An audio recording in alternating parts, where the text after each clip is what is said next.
Hello. Welcome, one and all. Welcome back to another episode of Chasing Labels. I am your host, Andrew, and we are back here once again for another episode or spine number of Chasing Labels. And this is number 158. So we are moving right along here. If you've joined us for the previous 157, you know the name of the game, you know the show, you know it all. But if you haven't joined us for the previous 157, or if you haven't joined us for any of the previous episodes, welcome, first of all. Secondly, this is a podcast slash live stream slash YouTube channel that talks about various things in the world of the boutique label home media market, I guess you could say, or the home media world. We reconvene here about every 2 weeks or so and talk about things that I want to add to my collection, things that you may want to add to your collection, or things that just look interesting to me in general. But I think at the end of the day, what we um, do the most here is talk about movies, which is kind of all the things I think that we share in common. A common um, characteristic, trait, passion, something we love is the world of movies. And we will, of course, be diving into all of that stuff very soon. First of all, here, I do want to dive into a couple of things that I picked up over the last 2 weeks or so. Let me see. Oh, yes. So recently we did a kind of a side thing here on Chasing Labels. It's on our YouTube channel right now, and we did an interview slash discussion with our good friend Aaron West over from the Criterion Now podcast, as well as Cine Journeys. He's been a big supporter of Chasing Labels pretty much since the very beginning. I think he was the first ever guest we had here on Chasing Labels way back when in episode number 4. Long before we were doing live streams here on YouTube, just the audio stuff. Our good friend Aaron West joined us, and he had been doing podcasting for years, and he was really instrumental, I think, in us starting Chasing Labels here. But he is writing a book all about A24, the independent distributor slash production company that I'm pretty sure many of you have watched at least one of their movies over the last decade and a half or so. They've been around seemingly since around 2012, 2013, which is when I became aware of them. So he is writing a book all about their history and talking about several of their key movies and all that kind of stuff. Go check out Cine Journeys. Go check out the Criterion Now podcast. Obviously, big into Criterion over on Criterion Now. But I decided to start getting the A24 store exclusives from their online shop. They have a bunch of editions there from a bunch of the movies they put out, and they're putting them out quite frequently. And the one I decided to pick up first is the movie After Sun. After Sun is a movie that has stuck with me ever since it came out, and I believe 2022. Yes, 2022. And I think about this movie on a weekly basis. I don't know what it is. It's a haunting film. It's a movie about relationship between a parent and a child, specifically in this case, a father and a daughter. But I think you can extrapolate that to, parent and child. And the movie is kind of told like a memory, like a dream. And I've always find it fascinating because to me, memories over time can start turning into dreamlike things. They start turning into dreams. Certain facts change, certain things become fuzzy and hazy and kind of start manipulating in your mind. And sometimes dreams can feel like memories. You know what I mean? The mind is a very interesting place. And this movie, After Sun, it was so subtly devastating, subtly heavy. And it's such a movie that stuck with me ever since I saw it. One of my favorites the year it came out in 2022. So I decided to finally get the A24 store exclusive edition. And you could definitely say that this is in the boutique realm. I think A24's films definitely have the boutique variety. A lot of them do get distributed on home media through Lionsgate. But they do have their own, like I said, their own kind of line, if you will. And this is the one for After Sun. So it kind of pulls out like so. For those of you listening at home, it kind of pulls out to the side in a cardboard digipack type of style with the disc in its own plastic hub, and it's a very simple design, but I like it. Each of them are similar to this design. They have other like kind of like grand, large book style, like coffee table book style editions, like from Midsommar and Everything Everywhere All at Once got very large editions. Some of these smaller ones that I'm holding here in my hand, I remember Zone of Interest got one. The movie Baby Girl, which just came out, got one. There's a whole host of them. Go to their website, a24.com, go to their shop, and you can see.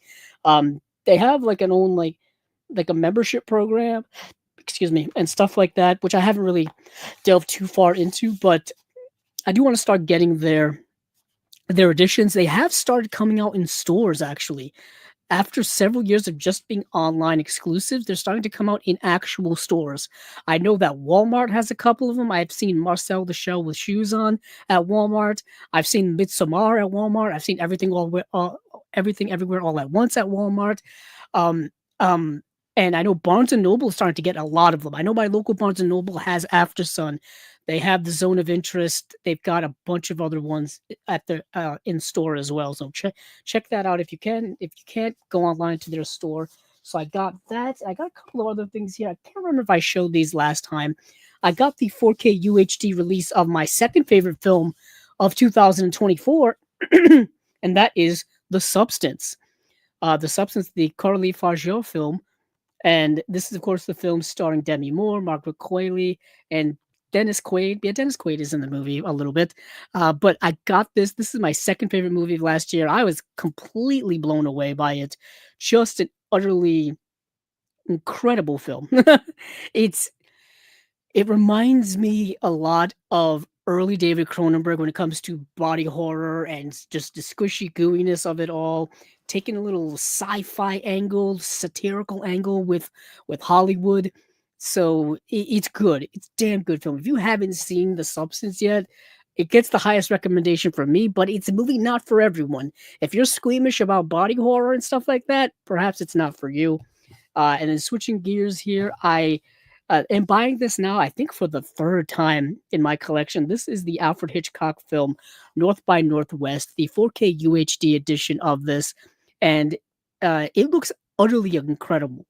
It looks absolutely fantastic in this edition. I've owned it on DVD, I've owned it on Blu-ray, and now I own it on 4K UHD. I'm trying to still rebuy every single Alfred Hitchcock film that's available in 4K. I'm trying to rebuy that, so kind of, upgrade all of them. I have a few of them. I'm lagging behind because a good portion of them have already been put out. I think, yeah, almost all of his, at least, post 1940s work is at least available in HD. Most of them are available in 4K. Yeah, like Psycho, Vertigo, obviously North by Northwest, Rope, The Rare Window, The Birds, all the big ones here. Those have all been released in 4K. Even like, oh goodness, some of the other lesser things like Saboteur, which I really, really love. Torn Curtain has been released in 4K. Even his last film, Family Plot, has been released in 4K. The only ones that I think really haven't been released in 4K in his post 40s work is like Under Capricorn. Um, I think that one was just a miracle that came out on Blu-ray. So I'm happy with that. But this is North by Northwest starring Cary Grant, as well as Eva Marie Saint. James Mason's in the film as well. Just the classic case of the wrong man scenario. It is out literally Alfred Hitchcock's James Bond film. Years later, after this, when they were starting the James Bond franchise in movie form, they approached Alfred Hitchcock to do a James Bond film, or do, I think, the first James Bond film. And he was basically like, I already made it with North by Northwest. And he did. Cary Grant is like the best James Bond to never actually be James Bond in this movie. So I picked those two up. What else do I have here? Oh, I got another John Sayles film, City of Hope. This is his 1991 film. This just got a Blu-ray release from Sony last year. So if you're a big John Sayles fan, or you've been hoping that more John Sayles films are coming out on will come out on Blu-ray, this is one that fell really under the radar. I don't think a lot of people know that this came out. It is the only special feature on here, I believe, is a commentary. Yeah, commentary by filmmaker John Sayles, which in and of itself is a great special feature. So that's something I definitely want to watch soon. I may watch that this week actually. And then something that's rather big that I got literally and figuratively um, is the Hellraiser Quartet of Torment 4K UHD edition from Arrow. This is a very, heavy, thick box set of the first four Hellraiser films in 4K. Um, and I've never actually owned any of the Hellraiser films in any form.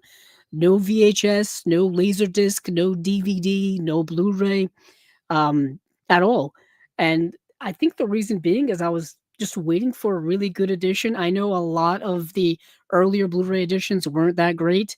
And then Arrow released their edition, their Blu-ray edition actually years ago, their Hellraiser box set.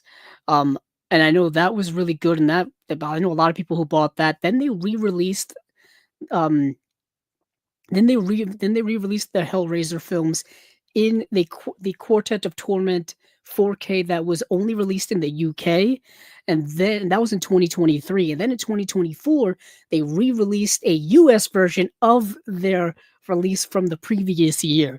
So I guess somehow in a year they acquired the US rights to the Hellraiser films, and they put them out here in the US on 4K. And that's the box that I have here with this incredible cover art. For those of you listening in the audio realm, do yourselves a favor and go online and look up the Hellraiser Quartet of Torment 4K or Blu-ray box set, because the cover looks absolutely incredible. Yeah, so that's pretty much all I've gotten over the last few weeks or so. Um, so without further ado, let me get into what we came here to talk about, which is, of course, the releases from the last 2 weeks or so. And first up here, let me go to like the kind of the one individual one I wanted to get into, and that is an oscilloscope release. Oscilloscope is a company we don't talk about a lot, but they've been around for quite a while. Um, they're actually having a President's Day sale right now on their website, which of course means nothing to you listening now or listening later, because you won't have time to get into it.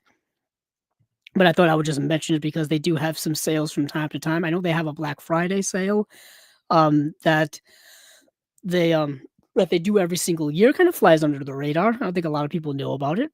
So that's kind of nice. And a lot of the oscilloscope releases are relatively exclusive to not typically exclusive to their website, but but they're not widely available. I don't see a lot of people talking about them, and they're decent releases. So let me go and talk about the one that I want to talk about is the movie called Wildcat. So, and the reason why I want to talk about it is that it is directed by Ethan Hawke. I'm pretty sure many of you know who Ethan Hawke is, the actor who's been around as long as I've been alive. He's been around for many, many years. At least he probably has like a 40-year career at this point, pretty darn close to a 40-year career in the acting world, and he stayed in relatively the indie realm for most of it. But this film, it's supposed to come out in March 11th. So what is that? What is that? 3 weeks from now? 3 weeks from now, March 11th, Ethan Hawke's Wildcat is dated for Blu-ray. This movie stars Maya Hawke, his daughter, Laura Linney, Philip Ettinger, Raphael Casal, Cooper Hoffman. Um, and let's see, directed and co-written by four-time Academy Award nominee Ethan Hawke, Wildcat invites the audience to weave in and out of a celebrated Southern Gothic writer Flannery O'Connor's mind as she ponders the great questions of her writing. Can scandalous art still serve God? Does suffering precede all greatness? Can illness be a blessing? In 1950, Flannery, Maya Hawke, visits her mother, Regina, in Georgia when she is diagnosed with lupus at 24 years old, struggling with the same disease that took her father's life when she was a child and desperate to make her mark as a great writer. This crisis pitches her imagination into feverish exploration of belief. As she dives deeper with her in, as she dives deeper into her craft, the lines between reality, imagination, and faith begin to blur, allowing Flannery to ultimately come to peace with her situation and heal a strained relationship with her mother. Um, Her mother is portrayed by Laura Linney. This is a rather kind of art house avant-garde film. Um, if you know anything about Ethan Hawke, he's definitely steeped into literature. Like literature is definitely something that he talks about a lot. Literature, poetry, that kind of deep art of those things. And he's kind of extrapolating that here onto the big screen. And sometimes those things don't really translate all too well, and they can kind of leave an audience at a distance. I feel like perhaps this film is going to do that for a lot of audience members watching it because it's not a straightforward film. It's a film um, more so deeply layered in theme and stuff like that. But it's a good film, like well acted, well directed, things like that. It's not a very engaging film if you're not kind of into this type of stuff, into the world of literature. But we have some audio commentary with director slash co-writer Ethan Hawke and co-writer Shelby Gaines, Flannery O'Connor and Wildcat Ethan Hawke and author Brandon Taylor in conversation. Bishop Barron presents conversation at the crossroads with Ethan Hawke and Maya Hawke. Behind the scenes featurette, additional footage. Just additional footage, theatrical trailer, and that is it. I remember Ethan Hawke and Maya Hawke. I think they went into the Criterion closet when they were promoting this movie about a year ago or so, because it came out in 2023, which I think it made its rounds at the like festival circuits and stuff like that. And then in 2024, it got more of a wider release, I think early on, if I remember correctly. I could be completely misremembering all of that. But either way, this is Ethan Hawke's Wildcat coming out from Oscilloscope on March 11th. So if you're a fan of Ethan Hawke, you may want to check this out, as many of us are fans of him. I know I am. So let's see what else we've got here in my notes. Let's go over to, why not go over to Kino right now? Let's get Kino out of the way. I say that as almost if to sweep them under the rug and sweep them out of the way. But there is a lot of stuff to go through with them every single time we have an episode here. So let me scroll back down to where I was before. Continuing off where we were last time. So I think we've talked about this already, but they've finally given us a date and a list of special features for the movie Sneakers, which came out in 1992, which is a favorite amongst many people that I've seen online who are super excited for this release. So Sneakers is coming out on April 22nd. It is a 4K UHD release, a 2-disc edition. You got a brand new HDR Dolby Vision Master from 4K scan of 35mm original camera negative. Audio commentary by director slash co-writer Phil Alden Robinson with co-writers slash co-producers Lawrence Lasker and Walter F. Parks. The audio commentary by director slash co-writer Phil Alden Robinson and cinematographer John Lindley. Then on the Blu-ray, we've got all of that plus the Making of Sneakers documentary, which runs 40 minutes long. For those of you who haven't seen Sneakers, great cast. Great cast. So you've got screen legend Robert Redford leads an all-star cast, including the great Sidney Poitier and Dan Aykroyd, in an exciting suspense-filled caper. Computer expert Martin Bishop, Robert Redford, heads a team of renegade hackers, including a former CIA employee who is Sidney Poitier, a gadgets expert in Dan Aykroyd, a young genius in River Phoenix, a blind sound man, David Strathairn, who are routinely hired to test security systems. But Bishop's past comes back to haunt him when government agents blackmail the Sneakers into carrying out a covert operation, tracking down an elusive black box. Along with his former flame, was portrayed by Mary McDonnell. This is a hell of a cast. Bishop's team retrieves the box and makes a stunning discovery. The device can break into any computer system in the world. With factions from all sides willing to kill for the powerful box, Bishop and his team embark on their most dangerous assignment ever in the high-tech heist film from director Phil Alden Robinson, who directed Field of Dreams. Interesting. It's also going to be available as a Blu-ray, so have no fear if you haven't upgraded to the world of 4K UHD yet. It will still be available on Blu-ray. I believe both the Blu-ray and the 4K UHD will be coming with a slipcover for those of you who are slipcover enthusiasts like myself. A couple of other, actually, another actor of note in this movie is Ben Kingsley. So, what a heck of a cast. So, there's that. Sneakers. I remember when Sneakers finally got a Blu-ray release. Sneakers got a Blu-ray release, and it was a Best Buy exclusive Blu-ray release at first, and then a few months later, it came out in wide release. And this was years ago. This is probably, oh goodness, I can actually look this up. I think this was a decade ago. Let me see. I forgot who put out Sneakers, the original Blu-ray release. Let's see. Came out in 2015, and Universal. So it's a Universal. It was a Universal release. You can still find that original release for like $10 if you want it. But this one is going to come with actual special features. And I think the original came with came with the commentary and the making of. Okay, so it didn't come with nothing. For some reason, I thought it did, but it did not. But yeah, so 10 years later, we've got a 4K UHD release of Sneakers. Let's see, what else do we have here? Moving right along. We have a movie called Burke and Hare. And not hair as in like hair from your head. Hair as in like it's spelled like the way you would spell a rabbit, a type of rabbit.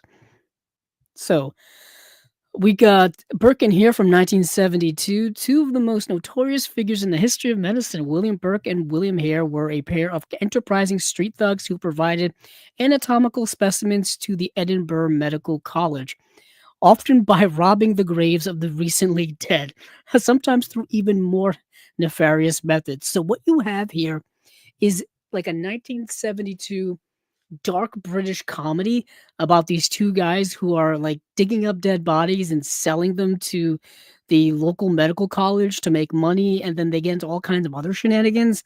The movie's not great. The premise kind of wears itself out, and it's just kind of a silly comedy. I didn't really dig it that much. But you got a new audio commentary here by film historian slash screenwriter Gary Girani. Grave Desires, Corpses on Film interview with Dr. Patricia McCormick, interview with actress Françoise Pascal. So that is Burke and Hare. This is coming out April 1st.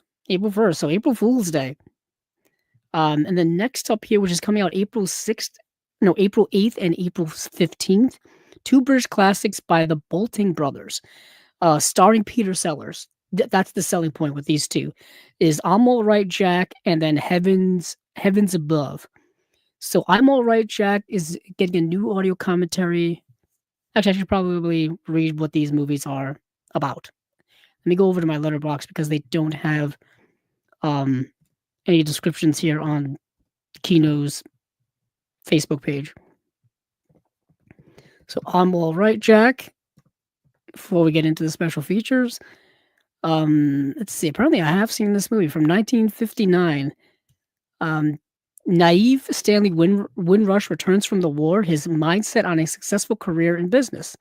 With his mindset on a successful career in business, much to his own dismay, he soon finds he has to start from the bottom and work his way up, and also that the management as well as the trade union use him as a tool in their fight for power.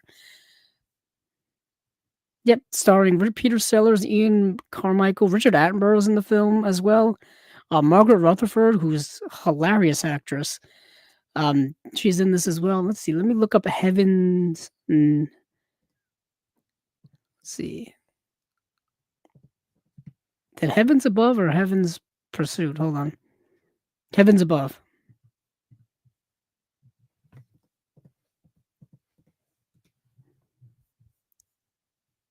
Yep, Heavens Above. Here we are. John Bolting, Roy Bolting. A naive but caring prison chaplain who happens to have the same last name as an upper-class cleric is by mistake appointed as vicar to a small and prosperous country town. His belief in charity and forgiveness sets him at odds with the conservative and narrow-minded locals, and he soon creates social ruckus Ructions, by appointing a black dustman as his church warden, taking in a gypsy family, and persuading the local landowner to provide free food for the church to distribute free to the people of the town. When the congregation leaders realized the mistake and called for the Church of England to remove him, this turns out to be a very, very difficult issue until one clergyman realizes that a British project to send a man into space is in need of an astronaut. This movie just got more and more off the rails as this description went along. Um, it started out as a description of a satire of like criticizing like the religion and the church and all this kind of stuff, the hypocrisy of it all. And then it ended with needing an astronaut for the space program. I don't know how we got to that point. I kind of still want to see this movie so that I can see what it's all about. Starring Peter Sellers, it's going to be kind of a farcical comedy. Came out in 1963, so this was right around the time or right before he would be in the Pink Panther films. So, yeah, this was around that time when Peter Sellers was on the rise as an actor. Of course, he would also be in Doctor Strangelove that same decade. The 60s was a massive decade for Peter Sellers' career. So that's very interesting. Now we can go over and talk about what the special features are. So I'm All Right, Jack from 1959, new audio commentary by authors and comedy historians Gemma and Robert Ross. Interview with actress Liz Fraser. And the theatrical trailer. That's it. So Heavens Above has a new audio commentary by authors and comedy historians Gemma and Robert Ross, and that is it. It looks like just Heavens Above says 2019 4K restoration by Studio Canal. I'm All Right doesn't say anything about the transfer. But yeah, two British comedies from late 1950s, early 1960s. One's coming out April 8th. The other one is coming out April 15th. So there's that. Let me check to see if there are any comments here. So let's see. So we got a couple of comments here. So Illuminated Pro, who I don't know if he's still in the chat here, says, "Hey man, what's your advice on dating a single mother?" That's a loaded question. He also says diving right into the deep topics. Interesting you brought that up on a movie podcast. But um, in the world of dating and human relationships, romantic or platonic, is very complicated. But advice on dating a single mother: know this. It's not only about dating that single mother. You have to accept her as both, um, the person that you're interested in romantically, sexually, attractiveness, whatever the case may be, but you also have to accept the fact that she is a parent as well.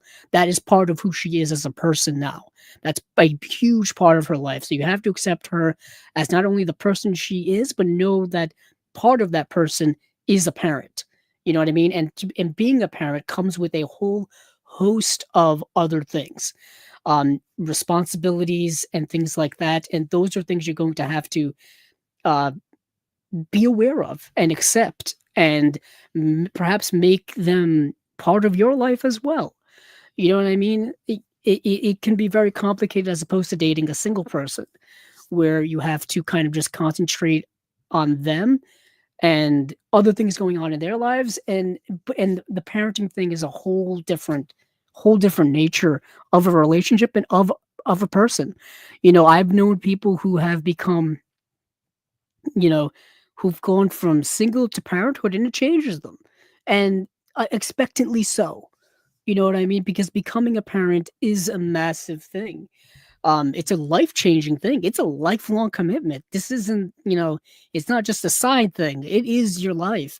My friend Steven, Steven, if you've been listening to Chasing Labels long enough, Steven, my previous co-host, and my friend Steven, I knew him when he was single, when he got married, and now as he is as a parent. And his life has changed radically over just several years. And he's changed as a person. His priorities and his responsibilities in life and things like that shift, because as time goes on, our lives evolve, our lives change, and we have to rise to the occasion. We have to change along with them.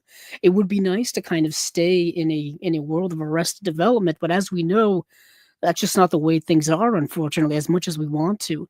Um, and sometimes things happen that are out of our control in life. You know what I mean? Things happen that we've got to adjust to in life. So in a roundabout way, I'm saying if you're dating someone who already has a child, be aware that they are also a parent, and there's a lot of things that come with that, and you have to be accepting and be open to all of those things. Um, Illuminator Pro also says, I love River Phoenix, but I had a hard time getting into that one. I think that was the movie Sneakers, which I just talked about. Probably a later film from River Phoenix, if I remember correctly. Yeah, this was 1992. And he passed away a few years later. Let me see when River Phoenix passed away. I think was it 1995?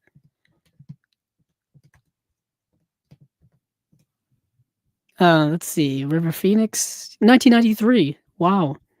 So, yeah, Sneakers was one of his last films.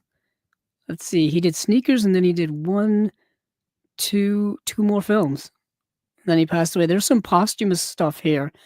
Um, but yeah, stuff when he was still around. Stuff that came out in 1993. There was a movie called Silent Tongue, and there was another movie called The Thing Called Love.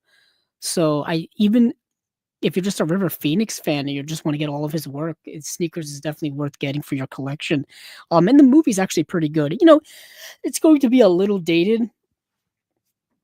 Anytime you're dealing with technology in the past, specifically technology in the 90s when we started to really get into the computer age, when we started dealing with computers and computer hacking and uh, everything could be like boiled down to having to find some type of floppy disk that has some type of world-ending virus on it or something.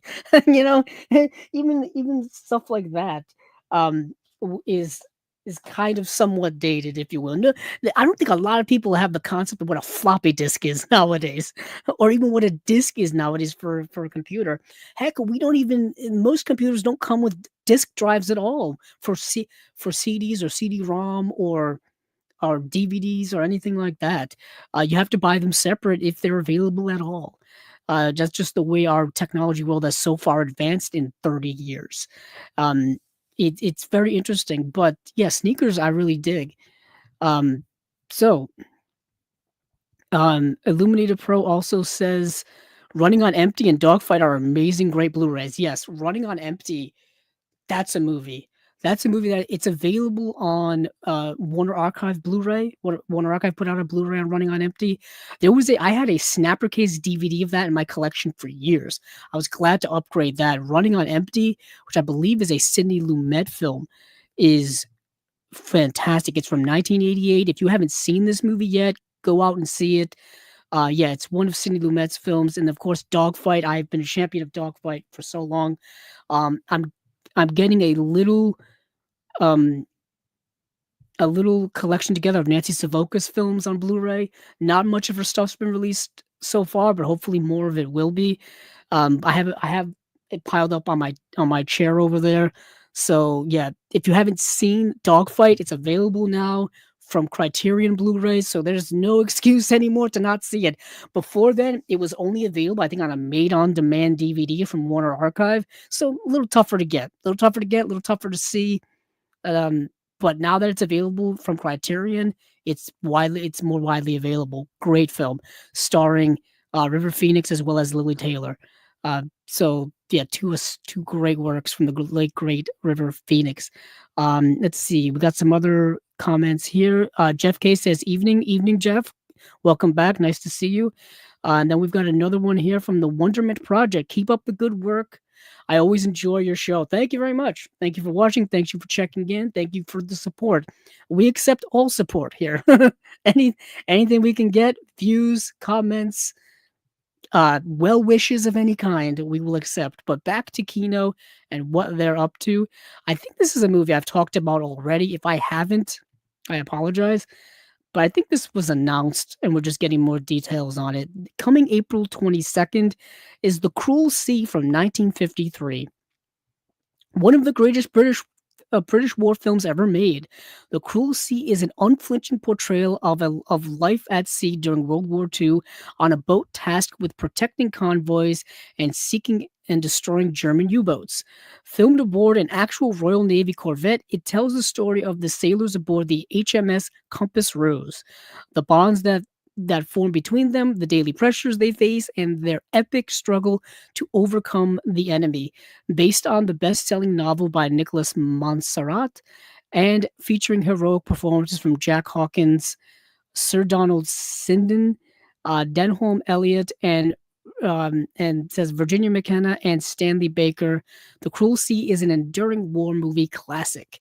Let's see, for special features, new audio commentary by film critic Simon Abrams, interview with co-star Sir Donald Sinden, and that is it. Comes with a slipcover, coming out April 22nd. That is The Cruel Sea. Doesn't say who it's directed by. Directed by Charles Friend. Charles Friend. So moving right along here, we've got The French Without Tears. It's a film starring Ray Milland and Ellen Drew. It's originally from Paramount, so this is probably part of a Paramount deal that Kino has going on. And let's see, French Without Tears, starring Ray Milland, Ellen Drew, Janine Darcy, Roland Culver, and Guy Middleton. Let's see, directed by Anthony Asquith. Let me go to my letterbox to actually get a proper synopsis of the film, because I did get to see it. And let's see, French Without Tears. Here we go. So, French Without Tears came out in 1940. It is based on the popular West End stage comedy by Terence Rattigan. It all begins when Diana, Ellen Drew, the sister of a British boy studying in France, arrives in town to flirt with all of her brothers as classmates. Alan, Ray Milland, one of the students, successfully resists Diana's charms, meaning, of course, that Alan and Diana will be in each other's arms by fade-out time. The movie's very stagey, obviously coming from a stage play. That is expected. That is expected. And it is one of those kind of will they, won't they types of movies. Romance comedy-esque type of film. And it's exactly what the premise suggests. Little spoilerish there, but it's nice to see Ray Milland in a lighter film that's not quite his usual fare of things like Dial M for Murder or The Lost Weekend, which are dealing with, rather serious things. Dial M for Murder is dealing with murder. The Lost Weekend is dealing with alcoholism. So I'm used to seeing Ray Milland in much darker films. Like he was in The Uninvited.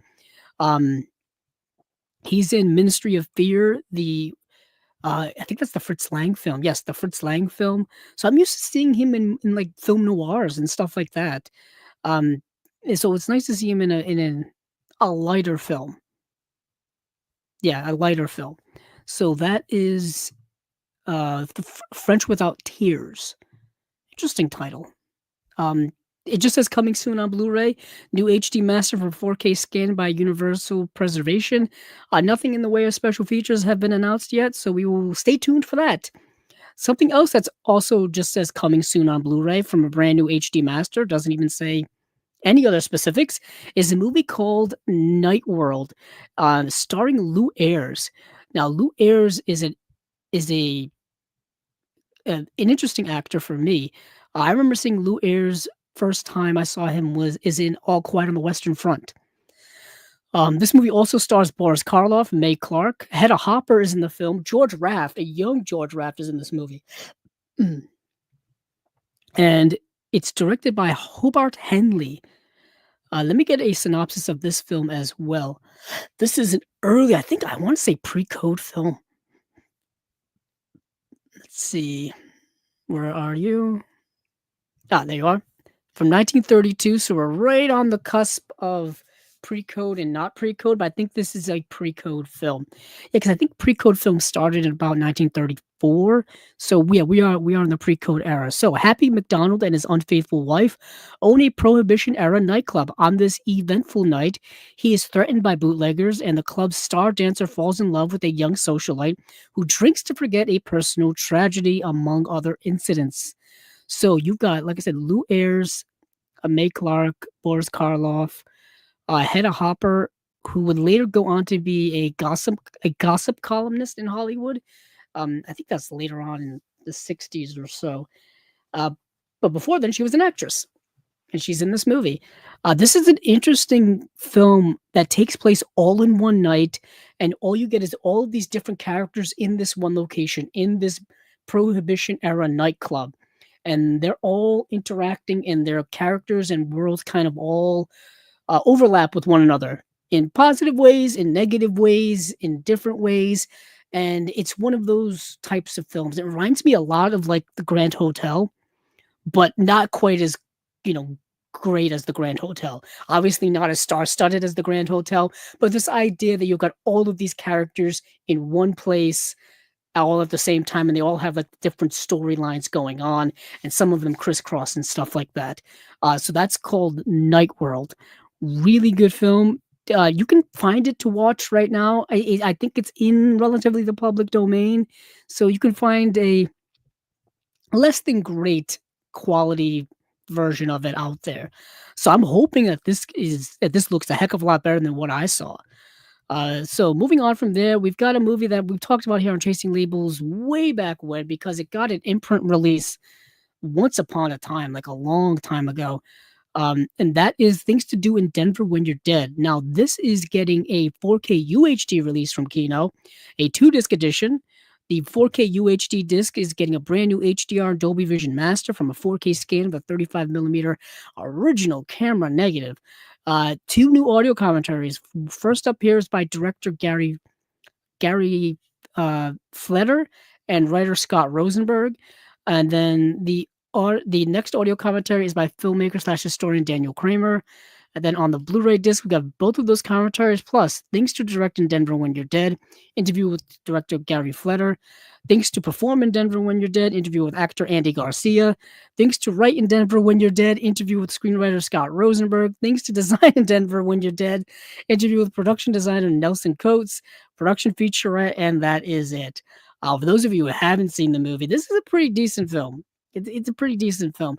The great Andy Garcia heads an outstanding all-star cast in this wickedly sharp 90s crime thriller when a powerful mob boss, who is Christopher Walken, gives ex-gangster Jimmy the Saint, who is Andy Garcia, one last job. It's an offer he can't refuse, but when someone gets killed, Jimmy and his partners are marked for death, leaving Jimmy just 48 hours to put things right for his buddies and the woman of his dreams. Directed by Gary Fleder, and written by Scott Rosenberg, Things to Do in Denver When You're Dead delivers blackly comedic, edge-of-your-seat entertainment with a killer ensemble cast that includes Christopher Lloyd, William Forsythe, Bill Nunn, Treat Williams, Jack Warden, Steve Buscemi, and Fairuza Balk. Another star-studded cast of a film. Yeah, that's enough to get people interested. I've seen the movie. I like the movie. It's good. I don't think it's an amazing film, but that's a damn good cast. That's a damn good cast. And I'm excited that this is getting a 4K UHD release, because I believe the imprint release was only a Blu-ray release. So this is coming out April 29th. April 29th. I gotta add that to a watch list somewhere. Just so I don't forget that it's coming out. That's something that I'm pretty sure a lot of people are going to be pre-ordering if you don't already have it on Blu-ray as it is. Next up is a movie we've already talked about, and it's the movie Posse from 1975, directed and starring Kirk Douglas, also starring Bruce Dern. It's a Western. It's got a brand new HD master from a 4K scan of 35mm original camera negative, new audio commentary with filmmaker slash historian Steve Mitchell. United States Marshal Howard Nightingale is a law and order and publicity man. He doesn't simply capture outlaws, he makes sure a photographer is around to record the arrest and spread his fame. Now Nightingale, who aspires to the Senate, is out to nab his number one prey, cool-witted robber Jack Strawhorn, who is portrayed by none other than Bruce Dern. So what you got here is like a cat and mouse lawman outlaw game between Kirk Douglas and Bruce Dern, and yeah, it's a fun 1970s Western. Bruce Dern's great in the movie. Kirk Douglas is good in the movie. He's kind of this slimy He's this slimy lawman guy who's obviously just doing it not to like lock people up or to like, for the good of the law or anything like that. He's doing it to get ahead in life. He's doing it because he has political aspirations. Um, but yeah, that's Posse. Next is the Bermuda Triangle, and nothing much to say about this movie. It's coming out April 29th. Posse is coming out April 29th as well. But the Bermuda Triangle, a 2017 HD master by Paramount Pictures, new commentary by producer James L. Conway, moderated by film historian Howard S. Berger. And this is a 1979 documentary about the famed Bermuda Triangle. That's why I said there's not much to say about it.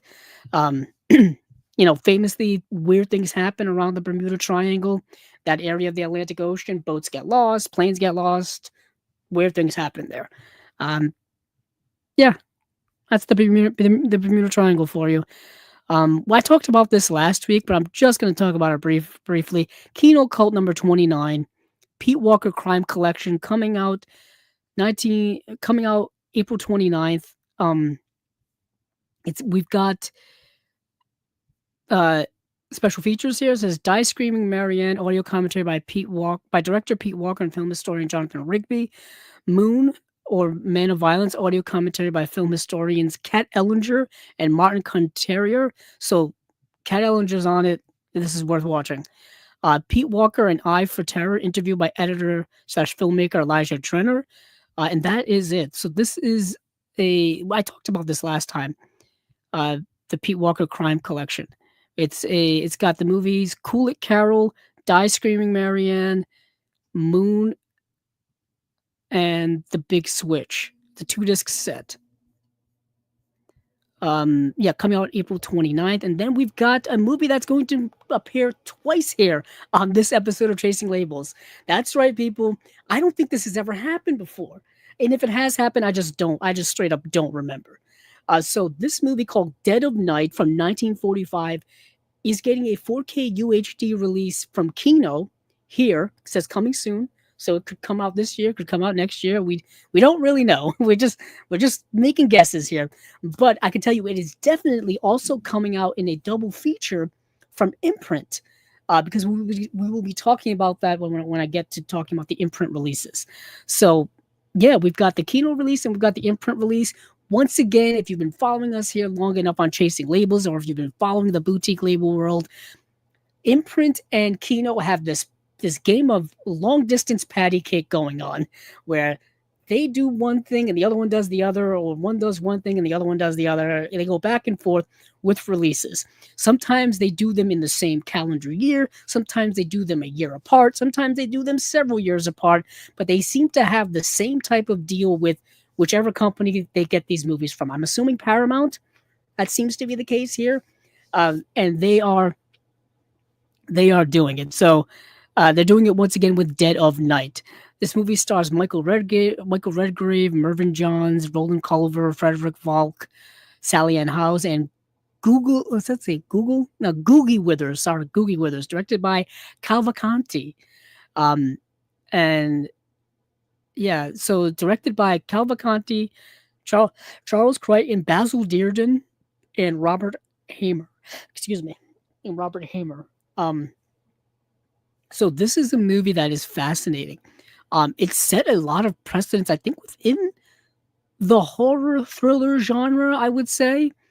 Let me get the actual synopsis from my Letterboxd here, just because I want to give people a sense of what this movie is, because it is rather important. Let's see.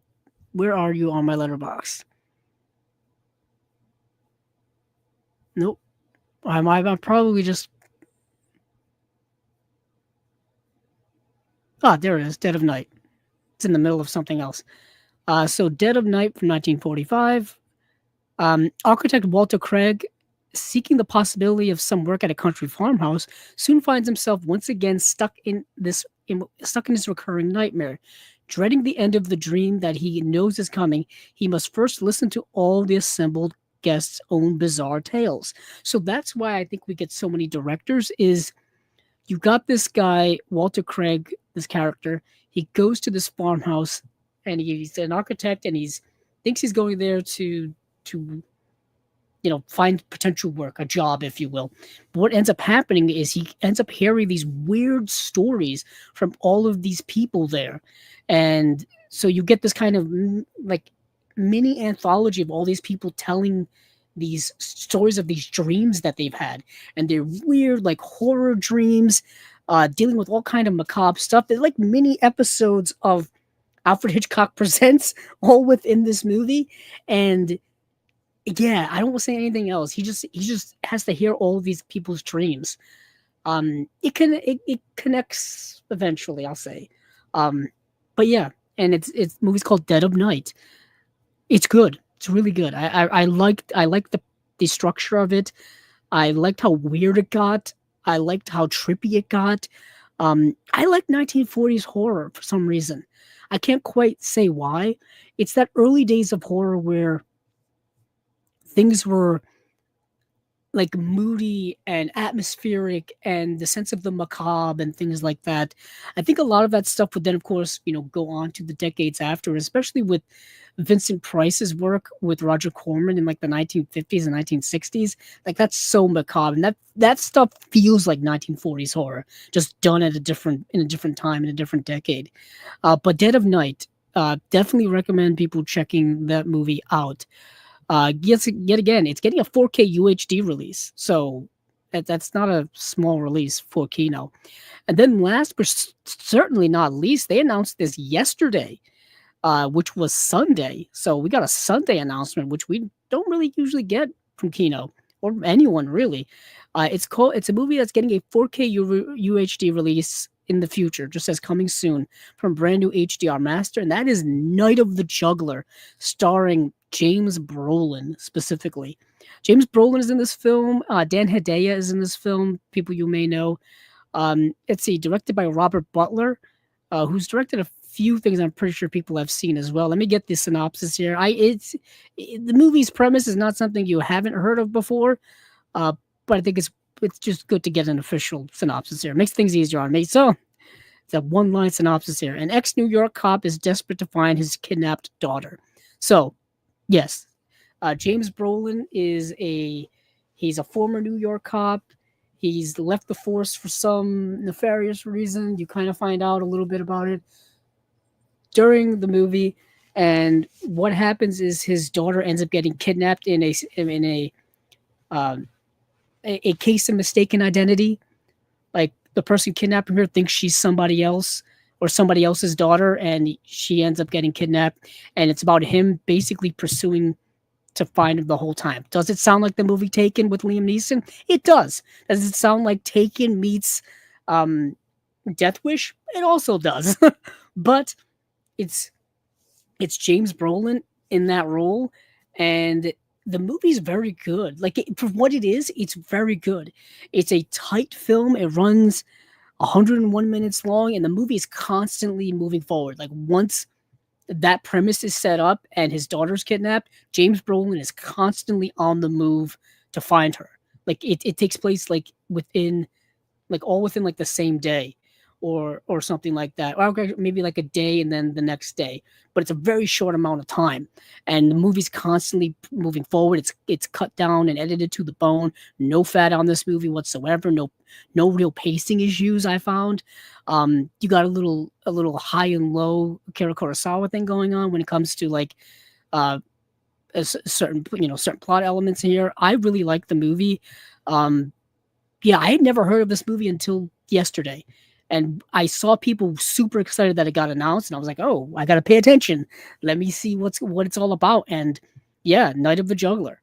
So cool. I'm definitely interested in getting it whenever it comes out, whether it's this year or next year. Way to go, Kino. Got something that people actually really are excited about. So that is it for Kino. Let's see if we've got any more comments here. Let's see. See. Let me scroll back up here. Running on. Oh yeah, Acres of Movies. Welcome back. Well, excited to see these announced, and thanks. You're welcome, Acres of Movies. Welcome back. Excited for Denver 1 and Posse 2. Yep, that makes sense. Like I said, that the cast of Things to Do in Denver When You're Dead is really, really good. Posse is a good 1970s Western. I think it's the only movie. I don't think Kirk Douglas directed many movies, to be honest. Let's see. Acres of Movies also asks, would you rather go to a beach party in Point Break or go to river raft race in Up the Creek? Uh, beach party in Point Break. Yeah, I don't like the woods. I don't like river rafting. I don't like anything where I have to like exert any physical um exertion, if you will, where I don't have to like do anything. That sounds like I have to actually like work and camp and move and hike and all that kind of stuff. Whereas I could just hang out on the beach with Keanu Reeves and all of his buddies there. Yeah, I would do that with with all like Laurie Petty, Keanu Reeves, Patrick Swayze, and his gang there. Yeah, I would much rather do that. Let's see. What's a dark and then Illuminator Pro asks, what's a dark comedy that you like? Um, let's see. I gotta that's tough to do right on the spot. I hate those questions. They're tough. Um yeah, this boy. Let's see. Best dark comedies. For me, I mean the Coen brothers do really good dark comedies. Um if you've ever seen the movie The Death of Stalin, great dark comedy. If you've ever seen Sorry to Bother You, great dark comedy. If you've ever seen In Bruges is a really great dark comedy. I think about that movie a lot actually because I've been wanting to buy the 4K UHD of it from Kino for several years now, upgrade my Blu-ray. But anything Martin McDonagh does is a really great dark comedy.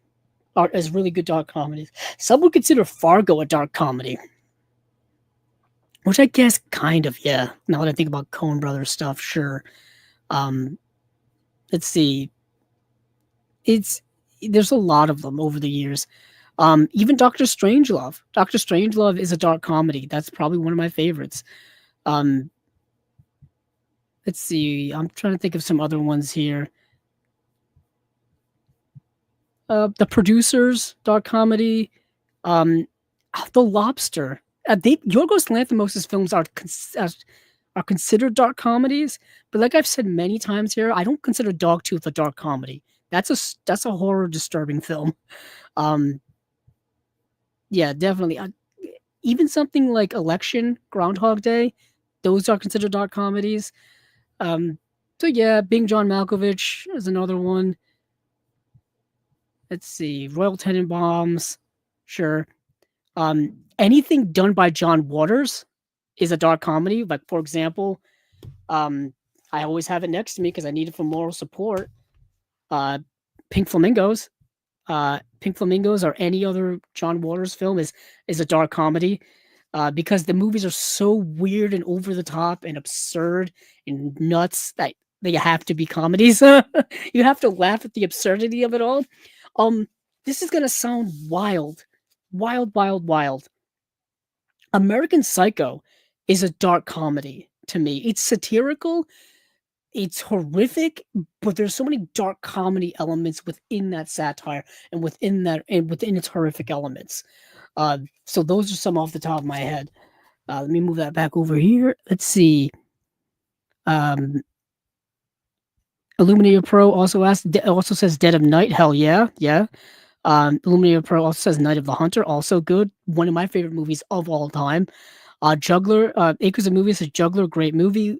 Acres of Movies also says, would you rather go on a Life Aquatic themed cruise or a Dark City themed cruise?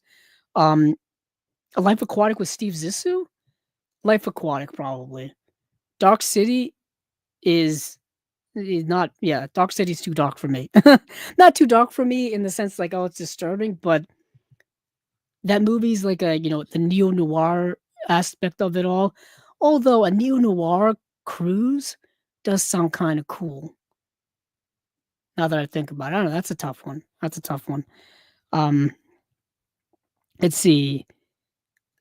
Acres of Movies also asks which posse you like better, Van Peebles or Douglas? I haven't seen Van Peebles' posse, so I'm not sure. So I couldn't answer that. I can only answer. I've only seen the Kirk Douglas one. Do you expect Serial Mom to get a good special edition, or does it already? Because the movie asks that. Oh, I just put it away actually. So, um, Serial Mom has a collector's edition already. Serial Mom has one put out by um Shout Factory from a few years ago, from 2017. It has a Blu-ray that is a collector's edition, and it comes with some special features. It has a new in conversation with director John Waters, actress Kathleen Turner, and actress Ming Stoll that runs 34 minutes long. So it's just John Waters talking with Kathleen Turner and Ming Stoll. Um, that in and of itself is cool to me, but it's got a commentary with John Waters and Kathleen Turner, and it has another commentary with John Waters. And then it has Serial Mom's Surreal Moments featuring interviews with Waters, Stoll, actress Patricia Hearst, actress Ricky Lake, actor Matthew Lillard, casting director Pat Morin, production designer Vincent uh, per, Pernio, and more. That runs 30 minutes long. Making of Serial Mom, an original promotional featurette that's about 6 minutes long, and The King of Gore, Herschel Gordon Lewis, and David Friedman featurette that runs 11 minutes long. So this came out in 2017. It looks good. It's got special features. If you've only ever had it on DVD, it's definitely worth an upgrade. Yeah, so check it out. Serial Mom Blu-ray Collector's Edition from Shout Factory. It's the one I have, and I just put it on my shelf, or else I had it in a stack right next to me, and I could have showed it off. Let's see what else we have here. So, Illuminated Pro also says, yeah, I'd say Fargo for sure. Acres of Movies says, I want the Limey special edition, but the Soderbergh commentary where he and writer argue is redacted. Interesting. Flirting with Disaster, great dark comedy. Do you like that? What is that? Oh my goodness, is that the David O. Russell film? I think I've seen that movie once. I have the DVD that I bought used years ago. Yeah, I think that's the David O. Russell film. Yep, the David O. Russell film, the one that stars Ben Stiller, Patricia Arquette, Tia Leone, Mary Tyler Moore, George Segal, rest in peace, Alan Alda, Lily Tomlin, Richard Jenkins is in that movie, Josh Brolin is in the movie. Yeah, I like it. I remember liking it, but I've only saw it once. I probably saw it when I bought the DVD, I don't know, 14 years ago, 13 years ago, something like that. It's been a long time since I've seen it. I don't even know if I have it in my I don't know if I have it in my comedy section or if I have it in my um I may have it in my drama section. Now that I'm looking over on my shelves. Let's see. Yep, I have it in my drama section actually.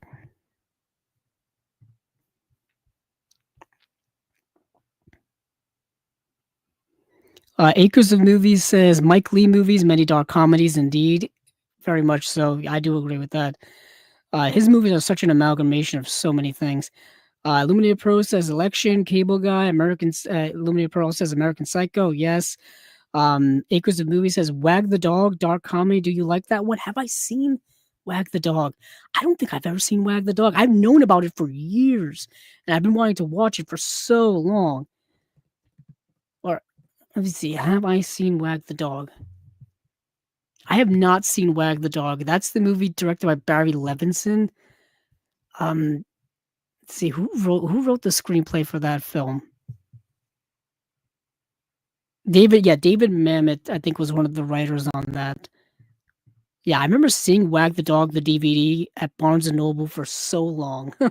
Back when my Barnes and Noble had so many movies, I remember coming across that all the time. But I've never seen it. Let's see, Wag the Dog. Oh, and then Acres Movie says Killer Joe, great too. Do you like that one? Yes. Killer Joe, the William Friedkin film starring Matthew McConaughey. That movie's so dark. So dark. Based on a play, I think by Tracy Letts, if I remember.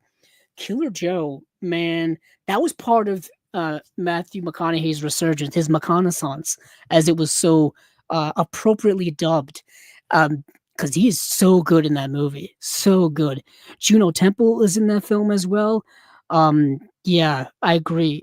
I agree with both Acres of Movies and Illuminated Pro say Killer Joe. Oh, well, Illuminated Pro says Killer Joe is too much for me. I do agree. It's that third act gets dark, dark. Illuminated Pro says Welcome to the Dollhouse. Yeah. So, movies like movies from like Todd Solondz and Harmony Korine and people like that and are darkly comedic. Certainly, certainly the movie Happiness. Yeah, certainly the movie Happiness. And movie's dark, definitely dark, but also comedic. I guess if you have a twisted sense of comedy, perhaps. Um, yes. Let's see. What is your favorite Harold Becker film? I don't know who Harold Becker is. Let me this is why I have IMDb. Harold Becker.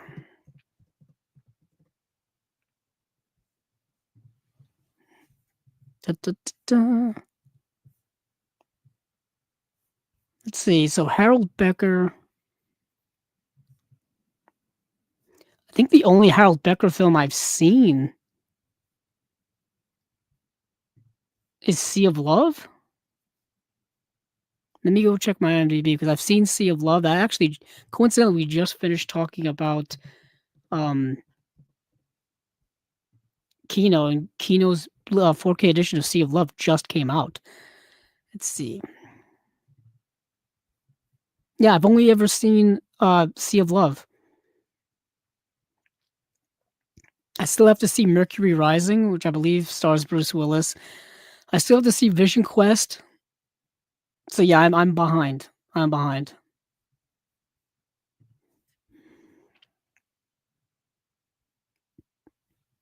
So let me get into some other stuff here. Let's see. So we're done with Kino. Talked a little bit about Oscilloscope. Let me just go through this really quickly. 88 Films announced a bunch of things actually. Uh, but I don't want to go through all of them because else I'll be here forever. They announced, I think, April and May, but I'm just going to go through their May stuff because some of this it may be interesting to some of you. It is interesting to me, relatively so. So last year they released American Pie in 4K, and it's the first time that that movie's been out in 4K. So this year they're releasing the other films, but only American Pie 2 in 4K. And then American Wedding is getting a Blu-ray release and I think American Reunion as well is getting a Blu-ray release from them in May, May 19th specifically. And they're also releasing a box set of the American Pie Presents, like the movies that were like straight to DVD in the 2000s, which would be Bandcamp, The Naked Mile, Beta House, and The Book of Love. Those were all like straight to video kind of spin offs, side things. The only real connection they had with the American Pie films is I think Eugene Levy's character was in some of them. I think he may have been in all of them. I honestly don't remember. These films made their way around um, blockbusters, cable TV. This was before the world of streaming. For example, these movies today would be straight to streaming. These would be like straight to streaming movies. But back then they were like straight to DVD. These would go straight into the home media market. From Universal. From Universal. Um, yeah, like one of them I think had like Stifler's younger brother in it, and or yeah, and they varied in quality really. Straight to streaming and straight to video is different. Straight to video movies and like or straight to DVD in let's say the 2000s, a lot of that stuff was not very good. Even into the 2010s, a lot of that stuff was not very good. There was a reason why I went straight to DVD and straight into the bargain bins, pretty much, is because they were not good enough to get theatrical releases. Whereas now, if you see a lot of the streaming movies, these movies they put a lot of money into streaming movies today. Like, if you just look at Netflix puts hundreds of millions of dollars into some of their streaming movies. That movie, yeah, it's just baffling to me some of the stuff that they put so much money into. Some of it's not great, but some of it would looks like it probably should at least get a theatrical release. But back in the 2000s, not so much. So I wanted to make note that American Pie 2 is getting a 4K release from 88 Films, whereas the other two theatrical films, which would be American Wedding and American Reunion, are just getting Blu-ray releases. I don't know why they're not putting out 4Ks of those either, or if they plan to do them later. But it's kind of annoying. If you have like a collecting OCD like I do, it is kind of annoying. Um, some other things I wanted to mention, specifically, Crime Story, which is a Jackie Chan film. So I wanted to mention that Crime Story is getting a 4K UHD release from 88 Films on May 26th. Um, it says the infamous Eddie Chan, member of Hong Kong's crime squad, is assigned to protect a millionaire real estate developer threatened with kidnapping by a triad of groups. I want to see whether this has come out. Yeah, I think this may have come out in one of the box sets from Shout. What's this called?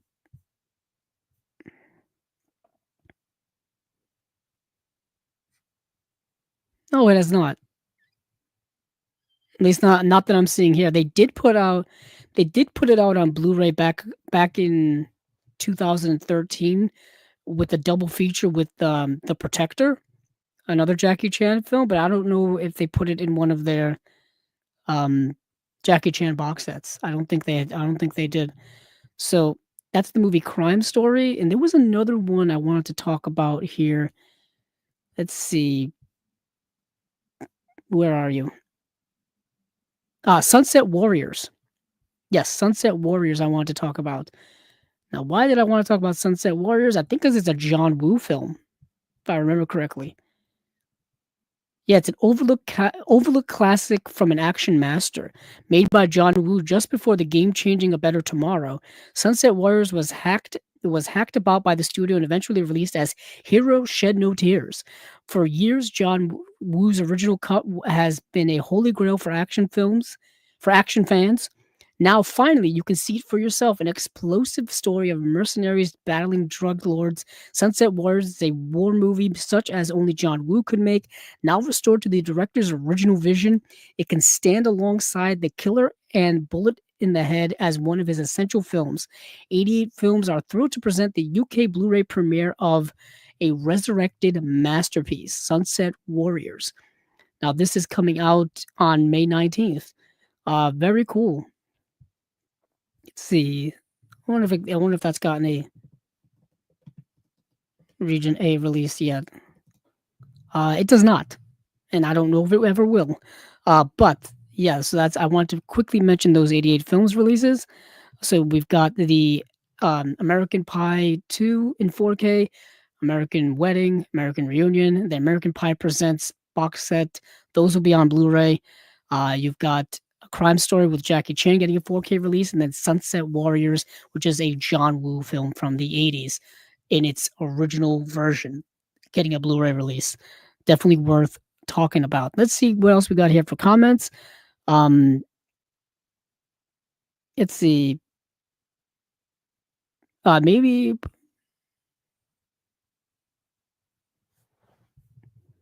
let's see. Hold on, I gotta scroll back up. Sorry. Acres of Movies says, was discussing this with someone the other day. Do you want a Rodney Dangerfield biopic called No Respect or something like that? Maybe Brendan Fraser as Rodney Dangerfield. They have large faces and eyes. Um, sure, why not? Why not? I mean, it's been long enough since Rodney Dangerfield's passed that you could do a biopic about him. The thing is, what is interesting with Rodney Dangerfield is that he got to comedy and acting very late in his life, very late in his life. So I'm not sure how you would kind of approach that. Let's see. Um, Acres of Movies also says domestic disturbance and Malice are also thrillers of his. I might go buy Malice in a couple of days. That one I remember was good. I think he's talking about the Harold Becker films. Yes. So Acres of Movies also said American Pie movies features on the Universal box set Blu-ray had 4-hour documentary and many hours of other features. Should the next American Pie be a slasher? Maybe Finch as slasher. I don't know. I think that would like jump the shark. I think, because those movies, even American Reunion, is very much a celebration of camaraderie and friendship and youth, especially the early films. American Reunion was kind of you know, r- reminiscing about the old times. Trying to not recapture the old times, but the the fondness of them, the nostalgia of them, if you will. When I'm thinking eh, that kind of turning it into a slasher would make it seem like it would be um like Scream. It would turn it into kind of like a Scream thing, or even like a Scooby Doo. I don't know why I'm thinking Scooby Doo all of a sudden, but that's what it reminds me of. Let's see. Um, um, Acres of Movies also says maybe would be fun to guess which one is the slasher and who will be the kills and final person, etc. Um, and Acres of Movies says I missed the features for Withnail and I and Sneakers. Any good features as commentaries for those? I will try not to miss a minute next time. The show is awesome. Well, thank you. I haven't gotten to Withnail and I yet. I save the Criterion for last. Every time Criterion has an announcement, I typically save them for last. They're the grand finale every time they announce their stuff. So I will get to Withnail and I, because we just got a release from Arrow of Withnail and I. So we definitely want to compare the special features a little bit between those two. But the special features for Sneakers, um, we can go back and take a look at that. The special features for Sneakers, we had a few things. Let me see. Let me go back to Kino Lorber Studio Classics. Like I said, putting out the 4K UHD of Sneakers, a star-studded caper of a film from the 90s. Definitely one I think many people are excited about. Let's see. So we got an audio commentary with director co-writer Phil Alden Robinson, with co-writers, co-producers Lawrence Lasker and Walter F. Parks. Audio commentary by director co-writer Phil Alden Robinson and cinematographer John Lindley. And then we've got both of those commentaries on a Blu-ray, plus the Making of Sneakers documentary that runs 40 minutes long. That is it. So 2 commentaries and a making of feature. That's it. That's it for Sneakers. We will get to Withnail and I at the end in due time. Let's see. Acres of Movies says American Pie 2 has 20 minutes cut out of Chris Penn as Stifler's father. That would be cool to see, but they haven't revealed much of those yet. That would be interesting. 20 minutes is a significant amount of time. They also say, would you rather be in a buddy cop movie with Jackie Chan or Stallone? Jackie Chan, why not? We've got another comment here from Steve Mayers. Greetings, Andrew and Flick friends. Greetings, Steve. Welcome. Acres of Movie says, if Gene Hackman suddenly became 30 again and was fit and wanting a new role, would you cast him as the new Jason Bourne or Guile in Street Fighter? I have no idea. Gene Hackman as Guile in Street Fighter would be. I couldn't picture that, and I couldn't picture him as Jason Bourne. Although I could picture him as a Jason Bourne-esque character, like a badass agent type of guy. I could picture him as that more than I could picture him as Guile from Street Fighter. Let's see.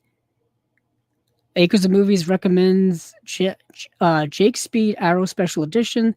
That one is really fun movie, An Adventure in Africa with John Hurt as villain. Acres of Movies also says, wow, tremendous features for sneakers. I will acquire that ASAP. Well, it's coming out soon. Let's see, when is sneakers actually coming out? Like, see, I just said it and I completely forgot about it. April 22nd. Sneakers is coming out April 22nd. Let's see. And then Illuminated Pro says, those commentaries new? I don't think they are. They didn't say new on them.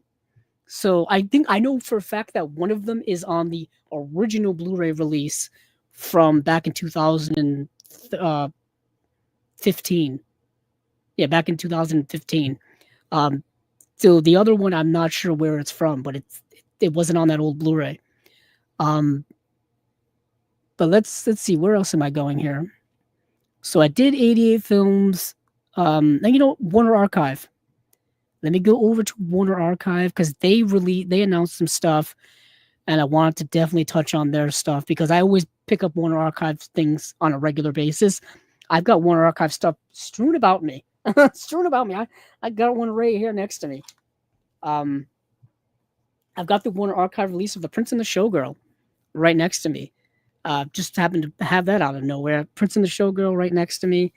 The Marilyn Monroe film starring Laurence Olivier, produced and directed by Laurence Olivier.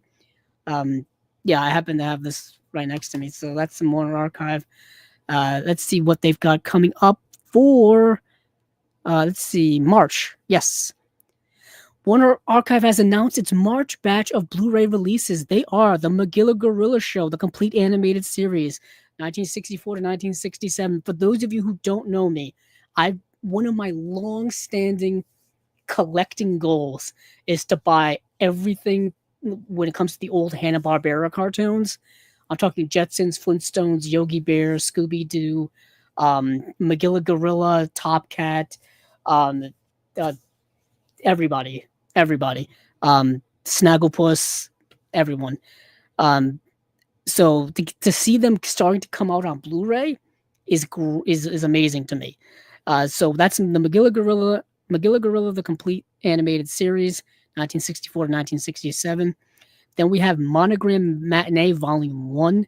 I'll get into what's in that double feature. And then we have Hitman from 1972, Earth 2 from 1971, The Four Horsemen of the Apocalypse from 1921, and Sadie McKee from 1934. Excuse me. So, I won't talk too much about Magilla Gorilla because we don't typically talk about TV series here, much to my chagrin. But this does come with all 23 original uncut episodes of the Hanna-Barbera classic series, 4K restoration from the original camera negative, all that stuff. I'm super excited for that. But Monogram Matinee Volume 1. So these are 3 long unseen Western-themed pictures from Monogram Pictures. So Monogram Pictures was a B studio from back in the day. Let's see. They're compiled from Monogram Pictures in one Blu-ray collection. Let's see. The films included represent the Poverty Rose, more popular outings from the year 1949. We have, let's see. Country singer and later Louisiana governor Jimmy Davis stars in a tale of bad guys versus good guys aboard a riverboat in Mississippi Rhythm, while cowboy Whip Wilson takes charge in the action-packed Crashing Through, while Western fan favorite Johnny Mac Brown is an ever-ready U.S. Marshal in Western Renegades. Assembled as an homage to the Saturday matinees before the age of television, fans of these fondly remembered adventures can enjoy this triple feature, all newly remastered from the first ever home video release. So nothing in the way of special features, just new 4K restoration from nitrate and safety archival elements. So basically, whatever they've had available. Like I said, these are B pictures from 1949. Finding original elements from here is going to be a little tough. I want to see if they have. It doesn't say how many discs yet. I'm hoping for at least 2 discs. Heck, I'm hoping for 3 discs, but I don't see that happening. There's no way they could fit 3 movies on 1 disc. That would be absurd. Absurd when it comes to compression issues and things like that. But next is the movie Hitman. So this movie is an Americanized blaxploitation remake of the movie Get Carter, the movie that starred Michael Caine. So Tyrone Tackett's brother wasn't the kind of man to throw his life away. Somebody killed him, plain and simple. And by the time Tyrone crisscrosses LA and pieces together the crime, lots of folks are going to pay. With equal amounts of tough and sexy, Bernie Casey portrays Tyrone, and Pam Grier plays a sultry skin flick star in the first Americanized remake of the iconic Michael Caine action film Get Carter.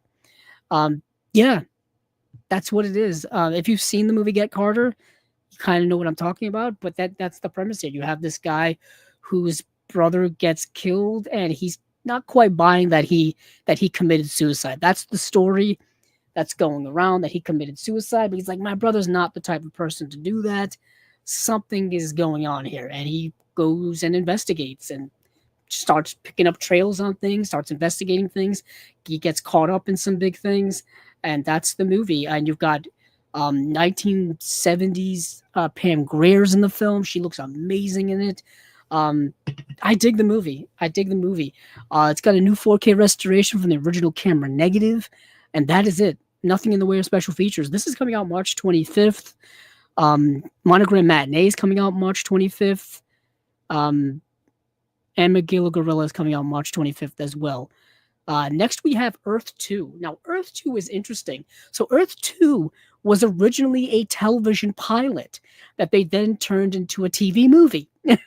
So, obviously, the pilot didn't get picked up for series. And they were just like, hey, we're going to release it as a TV movie. And as you're watching the movie and as it runs and as it ends, you're like, yeah, this is definitely a TV pilot. This was definitely set up to have a continuation and to have more adventures inside of this world. It's kind of it's kind of a Star Trek-ish type of show. Let me read the description here. So, Earth 2. In the peaceful space colony called Earth 2, even toy guns are banned, but something far more dangerous threatens this ideal world: a Chinese satellite armed with 3 nuclear warheads. The citizens of Earth 2 decide to disarm the warheads despite China's warning that anyone who interferes will instigate a thermonuclear World War III. Outstanding special effects and an impressive cast headed by 2001: A Space Odyssey co-star Gary Lockwood highlights this space frontier thriller that brings audiences to the terrifying edge of doomsday. Can men and women of peace triumph over the formidable power of nuclear weapons? Earth 2 has the answer. Originally produced by MGM as a telefilm/pilot for a projected TV series, this new remastered Blu-ray features additional footage intended for international distribution, not part of any previous release. New 4K restoration from the original camera negative, and that is it. No special features. I think it's just kind of cool to have this on Blu-ray. You know, you don't see a lot of TV movies or failed pilots from the 70s get Blu-ray releases, let alone 4K restorations. So there you have it. It's not particularly great, kind of slow. It's a lot of people just kind of like talking and diplomacy and stuff like that. It's not like action packed, and the characters for me are kind of dull. The reason why I compare it to Star Trek is because it's got a sci-fi element in it when you're dealing with like an Earth 2, satellite place or Earth 2 space colony and things like that. The difference I would say between this and Star Trek is Star Trek had characters that you could at least enjoy watching. They had personality, they had charm, you cared about them, etc., etc. This movie, you kind of don't really care what's going on, which is unfortunate. So, next up here is the Four Horsemen of the Apocalypse, a 1921 2.5-hour silent film. I wasn't able to see this. It is available to stream, I think, on Tubi. So if you want to see it, I guess you can. It stars Rudolph Valentino, the young star Rudolph Valentino, the role that made him a star as the romantic Argentine hero who sacrifices his life for love in this classic adaptation of Vicente Blasco Ibanez's novel, The Four Horsemen of the Apocalypse. Julio de Noyes with Valentino, the libertine son of a wealthy Frenchman living in Argentina, follows in the footsteps of his family when they return to Europe. Julio lives as an artist in Paris and falls in love with married Marguerite Lertier. When World War breaks out, Julio remains aloof from the conflict despite a visitation by the specters of the four horsemen: war, conquest, famine, and death. Marguerite volunteers for the Red Cross and devotes herself to her husband when he is blinded in action. Shamed by his lover's sacrifice, Julio enlists in the army, um, aware that his German cousins are fighting without mercy on the other side. Uh, yeah, I still want to see this movie. It's a silent film starring Rudolph Valentino.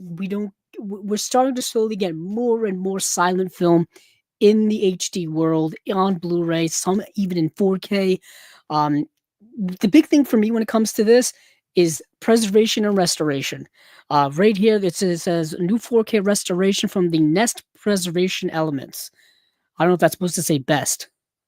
Um, Either way, we're preserving this movie. We're preserving this movie. Um, the only other special feature here says silent with stereophonic music score composed and conducted by Carl Davis. Coming on March 25th.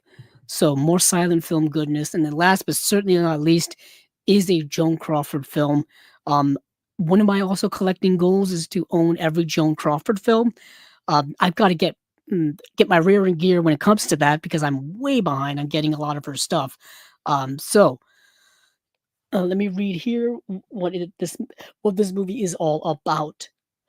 So Sadie McKee, in this vivid melodrama, Joan Crawford is Sadie McKee who must choose between love and money. Isn't that always the case? Love and money, and eventually gets both. Uh, Crawford had an amazing ability to adapt her screen persona with changing times. She was a frenetic flapper in the 1920s, a chin-up working girl in the 30s, and a film noir femme fatale in the 40s. Here she is as at her Depression-era peak as Sadie, a maid who sacrifices all for love, suffers like crazy, but somehow winds up happy at the end. The leading lady gets excellent support from her three co-stars, which is French Otone. Let's see. Yeah, it's French Otone. Yeah, it's French Otone, Gene Raymond, and Edward Arnold, I believe, are the three co-stars here. Um, yes, it says with the three co-stars, Tone, who was soon to become Crawford's second husband, and Raymond are compelling as the handsome young suitors in her life. One good, one a scoundrel, and Edward Arnold is particularly memorable in his sympathetic portrayal of the millionaire drunk Sadie marries. But from rags to riches, from heartbreak to happiness, the film is all Crawford's. Very true. She's such a star in this film. Looks absolutely radiant on screen. Um, One of the greatest actresses of all time. I mean, it's kind of no debate about that, in my opinion. Um, Let me look up Sadie McKee because I want to get a more well-rounded synopsis of the film. So Sadie McKee, a maid has romances with a two-timer, a boozing millionaire, and the master of the house. So yes, she marries. Well, initially, she's a maid who ends up running away with some guy, and they're about to get married, and then he kinda leaves her in the lurch. He leaves her, like, the day before they're about to get married, and then she ends up marrying a wealthy old suitor, a wealthy old man, and it's not and it's a somewhat loveless marriage, but it's not an abusive marriage or anything like that. The man has a lot of, like, health issues, alcoholic issues and stuff like that, and she's kinda has to help him through that, but the person who's really the romantic kind of cusp of it all is the French Tone character. Um, at least I think so. I Let's see.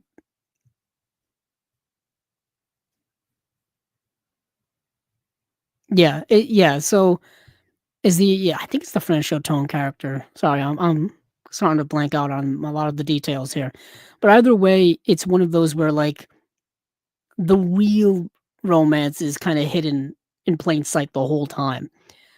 So that is, I think, it from War Archive. Although I do want to say there's a new 4K restoration from this is the Nest Preservation Elements once again. So I guess Nest Preservation Elements is the thing. You get classic 1934 cartoons. Pop goes your heart. Shake your powder puff. Why do I dream those dreams? The question I often ask myself.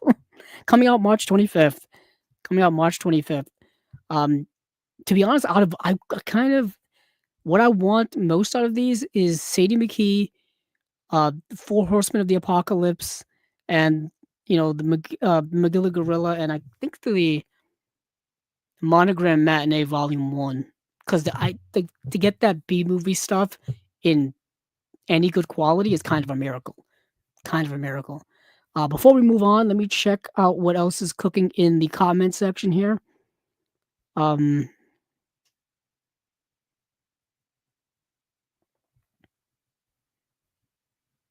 let's see, Acres of Movies says, "Wow, Earth 2, I like that TV show if that is what that is."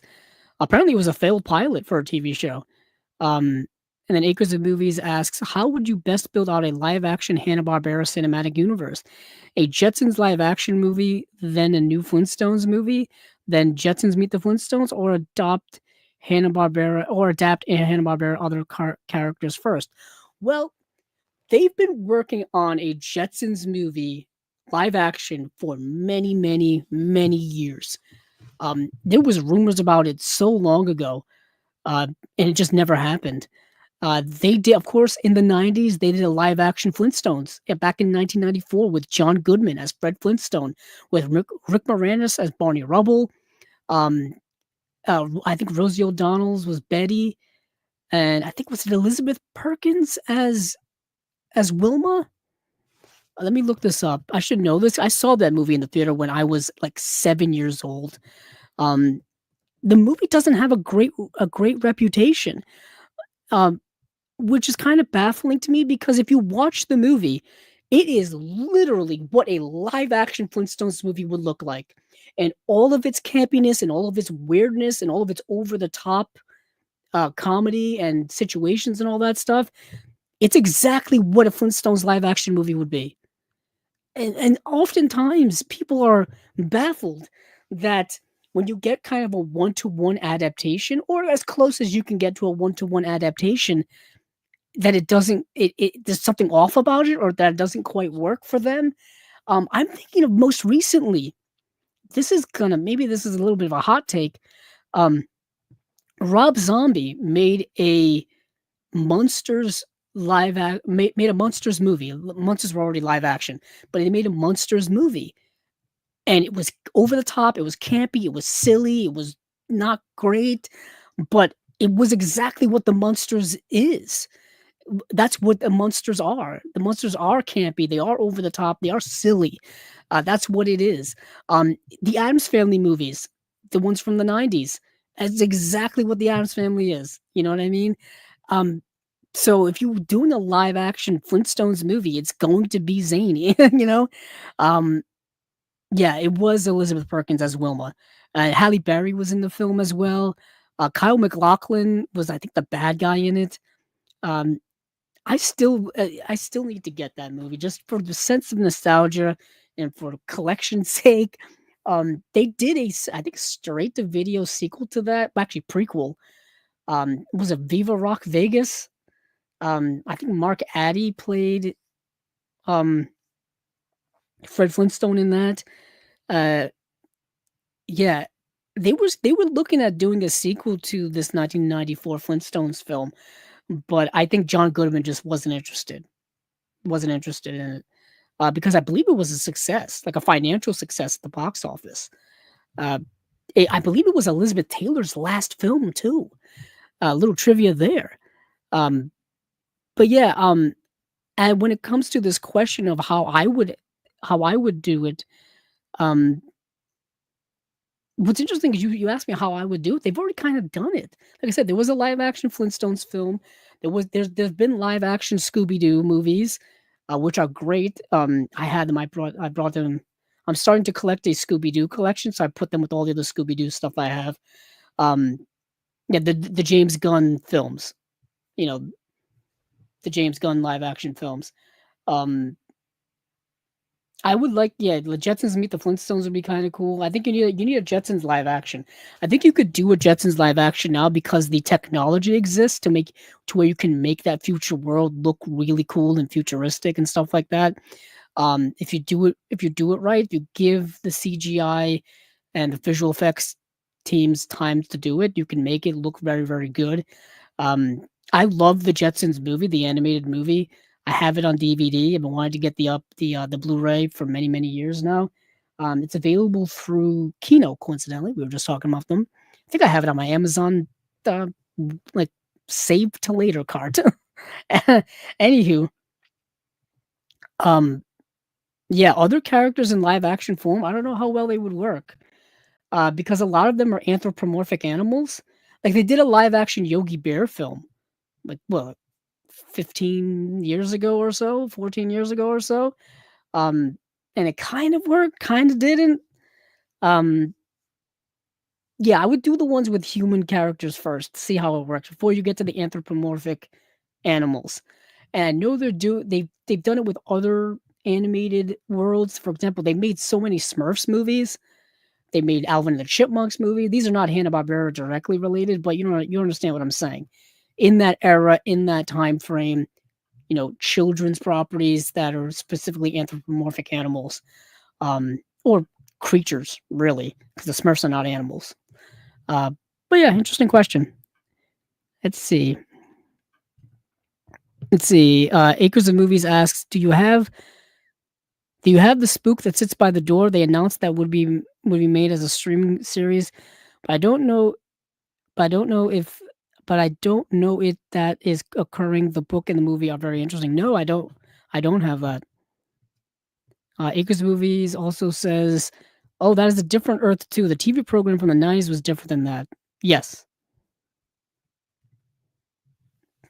And then Acres Movies asks, "Do you think Wild Hogs will ever get a commentary with Travolta and William H Macy and Martin Lawrence and Tim Allen? That would be a dream come true from a commentary making POV. Will makers try for that? Um, that would probably be very expensive, and to get all of those guys to do it together would be even more more of an incredible feat. I think there's a reason why you don't see a lot of commentaries being made from like a lot bigger name actors. Probably a lot of it's to do with scheduling. A lot of it is to do with money wise, because you got to pay them. You got to pay the people to do the commentaries and all this kind of stuff. You got to pay the team to edit it, all this kind of stuff. I don't see that ever happening, unfortunately. Um, let's see. Illuminator Pro says, "Later, man. Thanks for hosting. No problem. It's what I do. It's my podcast. That's my podcast. Uh, but thanks for showing up. Thanks for showing up. Let's see. Acres of Movie Soderbergh calls you for making Soderbergh. Acres of Movie says Soderbergh calls you for a milkshake meeting. Okay. Abel Ferreira calls you for a French dip sandwich meeting. What would you schedule first? Soderbergh. Soderbergh. Um, I think Abel Ferreira would probably scare me. From everything I've heard about him, he's not an easy guy to talk with. Um, but Soderbergh, I've been an admirer of Soderbergh for many years. He's been an inspiration for me when it comes to just a filmmaking perspective, um, in terms of how to make movies and how to get movies distributed and how the whole system works and all that kind of stuff. Um, there was that famous time where he basically quit filmmaking there for a little bit. He had a whole big rant at how he was basically fed up with the distribution system of movies. I think that was at the San Francisco Film Festival. You could probably find that clip on YouTube somewhere where he just goes off and off about the system and how much he hates it. He has since obviously has come back and made a bunch of movies. I think he just had a movie that came out last month, I think. So definitely Soderbergh first. Let's see. Acres the movie says, would Conan O'Brien, if he does good at the Oscars, be good for George Jetson? Or maybe Brendan Fraser? How about Sandra Bullock for Jane and Sophie Thatcher for Judy and Austin Zazure for Elroy? Sure, why not? Brendan Fraser, I don't know if he's I don't know if he would do it. There were talks for years about Ty Burrell. Ty Burrell from Modern Family for him to be George Jetson because he's got the look, he's got the look and he's got the comedic talent for that. Um, yeah, I it's interesting. Kind of interesting how I'm thinking of the Ty Burrell and Julie Bowen and their family in Modern Family and how closely they remind me of the Jetsons. Interesting, because their older daughter Haley in Modern Family is kind of like a Judy Jetson character, and their young son is like Elroy. I mean, they had the middle daughter who was the smart one of it all, but yeah, that's interesting. That's interesting. Um, Acres of Movie says, I'm assuming Joe Dante. Joe Dante was going to do the Jetsons. I'd like to see a Jetsons movie and Where's Waldo movie be made. That would please me. Acres of Movies also says, I own all the Jetsons episodes. I'd love to see a movie of that. Also, DeVito for Spacely and get a good actress with distinct voice for Rosie. Yeah, Danny DeVito. Yeah, that's kind of perfect. It's kind of perfect. Um, I own I own the complete original series of the Jetsons on Blu-ray. I don't own the 80s series, which is only available on DVD right now. I'm waiting and hoping that we're gonna get it on Blu-ray soon. We got like a volume one of that for the longest time, and then they eventually released a volume two, I think through Warner Archive, like made on demand program.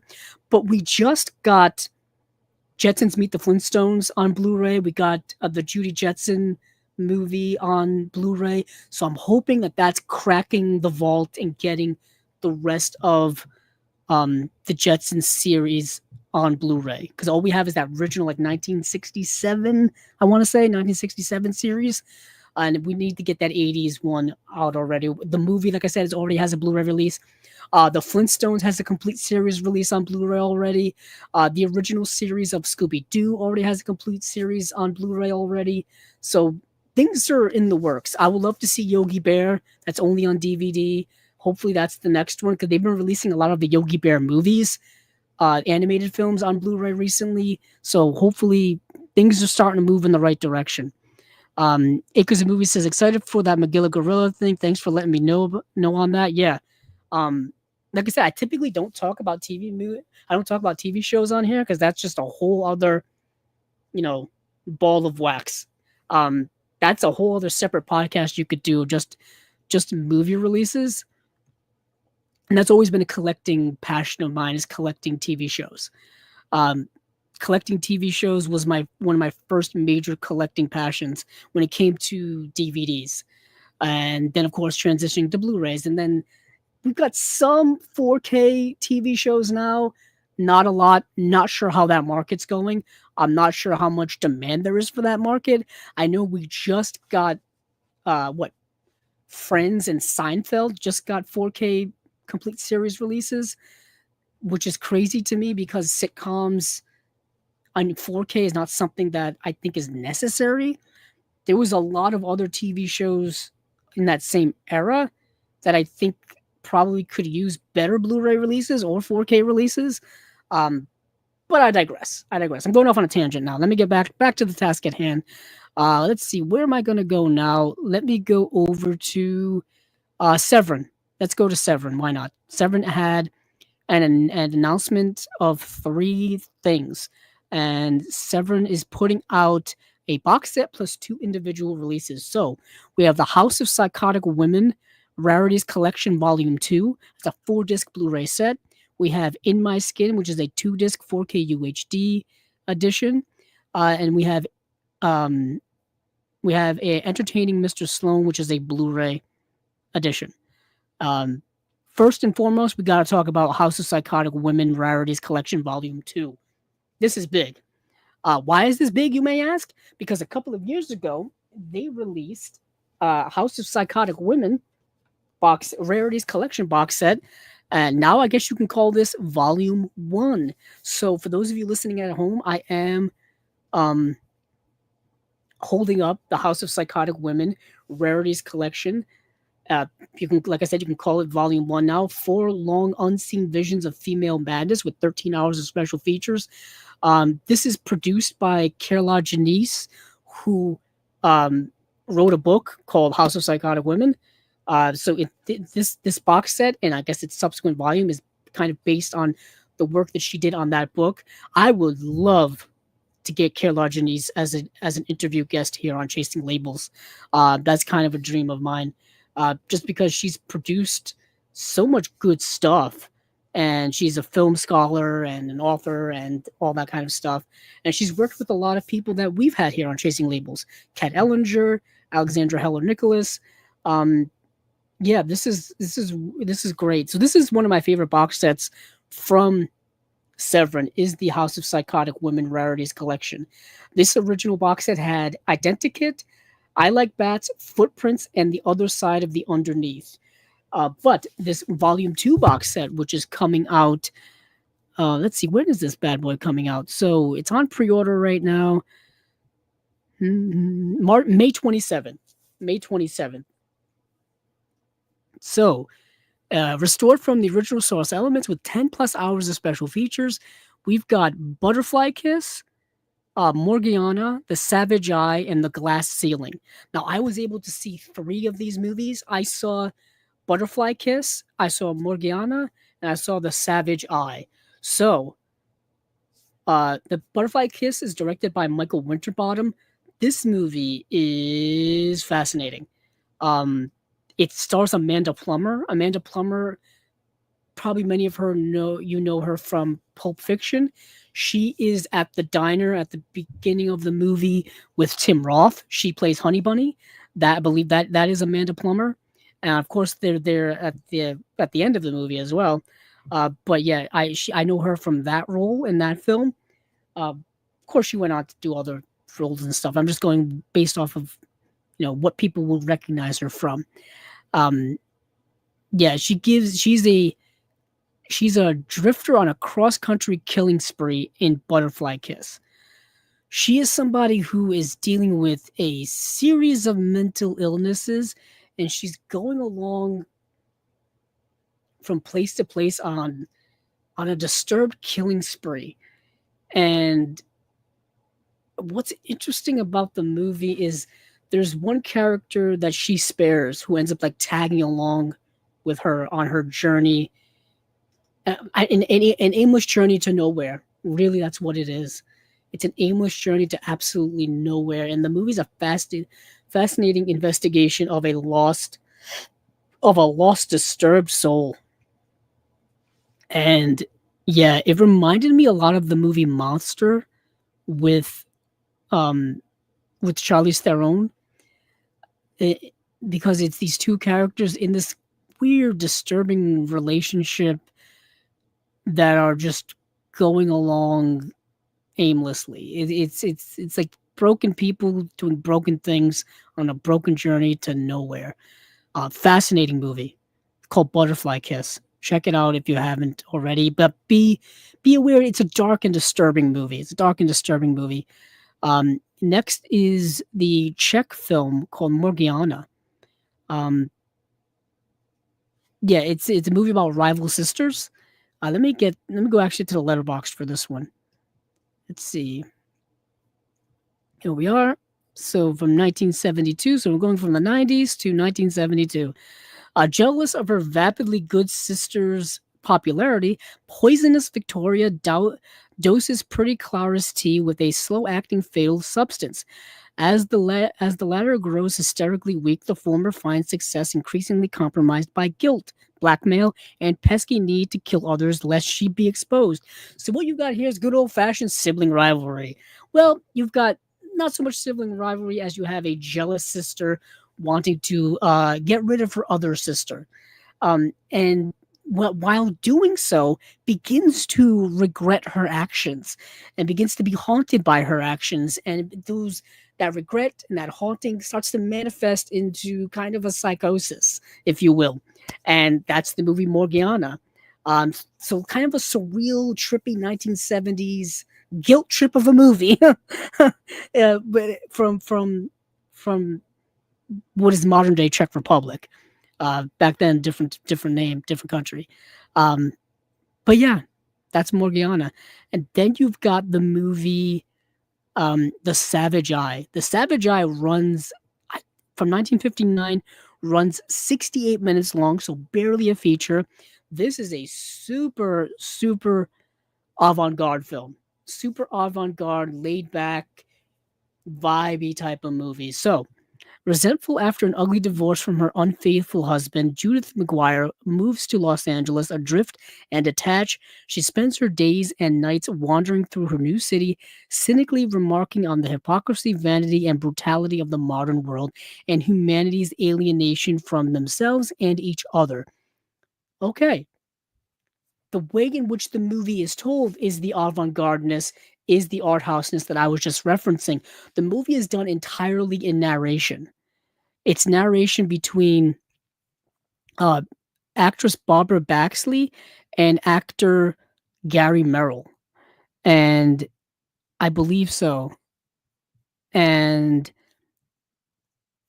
they are just kind of talking with another as these absent-minded, overseeing voices, as almost as if they are above humanity and just looking at and observing and commenting on humanity. And all you see is this woman kind of going from like her day-to-day life. So kind of a slice of life type movie for the most part. Like you see her walking the streets of Los Angeles, you see her like um going out to dinner, you see her like setting her bed and getting in bed at night at home. You see just her you see just like shots of 1959 Los Angeles and her commenting on the people and the buildings and the things and all that kind of stuff. It reminded me a lot of the first part of the movie Wings of Desire, the Wim Wenders film, where you have Bruno Ganz's character just going around as an angel and commenting on humanity and life and things that he's seeing. Reminded me a lot of that, but it's the entire movie. It's 68 minutes of that. Um, Interesting kind of exploration of that type of filmmaking. Interesting style, I would say. Not going to be for everyone, but I dug it. It's my type of thing. Um, yeah, let's see. And the last movie was The Glass Ceiling. I did not get to watch it because I simply ran out of time. I basically go for broke until I run out of time every time to prepare for chasing labels. Let's see. The Glass Ceiling, where are you? Ah, there you are. Let me just get a quick synopsis of this. So, a lonely housewife hears a man's footsteps in the apartment above her late at night. The upstairs neighbor insists it is her husband who has returned from business, but her explanations are soon contradicted. The woman begins to think her neighbor has murdered her husband. A little Rear Window vibe there. A little Alfred Hitchcock stuff going on here. Um, yeah, like I said, I did not get to see this movie, but I'm interested in it. So we have a 4-disc set, House of Psychotic Women Rarities Collection Volume 2. 4-disc set. Disc 1 would be The Butterfly Kiss. This comes with, oh, wow, 2 introductions, one by Kayla Janice and one by writer Frank Cottrell Boyce. Audio commentary with film historian Kat Ellinger. Between Everyday and the Extreme, Michael Winterbottom on directing Butterfly Kiss. I think this is Michael Winterbottom's like feature film directorial debut. You got Amanda Plummer remembers portraying Eunice. Saskia Reeves on portraying Miriam. Um, those are the 2 characters in the movie, Miriam and Eunice. Pestilence Through Petrol, Julie Baines on producing Butterfly Kiss. Frontlight and Black Sky, Seamus McGarvey on shooting Butterfly Kiss. And then there's a short film, Pleasures of War. Disc 2 is Morgiana. Let's see, special features, introduction by Kayla Janice, audio commentary with Stranger With My Face Festival director Bronnie Kidd and Cerise Howard, co-founder of the Czech and Slavic Film Festival of Australia. Little Drop of Poison, actress Eva Yazarova remembers Morgiana. The Stone Forest, newly commissioned short film on the shooting location Probiti. Uh, Probiti Kamani, animated by Leslie Supnet and narrated by Kayla Janice. Nightmares Yoras Hairs, 1970 vampire rock musical made for Czech TV. And there's a short film called Rest in Peace. Disc 3 is The Savage Eye. Audio commentary with film curator slash historian Elizabeth Purcell. Judith X, location video essay by Historiques Kim Cooper. Archival interview with co-director Joseph Strick. Trailers from Hell commentary by Caroline Janice, author of House of Psychotic Women. Short films, interview with Miley veterans. Milai veterans. Archival interview with director Joseph Strick. On interview with Milai veterans. Miss Candace Hilligoss's Flickering Halo. Then disc 4 is The Glass Ceiling, and special feature introduction by Caroline Janice. Audio commentary with Shalal Rowan Legg, author of a forthcoming monograph on director Eloy de la Iglesia and Faculty of Horrors Alexandra West. Connected at the Soul, Patty Shepard, as remembered by her sister Judith Chapman. Then alternate scenes from the TV version. Then more short film, another short film called Anta Mujer from 1976. Yeah, this is going to be yet again another solid, another great Severin box set. I'm super excited about it. Like I said, it's going to go along great with the first House of Psychotic Woman box set. Yeah.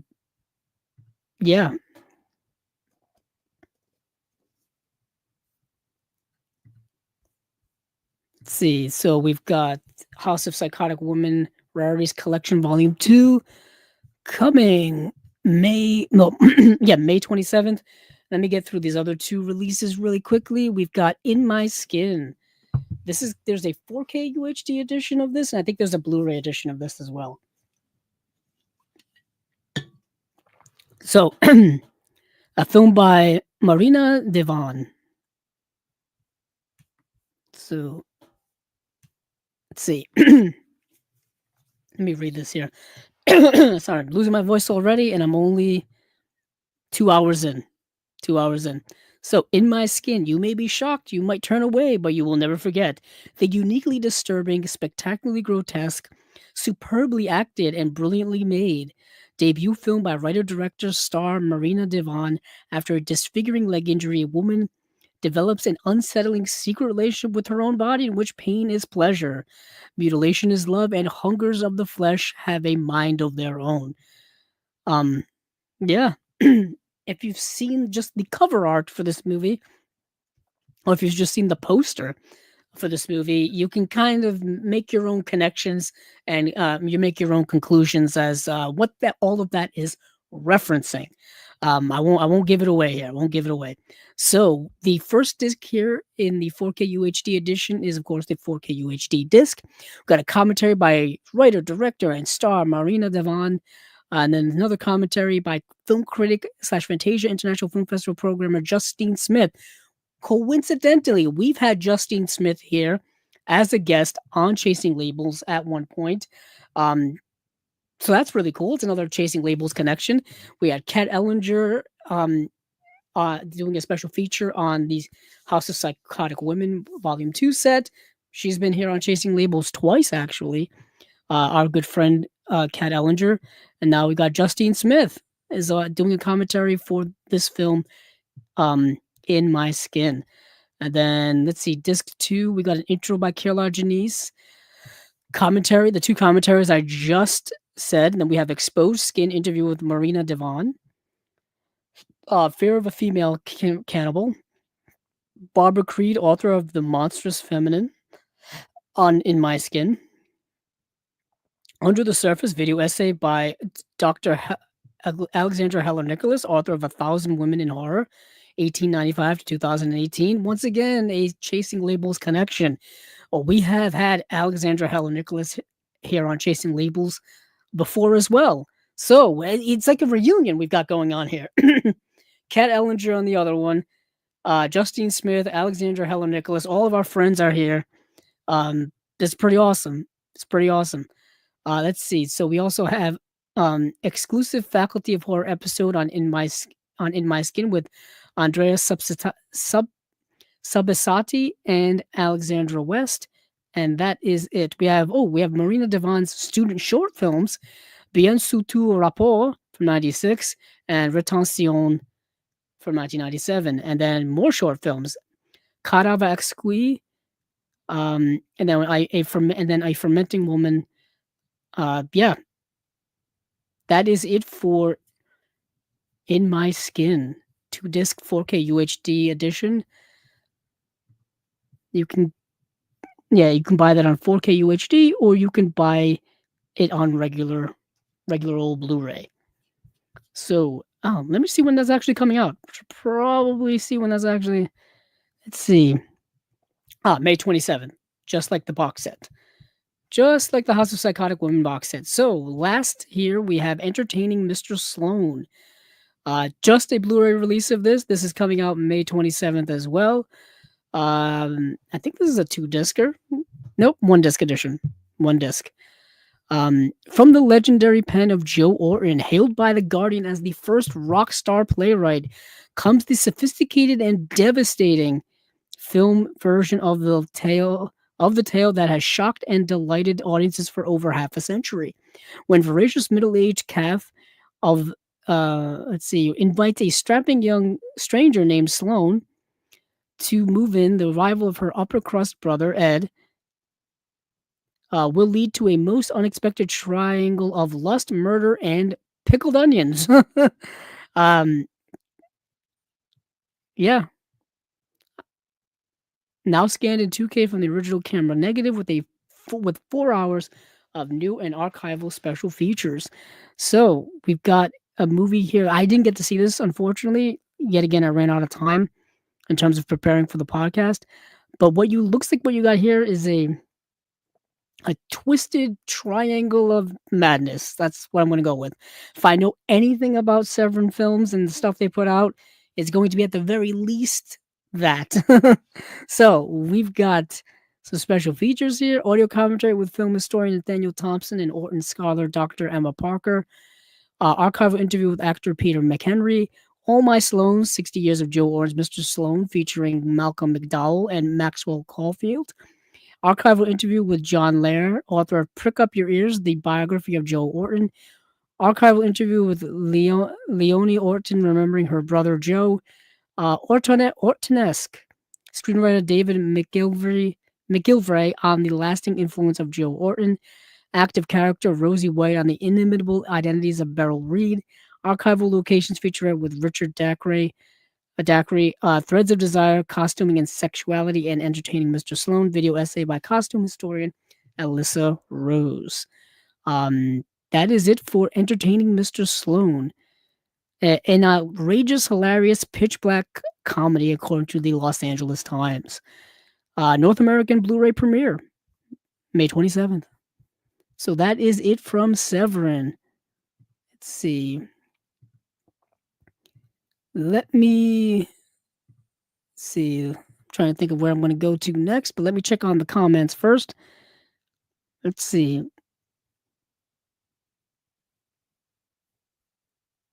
Acres of Movies says, excellent performance by Plummer. She was snubbed, one of the best all-time performances. Yeah, she's kind of on another level in that movie. She's manic, psychotic, sad,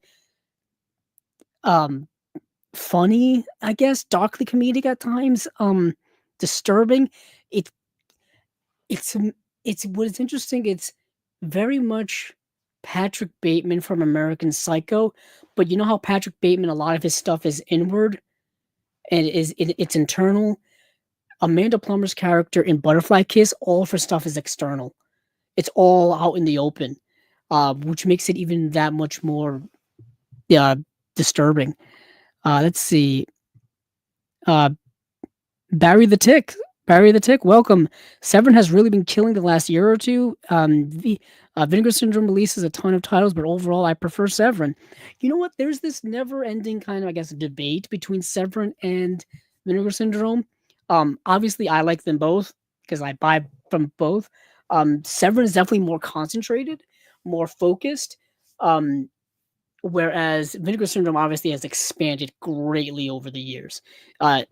Even even more so as we've covered them here on Chasing Labels, we've noticed that. But just in general, I think anybody can kind of see that they've got so many titles now, in so many different genres and sub labels and all that kind of stuff. Severin's relatively smaller, relatively more focused, but they've been putting out really good stuff. I really want to get Opera, the release that they put out last year. But I think I have to order directly from them because I think there was a replacement disc issue with that release. Um, but there's a bunch of there's stuff from Severin I still not to get. I still want to get. Stuff's expensive though. Their 4K UHD like collector's editions, are expensive. They're not cheap. They're not cheap, but they're worth it though. They're worth it though. Let's see. Acres of Movie says, "Have you heard anything about about a Romeo's Bleeding special edition soon?" I have not. I have not, unfortunately. Let's see. Acres of Movies also says, "What movie would you like to do a commentary for once prepared?" Wow. I'm glad somebody finally asked me this. Oh, yes. I would one of the greatest honors for me would be to do a special feature or to be able to produce a release, like help produce a release from any label. I don't care. It would just be an honor to do a commentary, to do a special feature, to produce a release.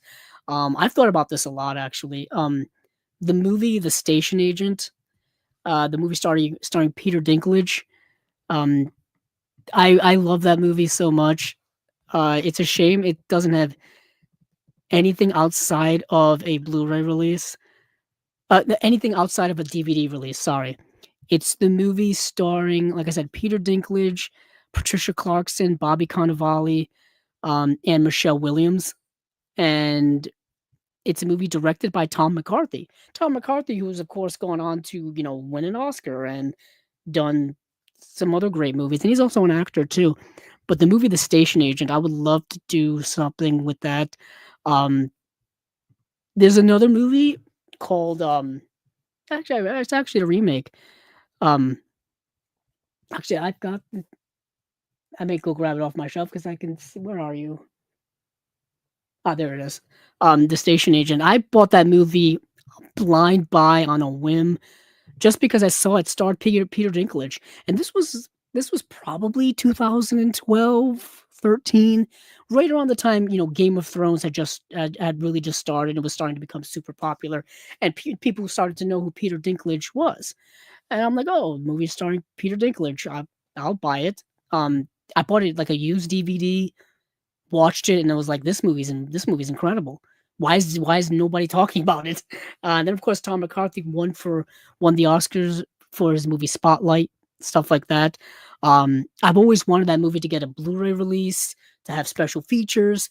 The thing is with it is that I think it's a Miramax film, and if you know anything about Miramax over the last decade or so, their catalog is all over the place in terms of availability, who owns what, where, and how it's available. Right now, we're slowly, ever so slowly, getting Miramax films getting re-released on Blu-ray and some on 4K, which is a damn miracle. It's a damn miracle if that's happening. But hopefully one day we will get The Station Agent. Um, Another one for me would actually be another movie I think only has a DVD release, and that is I'm looking at right now, The Four Feathers. The Four Feathers, which is a movie starring Heath Ledger. Um, Underrated film in my opinion. Came out in 2002.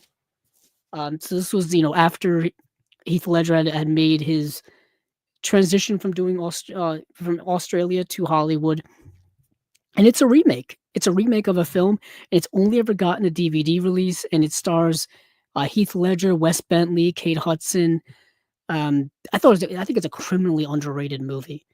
Underrated movie. It was a movie that I've always really liked. I would love to produce the Blu-ray release of that movie or be involved in it in any way. I don't know if that's ever going to happen, or if the movie's ever going to get a Blu-ray release. Let me see. The Four Feathers. Let's see. I have to go over the DVD. Yeah, the DVD was produced by Paramount Pictures, so it's a Paramount film. Right now, Paramount is sharing their back catalog of movies. They've shared a lot with Kino. They shared a lot with Imprint, of course. and they've shared with other companies now too. So could happen. Could happen. Who knows? I to be honest, I could see a Kino release of this. I would love if they went to 4K UHD. I think I'd cry. I think I'd cry. I'd be so damn happy. Um, yeah. So it would be the Station Agent and the Four Feathers would be two movies I would love to work on a Blu-ray release of. Um, who knows? Who knows? Um, but let's see. Where did I want to go to next? Let me go over to Imprint. I'll go Imprint. Let's see. How do I want to end the show? Let me see what I've got here for stuff to talk about. So I've got Imprint, Radiance, and Criterion. Those are the three I have left to talk about here. So we'll go with Imprint first because they've got a lot to talk about. So Imprint has their April stuff. This is their April release announcements, and then they had one extra announcement too. So let's go through the April stuff first, and then we'll go to their one extra one. So we've got It Came From Outer Space, and then we had a double feature of Flesh and Fantasy and Dead of Night. Remember I talked about the 4K UHD release of Dead of Night from Kino that's coming from Kino. Well, Imprint's putting out their own Blu-ray version of that, and that is in this double feature collection with Flesh and Fantasy. Flesh and Fantasy has already been released here in Region A land from Vinegar Syndrome. Coincidentally, we were just talking about Vinegar Syndrome through one of their partner labels. No, through one of their sub labels. Sorry. They put out Flesh and Fantasy. I have it around here somewhere. It's in one of these stacks somewhere. Probably should look for it in due time. It's either in front. It's either behind me or in front of me. Either way, I've got it. Where are you, Flesh and Fantasy? I'll look for it later. But that is that. And then we have not one box set, but two box sets of their Tales of Adventure series that they've been doing. So we have Collection 5 and Collection 6. So we'll get into what movies are in which set. They're both obviously each box set is themed to a different thing. And we'll get into that. Next we've got Bride of Vengeance. And then we have the movie Ivy.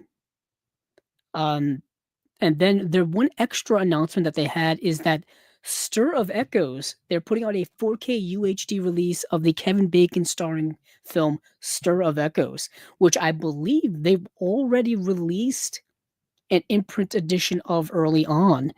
Yeah, it was back at number 91. So they're up at 406 currently of imprint releases, like numbered imprint releases. And Stir of Echoes was number 91. So that gives you a sense of how long ago that they released that movie. And now they're going back and giving it a 4K UHD release. Underrated Kevin Bacon movie. But I did want to say that I do have one of the Tales of Adventure collection sets. I've got volume 1 actually. I've got volume 1 and I've been meaning to get the others. I think I only have volume 1. So way back when when they first released this, I got volume 1 and I've had it ever since.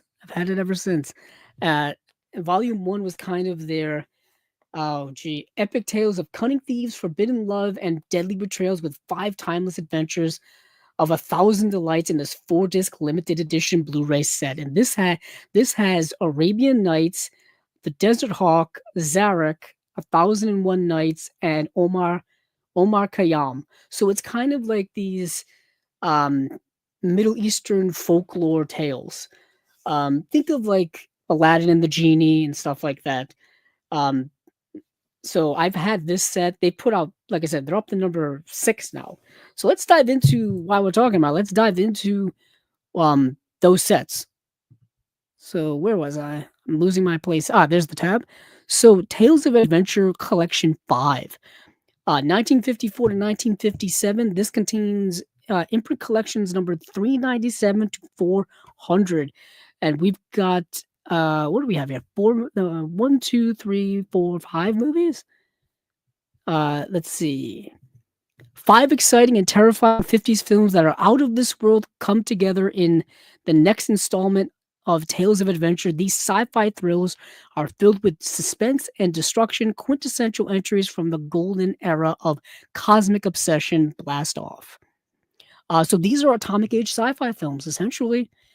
We have The 27th Day, The Night the World Exploded, which is getting a worldwide first on Blu-ray, This Island Earth, The Devil Girl from Mars, and The Gamma People, worldwide first on Blu-ray. And then you get a bonus film, a bonus, yeah, it says plus bonus film, The Underwater City from 1962, which is in standard definition.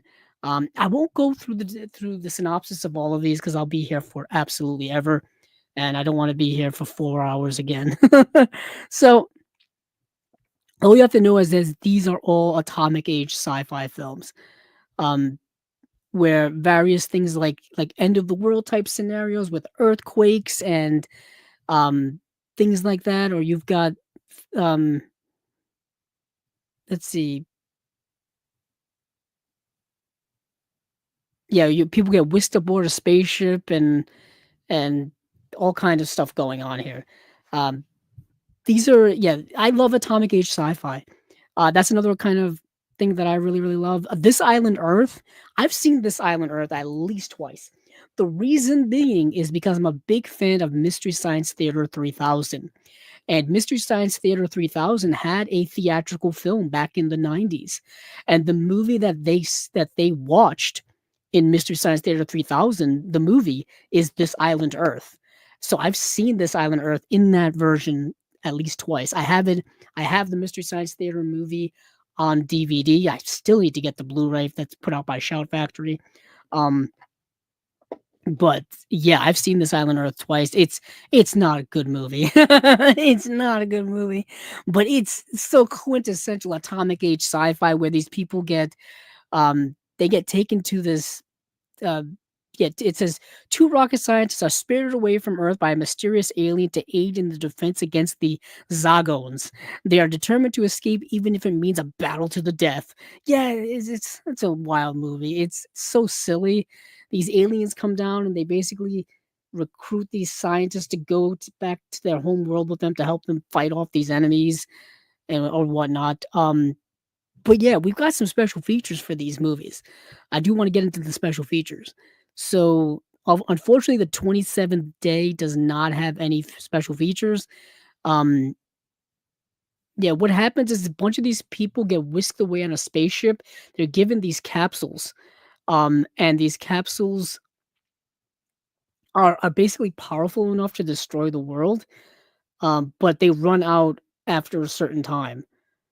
So these people are basically left with this moral quandary of, hey, do we want to like use these capsules to like I don't know, like destroy the world or change world events?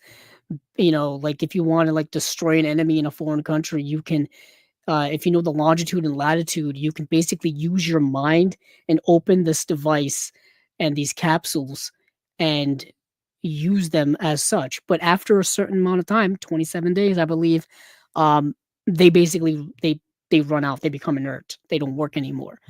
Unfortunately, no special features for them. Unfortunately, for the night the world exploded, no special features for that yet. This Island Earth it has a new audio commentary by Heath Holland from Serial at Midnight. So, for those of you who know Heath, or for know of Heath Holland from Serial at Midnight, another collector and film fan and movie guy, super cool dude. I've seen a lot of his work. He's a really awesome dude. And then you got a Trailers from Hell with Joe Dante on This Island Earth. Devil Girl from Mars. Um, you've got a new commentary by film historian Philippa Berry, audio commentary by Kim Newman and writer/journalist Barry Forshaw. New interview with author John Tolson. It's got an interview with novelist and critic Kim Newman. So you got two Kim Newmans. Kim Newman's doing a commentary and doing an interview. For those of you who know who Kim Newman is and you've seen his special features before, that guy can certainly talk. Yeah, man, he can talk, and it's all good stuff. All good stuff. The Gamma People. Um, Yeah, so an American reporter smells the story of a lifetime when he is stranded in an Iron Curtain country where the local dictator is using gamma rays to transform children into mutated henchmen. Silly stuff. So you've got bonus film, and this is where you get the underwater city in standard definition. Then you get a trailers from hell, Joe Dante on the Gamma people. That is it. So yeah, that is Tales of Adventure Collection number 5. Uh, Basically, I would dub this kind of the atomic age sci-fi box set. Then you have Tales of Adventure number 6, which is radically different. These are films from 1945 to 1969, Imprint Collection 401 to 404. This is a 4-film box set, and these are all like war films. Tales of Adventures takes to the land and sea in 4 epic stories of human survival facing extreme adversity. Okay, so not necessarily war films, but go deep inside world wars and behind enemy lines and follow brave defenders in their quest to survive. Take cover. So you have Counterattack from 1945, which is getting a worldwide first on Blu-ray. Abandoned Ship, worldwide first on Blu-ray. And then you have King Rat, worldwide first on Blu-ray. And then you have The Bridge at Remagen. Bridge at Remagen is not a worldwide first on Blu-ray because there have been releases here in the Region A land. Specifically, there was one by Twilight Time back in 2017. And then you've got a release in 2022 by Sandpiper Pictures of The Bridge at Remagen. I got to see 3 out of 4 of these films, and they're all pretty good. So, let's see, Counterattack, based on the Broadway play of the same name, Counterattack stars the original Scarface Paul Muni in Zoltan Korda's thrilling war drama. During a mission to capture a Nazi officer deep inside enemy-held territory, paratrooper Alexei Kolkov ends up trapped inside the basement of a bombed-out building along with a fellow Russian and 8 German soldiers. So what you've got here is a movie that pretty much takes place entirely in one area, and you've got this battle of wills between these two opposing sides. Russia and German soldiers, really. And yeah, it's a battle of wills. Nothing in terms of special features for that. Abandoned Ship is a movie, okay? It's a movie with a capital M. A luxury cruise liner sinks and leaves passengers stranded at sea in abandoned ship based on the real life sinking of the American ship William Brown in the 1841. This movie is also very similar to the Alfred Hitchcock film that I'm completely blanking on right now. I don't know why. Let me look it up. Sorry, my mind always freezes up during the podcast. Let's see. I've had this movie on DVD and I've had this movie on Blu-ray. And I don't know why I'm completely forgetting about it. Where are you? I think I went back too far.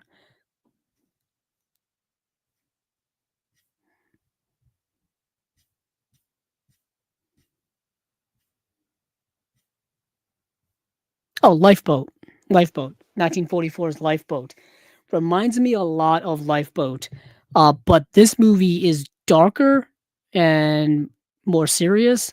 And I don't know if better is the word I would use. Just darker and more serious. And it's really, really good. Let me go back here. So when a lifeboat built only for 9 is carrying 20 injured passengers, the ship's officer must decide who is to be cast out to sea to give the others the chance to survive. Yeah, it's dark.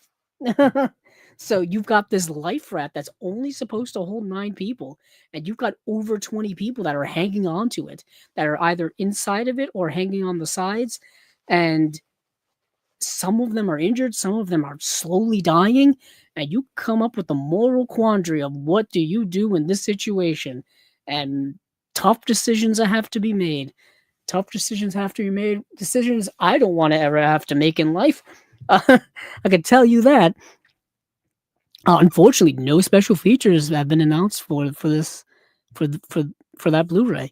Let's see. King Rat from 1965, worldwide first on Blu-ray, nominated for 2 Academy Awards. King Rat stars Hollywood legend George Segal as an American soldier stuck in a Malaysian POW camp during World War II. In Singapore, notorious Changi prison, a cold-blooded American wheeler dealer named King manages to keep himself and his flunkies well-clothed and well-fed. British Army Lieutenant Gray tries to maintain discipline amidst the camp's desperate circumstances, realizing he both needs and despises the fast buck operator King. Reminds me of like Hogan's Heroes, reminds me of Stalag 17. That's the vibe I'm getting. I didn't get to see the movie. This is the one I didn't get to see. So next is the no special features. I don't think, yeah. So the Bridge at Remagen, from 1969, a fictionalized version of actual events during the last months of World War II. The Bridge at Remagen features an all-star cast, including George Segal once again, Robert Vaughn, and Ben Gazzara. A desperate skirmish transpires between an American lieutenant and a Nazi major as the Allies advance on Remagen and a target strategically located bridge across the Rhine. So basically, the Germans, I think, want to destroy this bridge at Remagen to halt the American soldiers' advance, but in doing so, they're going to end up trapping their own troops behind the lines, essentially. So this does have special features. So new audio commentary by filmmaker slash historian Steve Mitchell and Stephen J. Rubin. New video essay on director John Guillermin. So John Guillermin directed The Bridge at Remagen. John Guillermin may be familiar to people because he directed a few films that I'm pretty sure people will be familiar with, or at least know of. Hopefully so. As soon as I'm able to pull up his filmography. So he directed Death on the Nile. He directed The Towering Inferno. He directed The King Kong from 1976, which is the movie starring Jessica Lange and Jeff Bridges. He also directed its sequel, King Kong Lives, from 1986. Not as good. Not as good. There's a full-on scene in that movie where they're replacing King Kong's heart with an artificial heart, and it's literally done in real time. So it's rather boring. He also directed one of the sequels to Shaft in Africa. So yeah, so that is John Guillermin. Let's see. And that is it for this box set. That is at the Tales of Adventure Collection 6. So this is the survival box set, I guess, or people being put in extreme circumstances box set. When does this come out? April 30th. April 30th. So let's see what else we've got here. So It Came from Outer Space has gotten a 4K UHD release, not only from, obviously from buddies over at Imprint. It's gotten a 4K UHD release over here as well, I think from Universal. I have the DVD, I have the Blu-ray from many years ago. Let's see. I'm misspelling It Came from Outer Space. So I have the 3D Blu-ray from 2017, which already looked incredible, and I know that the 4K looked incredible as well. And the 4K came out from Universal back in 2023, so recent. So obviously, this is going to look fantastic. It's a movie that I really, really like. Yet again, atomic age sci-fi. That's kind of something I really love. This is from 1953. Let's just take a gander at it while we're here. Coming out April 30th as well. The Night the Earth Will Never Forget. Nice tagline there.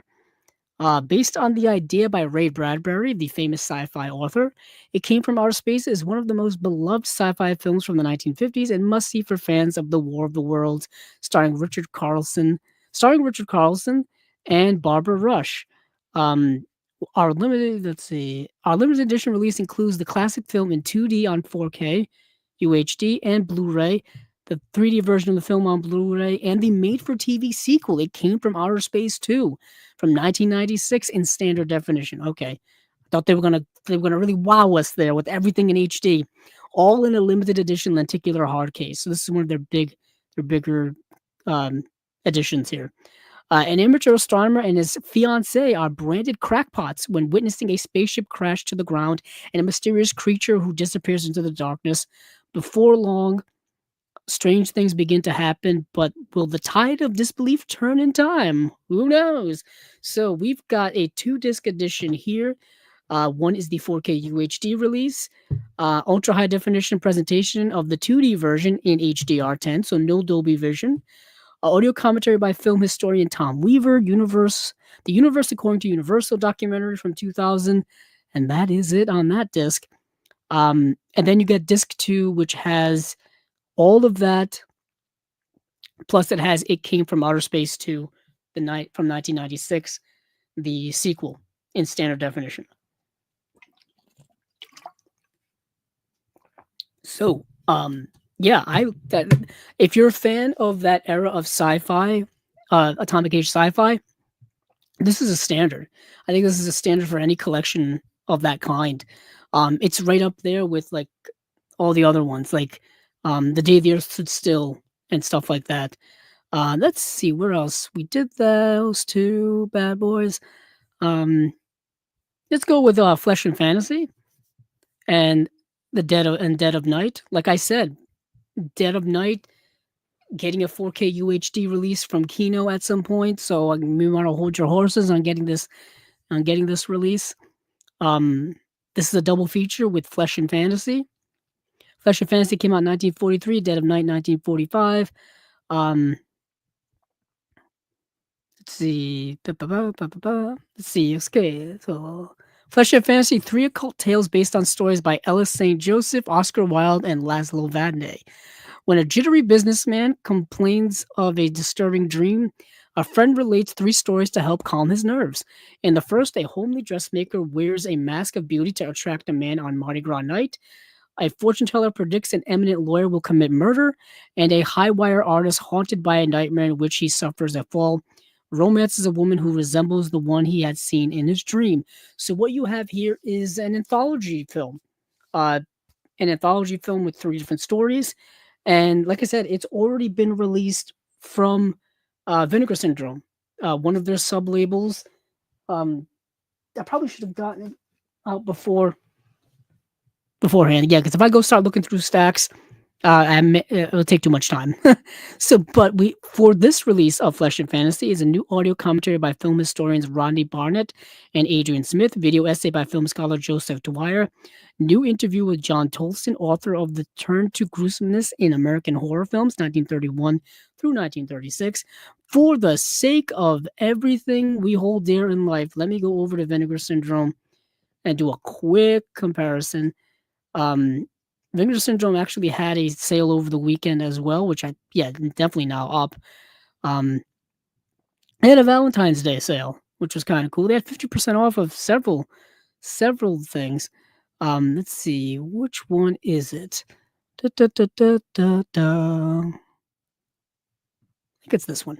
I'm trying to remember which sub-label it was. Yes, it's the Vinegar Syndrome Lab sub-label. It has the Flesh and Fantasy edition. Let's see. So the Flesh and Fantasy from Vinegar Syndrome, different special features. It's got a brand new commentary track with film historian / author Barry Forshaw and film critic author Kim Newman. Fate News or the Dark World of Julien Duvivier, a featurette with French film director Christophe Gans. And that is it. So the Imprint edition has obviously more special features and different special features for Flesh and Fantasy. That's good to know, just in case people are debating which one to get. And then Dead of Night, named by Martin Scorsese as the 5th scariest horror film of all time and ranking at number 35 on Time's Out's 100 best horror films, Dead of Night will have you on the edge of your seat. If Scorsese likes it, that's all the endorsement you need. That's all the endorsement you need. There had been anthology movies before Dead of Night and even a couple of silent horror anthologies. But Dead of Night brought the format to the mainstream. It was a massive hit, and it did so by lulling its audience in a series of increasingly scary vignettes. Dead of Night still packs a wallop and sends these shivers right up your back, even almost 3/4 of a century later. I described it earlier. It's a series of anthology stories. Vignettes is a better word to use. I couldn't quite pull the vignette out of me earlier, but once again, um, yeah, that's what it is. And we got some new special features. New audio commentary by critic and film historian Pamela Hutchinson. New interview with author John Lewin Probert on the popularity and history of British horror anthologies and Dead of Night. New interview with author Dr. David Huckvale on Dead of Night. Remembering Dead of Night documentary. Now, um, Kino didn't announce any special features for their version of Dead of Night, so we don't know if these are going to be the same ones, if they're going to have different ones, or have none of these. We have no idea yet. All I can tell you is that right now, Imprint has got the edge, and they've got the edge in the special features department. The fact that Kino's putting it out in 4K UHD is a bold move. It's a baller move, as they say. It really is. But that is Flesh and Fantasy and Dead of Night, a really good double feature that work very well together. They're both anthology films. Um, they're both really good. They're both really, really good. So that is that. Let me talk about Ivy, and then maybe we'll move on to Radiance, and then get to Criterion, just so I'm not here for another hour and a half. um, let's see if let me go back to the comments here.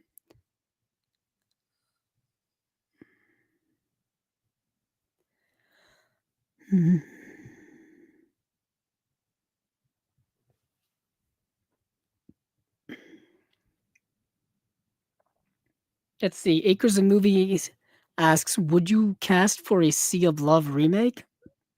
Who would you cast for a Sea of Love remake? I have no idea.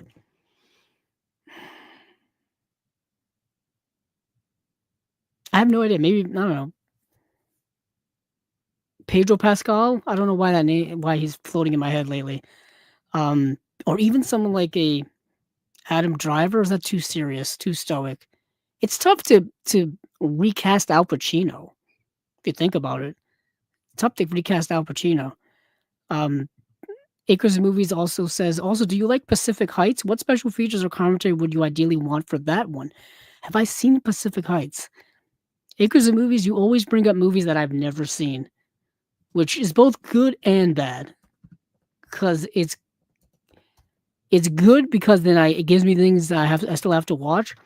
It's bad because I can't answer your questions. That's a John Schlesinger film. I have to see it then. I have a John Schlesinger section of my section of my collection that's woefully underdeveloped. So I've got to beef that up. John Schlesinger, for those of you who don't know, the director of Midnight Cowboy, Marathon Man, Sunday Bloody Sunday, Darling from 1965, The Day of the Locust, which just got an Arrow Blu-ray release last year, Billy Liar, an underrated movie which doesn't get talked about a lot, The Falcon and the Snowman. That's another one. I have that on DVD. I have to check if there's a Blu-ray of that. What is? Yeah, Far from the Madding Crowd. I have to see. That's another John Schlesinger film. So I have not seen Pacific Heights yet. I can't answer that. Sorry. Let's see. Acres Movies also asks, also says, have you seen the shot-on-video horror anthology Tales from the Quad Dead Zone? I like the stories in that one. It is on DVD and YouTube. A mother interacts with ghosts son as wraparound. I have not seen that. Sounds fascinating though. Yeah, horror anthologies. I've got to get into more of them. What have I got here? I had it here. I don't know what I did with it. Oh, here it is. Speaking of horror anthologies, I've got the 4K UHD of Creepshow right next to me. The Shout Factory / Scream Factory release of Creepshow. I do want to also get like Body Bags and other kind of horror anthologies as well. But this is a really good release. This thing is loaded with special features. Now that I look at it, um, yeah, this is based on screen. Yeah, let's see, original screenplay by Stephen King.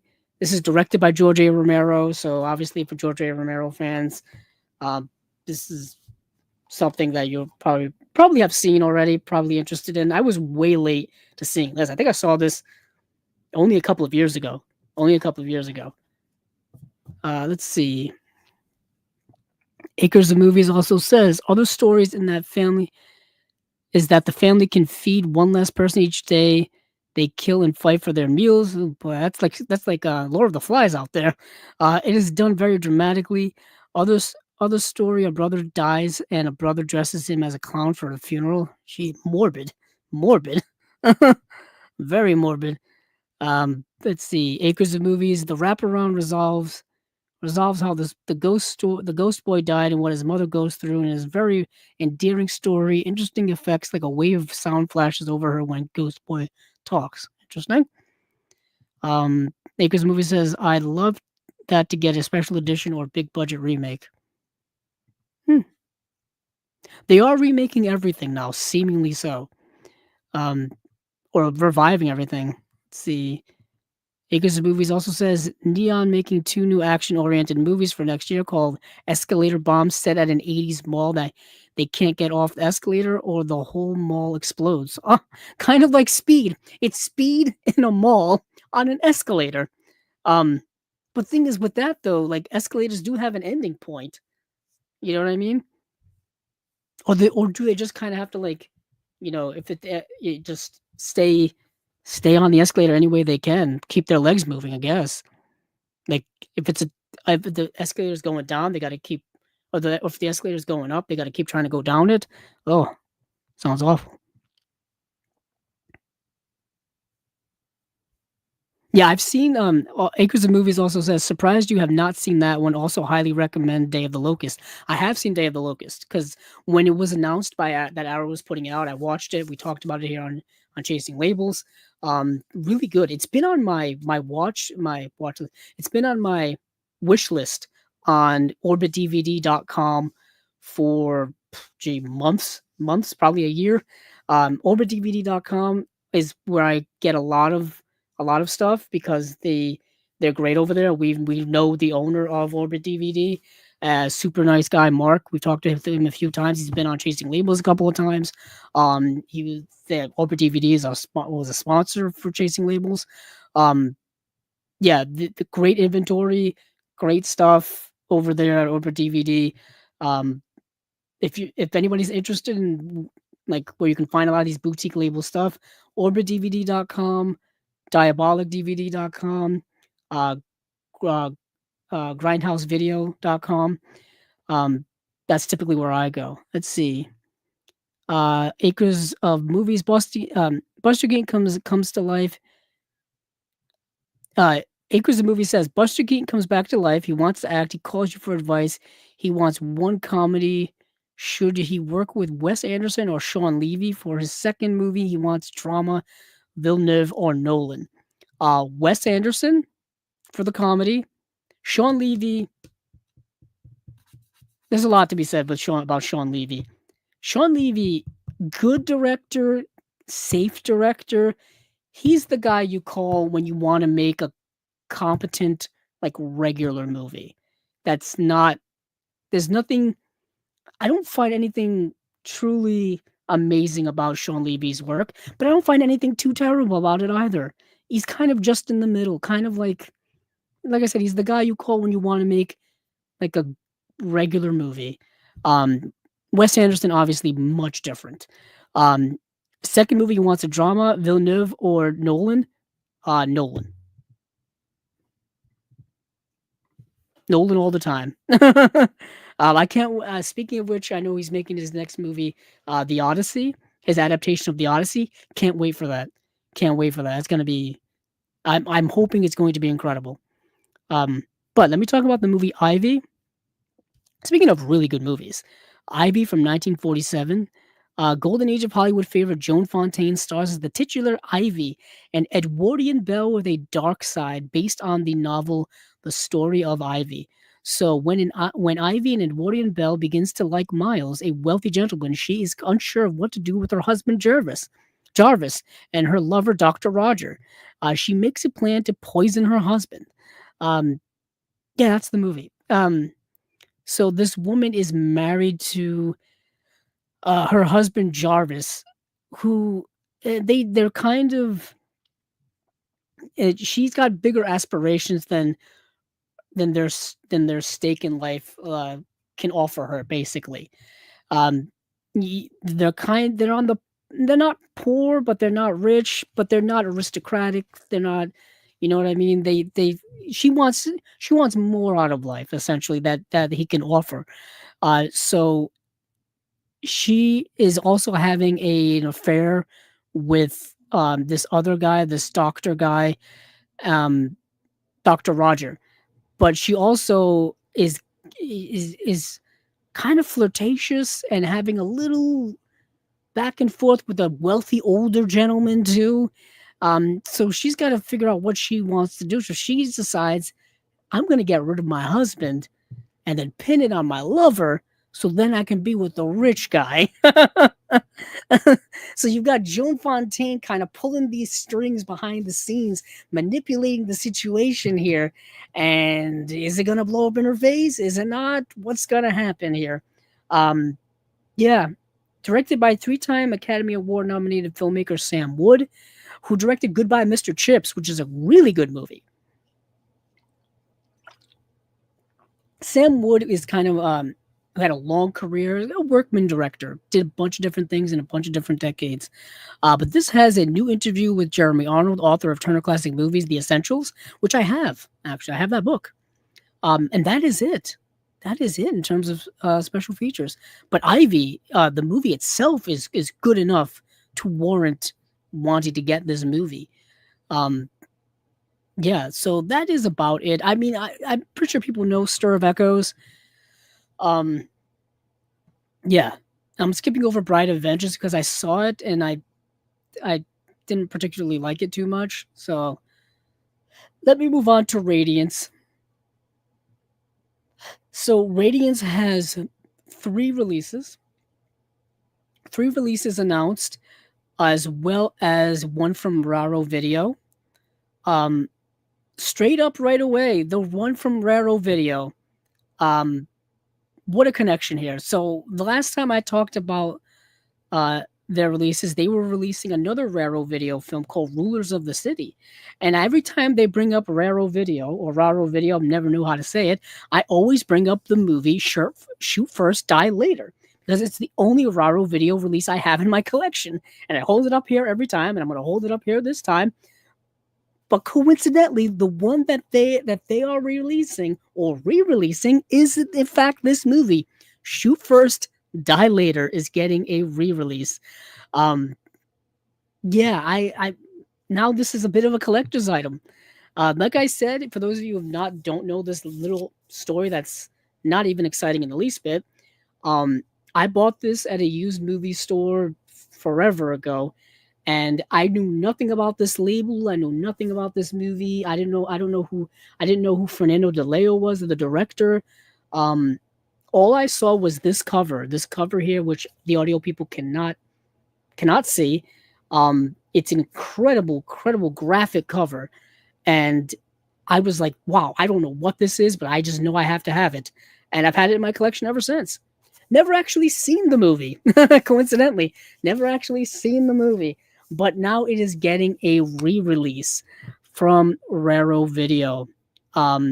Shoot First, Die Later. But to Radiance. Radiance is releasing 3 films. Let me see when these are coming out, actually. I think this is their May releases. Yes, these are their May releases. So we've got Femrock, The Rapacious Jailbreaker, and The Railroad Man. And on the 5th of March, they will be announcing, I believe, their June releases. So, that's right around the corner. So Them Rock, I did not get to see. So that's the only one I did not get to see. So Themrock, living at home with his mother, bachelor house painter Themrock, leads a dull life. One day, after an unearthed run-in with his boss, the usually docile Themrock rebels and dismantles his myopic world. Made on a shoestring budget with no intelligible dialogue, Claude Ferraldo's cult taboo-busting satire about a French blue-collar worker turned urban caveman anarchically eviscerates mid-century labor and gender politics. Never released on disc in the UK, Themrock may be familiar to British audiences from Channel 4's infamous Red Triangle showings intended for adults only. Now this savage satire can be seen again, newly presented on Blu-ray from a 4K restoration. We have a 4K restoration from the original negative by Studio Canal. Original uncompressed mono PCM mono audio, interview with critic David Thompson, interview with actor Michel Piccoli and director Claude Ferraldo, interview with Manuela Lazic on Michel Piccoli, and that is it. That is it. I'm curious about the movie. I really want to see it now. This is coming out May 19th. Sorry. Coming out May 19th. Movie I did get to see, The Rapacious Jailbreaker. Movie filmed by Asado Nakajima. Let's see. In the free-for-all chaos after World War II, black marketeer Ueda is robbed of a pound of morphine.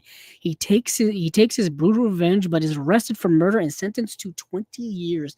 He escapes and is caught, but no matter where they send him, Ueda won't let prison walls stop him. Directed by a master of the genre and based on the real exploits of a 7-time prison escapee, this ranks as one of the rawest entries in the 1970s cycle of Japanese true crime films.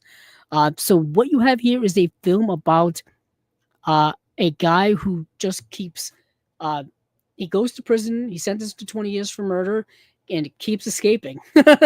Escaping, getting caught, escaping, getting caught.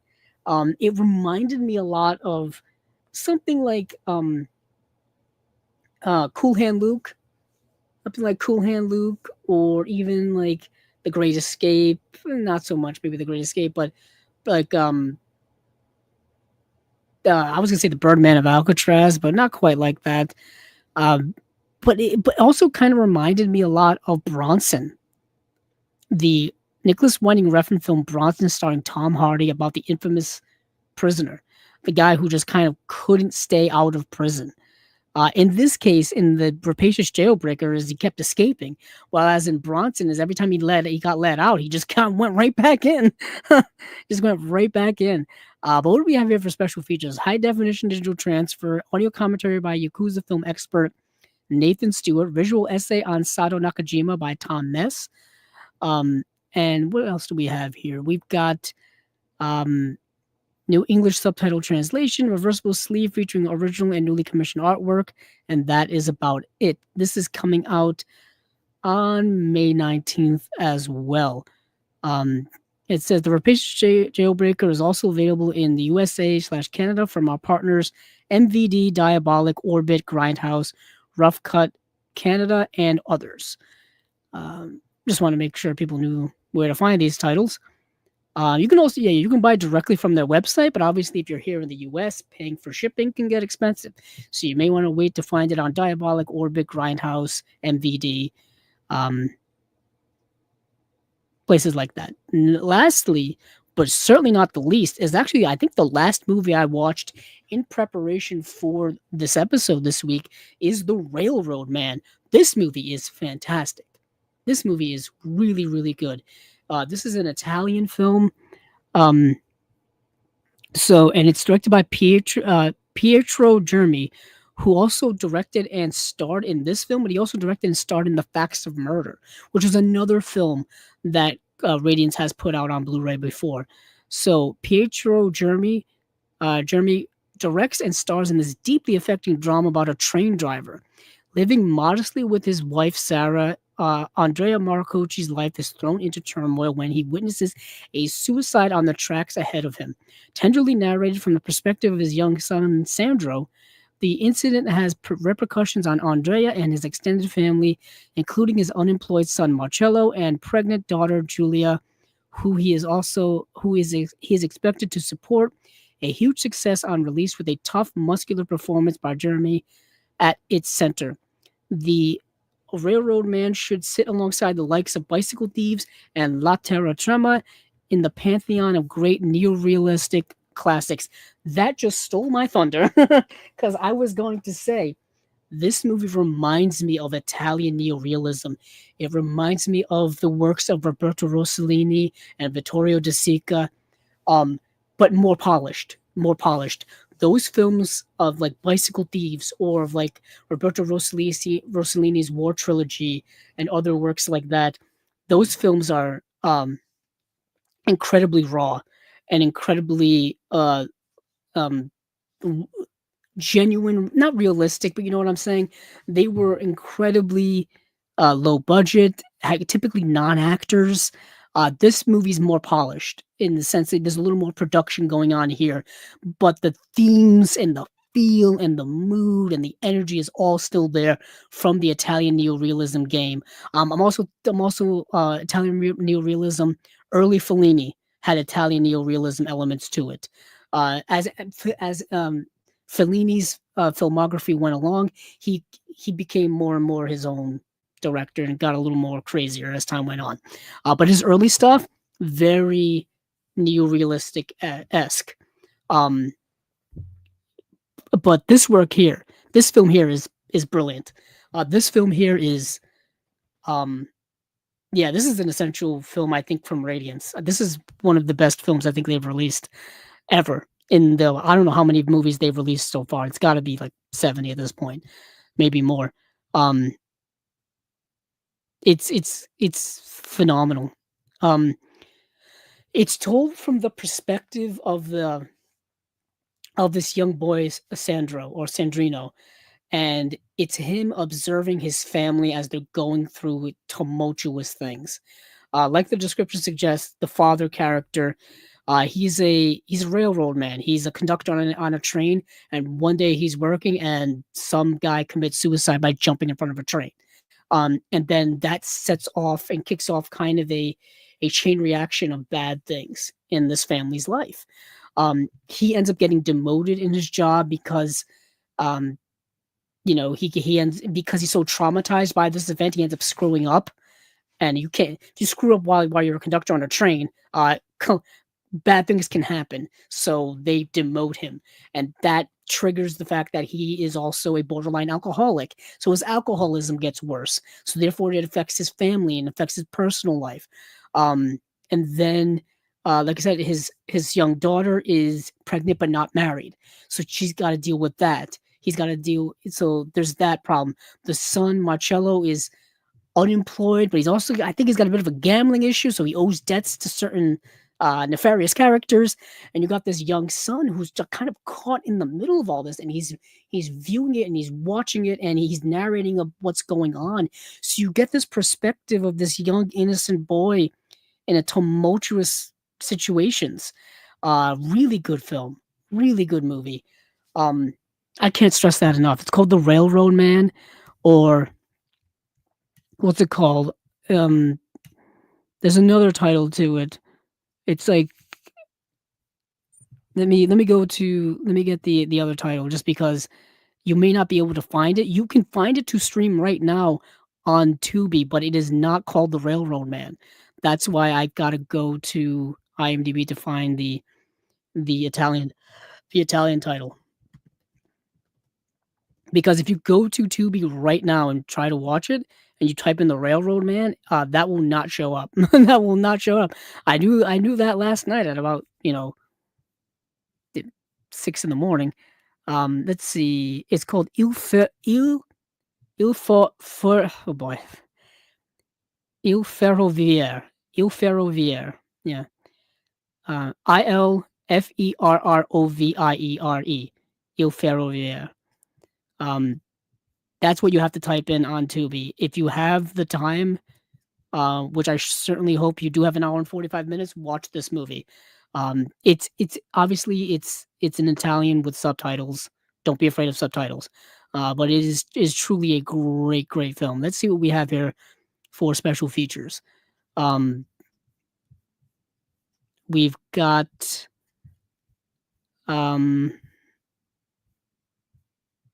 4K restoration by Cineteca di Bologna in collaboration with Surf Film at L'Imagine Ritrovata Laboratory. A new interview with Pietro Germi expert Mario Sesti. A new interview with actor Eduardo Navolo. A reversible sleeve featuring designs based on original posters, and that is it. That is it. Came out in 1956. This is a Region A and B release.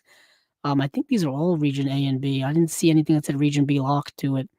Nope, A and B for the Rapacious Jailbreaker. Let me see Themrock.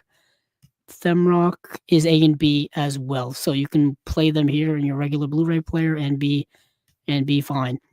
Yeah, you're good. So that is it from Radiance. We have Themrock, the Rapacious Jailbreaker, and the Railroad Man, and then Raro Videos putting out Shoot First, Die Later. Let's see what we have. Let's see.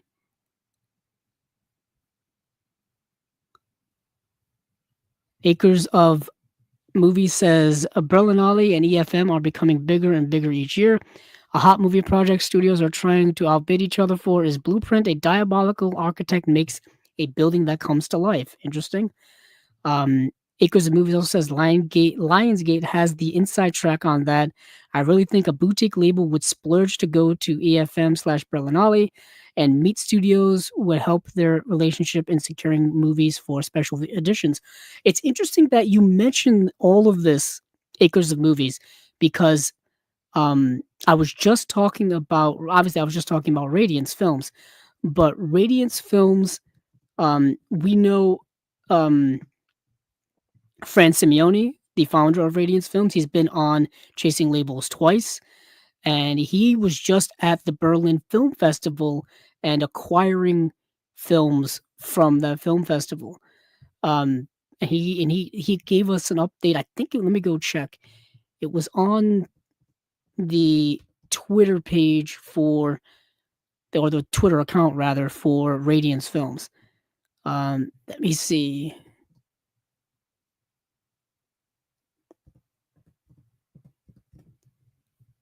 And I think he gave an update. He says, "Yes, I'm pretty sure it's Fran Simeone. Just had my final Berlin Film Festival meeting and ended on a bang. A clutch of exciting deals confirmed, and even bigger batch of titles lined up for the future, pending approvals, master checks, etc., which is very exciting. Flags won't do it justice, but it's just very exciting. Um, yeah, so bunch of stuff coming in the future from Radiance. Um, yeah, I'm super excited. Their releases are great. The films are great. One of my favorite labels is Radiance Films. I'm trying to get all of their releases. I am so far behind right now. I've got to start picking up some titles just so I can like say that that I'm trying to keep up. But yeah, good stuff from Radiance. Let me go back to the comments here. Let's see. Acres of Movies says the minds of those in research and acquisition for potential film prospects are very similar to the boutique labels and super enthusiasts. The rights for future home media can be lumped in with bids. Of course, they can. Acres of Movies says Railroad Man, a classic for sure. And then um, Acres of Movies says, do you have a favorite Belmondo film? Jean Paul Belmondo? Um, Let me see. It's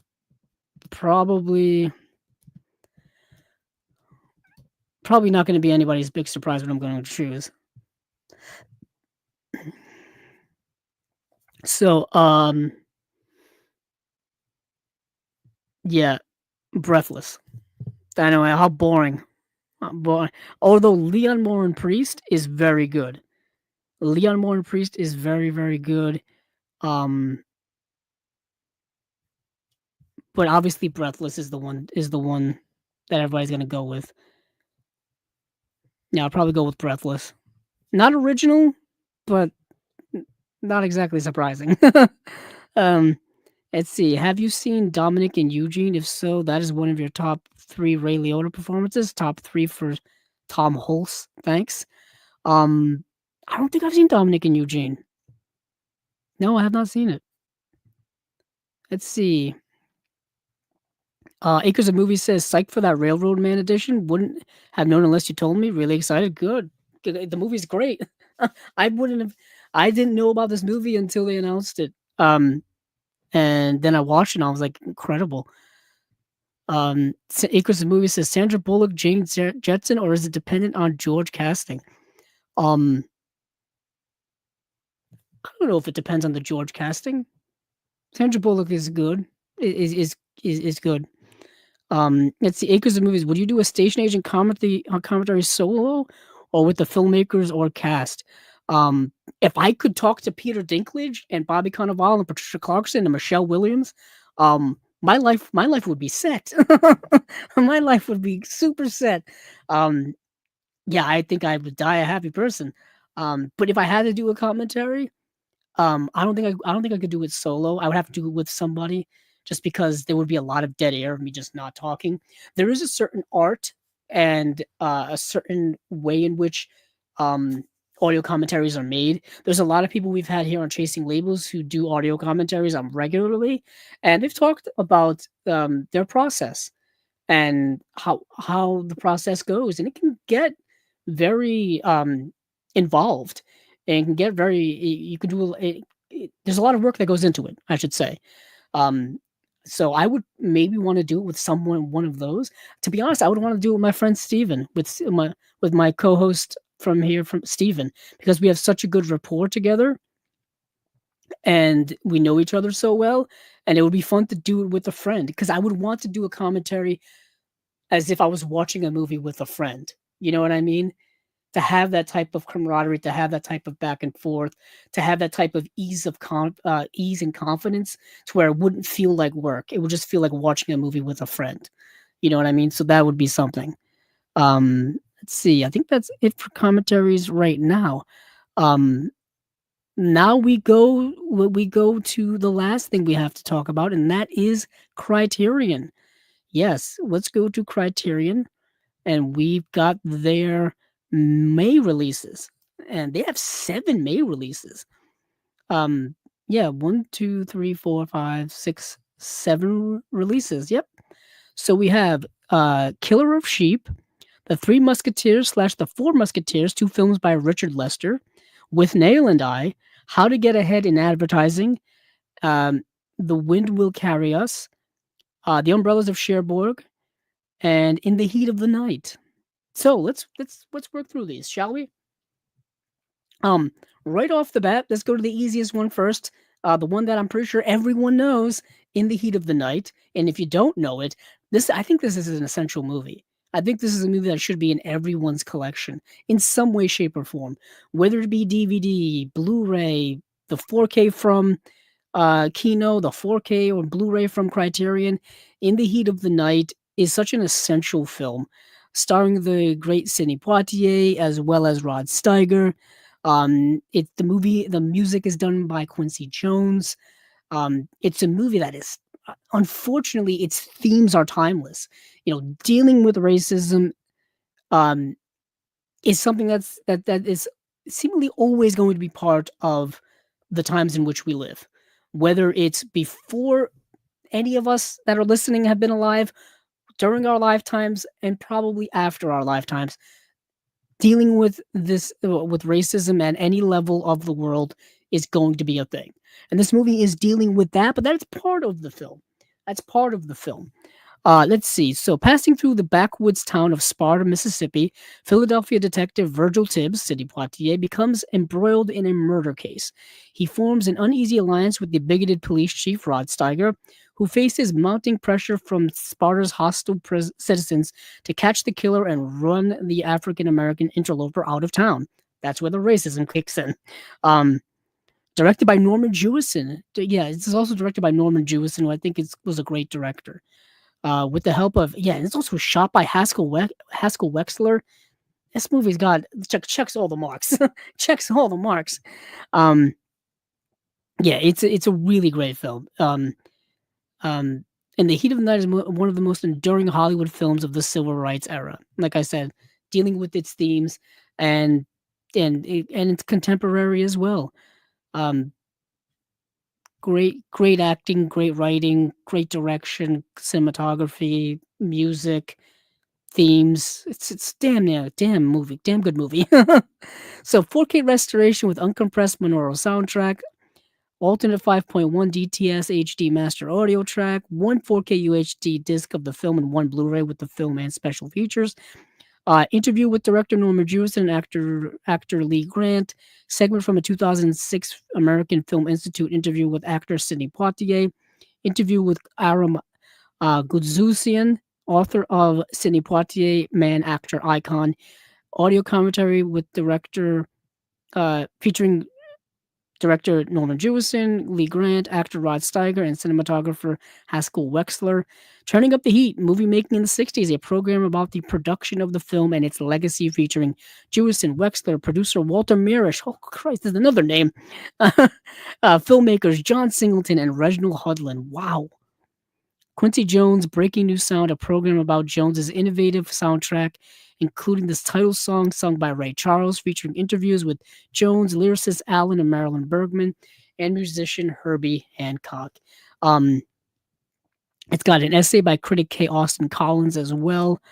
Um, I own this on Blu-ray already, so I'm not like super like I don't need to super buy this right away. It's an upgrade perhaps in later times. Like I said, this did just get a 4K release from Kino, um, and coincidentally, uh, the license just lapsed for it at the end of 2024. So a Criterion wasted no time in getting this back in the fold. I mean, they had the Blu-ray rights already. They didn't lose those, but to get the 4K rights and then re-release it in 4K, literally right after the Kino release went out of print, is pretty damn quick work. Pretty damn quick work. Um, so the one thing that the Kino 4K release has that the Criterion releases don't have is they come with the sequels. So They Call Me Mr. Tibbs and The Organization are the two sequels to In the Heat of the Night. You can buy those individually from um, Kino. I want to make sure they're actually still in print. Yeah, They Call Me Mr. Tibbs. You can buy, and The Organization you can buy as a double feature from Kino, and I believe, and they are still in print. Just on Blu-ray though, just on Blu-ray. And then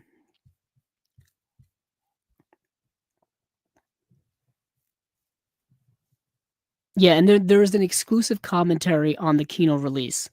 An exclusive commentary on the Kino release was recorded by critics Steve Mitchell and Nathaniel Thompson with Robert Mirisch, nephew of Walter Mirisch and son of Mirisch company founder Harold Mirisch. Like I said, you get the two. They Call Me Mr. Tibbs, and The Organization. The Slap Heard Round the World is also on the Kino release, and that is not on the Criterion. So yeah, so you've got a missing audio commentary, and The Slap Heard Round the World, and then of course the two sequels. You don't get those with Criterion, so that's all you're missing. That's all you're missing. I just wanted to make sure to do that little comparison there, so that for those of you who have the Criterion, thinking of getting the Criterion, or already have the Kino and want to know what the difference between the Kino and the Criterion is, or vice versa, there's the difference there. Exclusive audio commentary on the Kino release, plus an 8-minute special feature on the Kino release called Slap Heard Around the World, which is not on the Criterion release. I'm assuming this transfer is the same. That's my assumption, but don't quote me there. Let's look at The Umbrellas of Cherbourg. This is the Jacques Demy film. So The Umbrellas of Cherbourg has already been released on Blu-ray by Criterion. There's the Jacques Demy box set that I have in my collection that Criterion put out back in The Essential Jacques Demy they put out in 2014. And they've re-released it in 2022. So it's still available. But I wanted to see if the Umbrellas of Cherbourg ever got an individual release from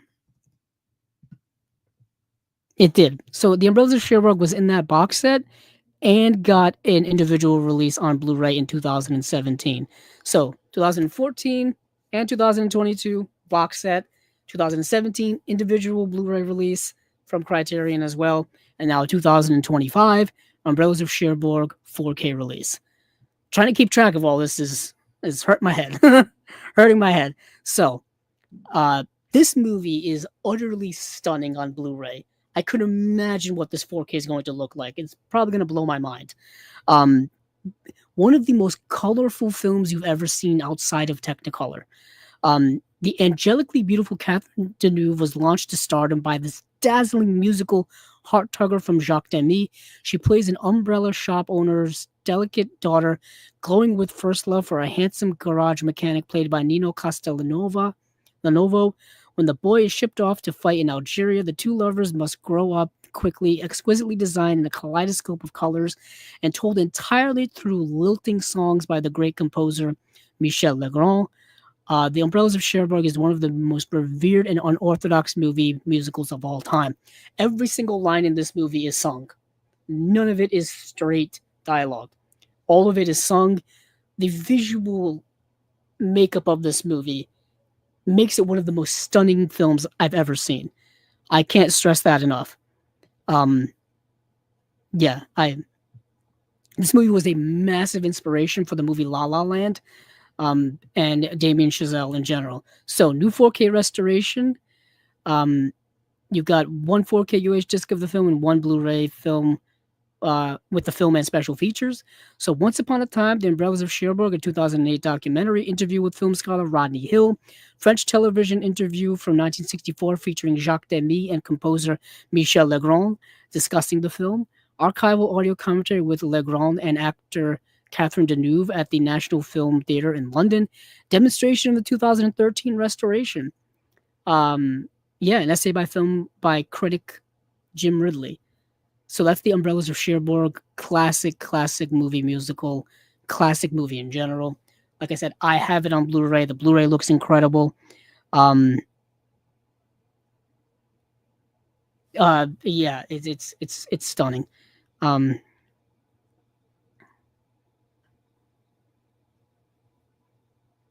Yeah, I was just looking at some of the comments here. So, um, Acres of Movies says, Shoot to Kill with Poitier, awesome too. Berenger, Poitier, Kirstie Alley, Clancy Brown, happy with Steiger and Poitier always. Amazing performance.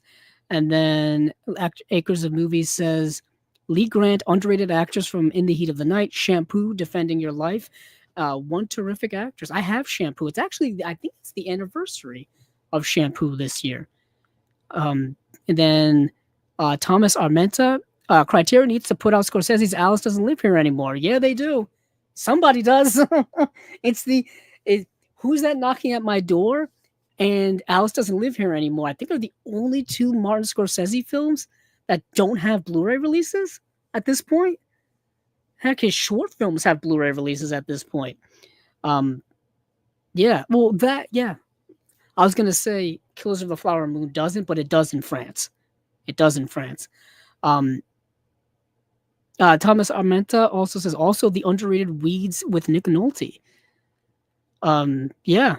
And then Acres of Movies. Those are very underrated sequels in my opinion. I've actually not seen the sequels. I've not seen the sequels because I've been waiting to get them. I was kind of waiting for them to be released individually, but I think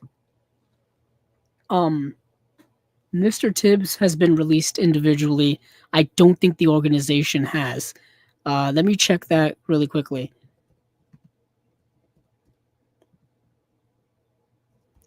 I don't think the organization... No, the organization has not, but They Call Me Mr. Tibbs has. Mr. Tibbs had an individual release in 2015 and then had a Blu-ray re-release in 2022. Oh, wait a minute. The organization has. Yeah, I'm crazy. Yeah, the organization, they both have. Yeah, so They Call Me Mr. Tibbs and the organization have both had Blu-ray releases individually in 2015, but double feature re-release in 2022.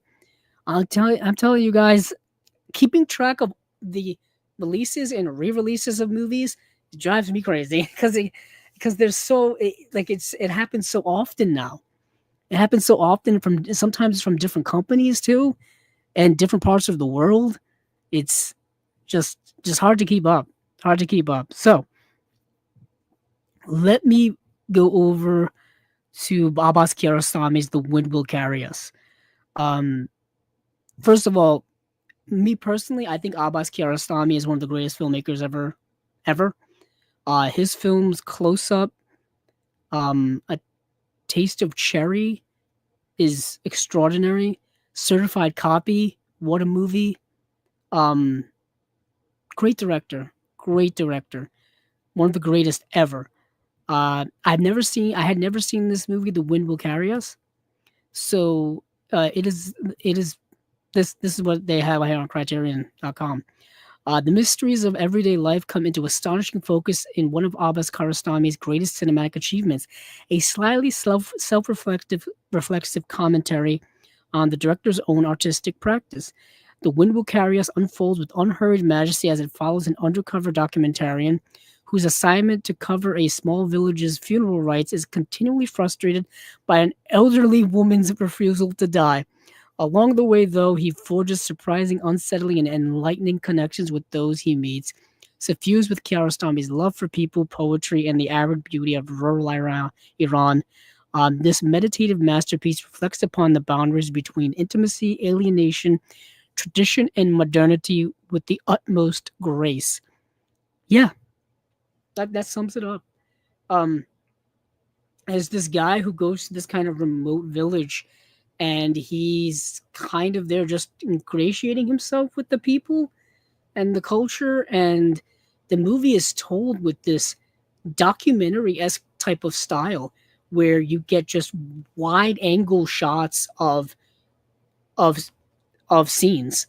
There's no shot reverse shot, there's no real editing for most of the time. It's just, and it's by wide, I mean, like, you feel like you're miles away.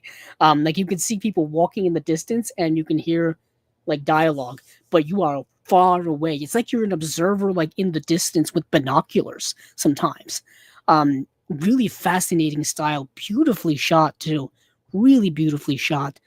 4K restoration with uncompressed monaural soundtrack, A Week with Kiarostami, a documentary by Yuji Mohara on the making of the film, interviews from 2002 with director Abbas Kiarostami, a new video essay presenting Kiarostami's poetry narrated by Masume Nahiji, a longtime translator and creative collaborator of the directors. Essay by poet and novelist Kaveh Akbar.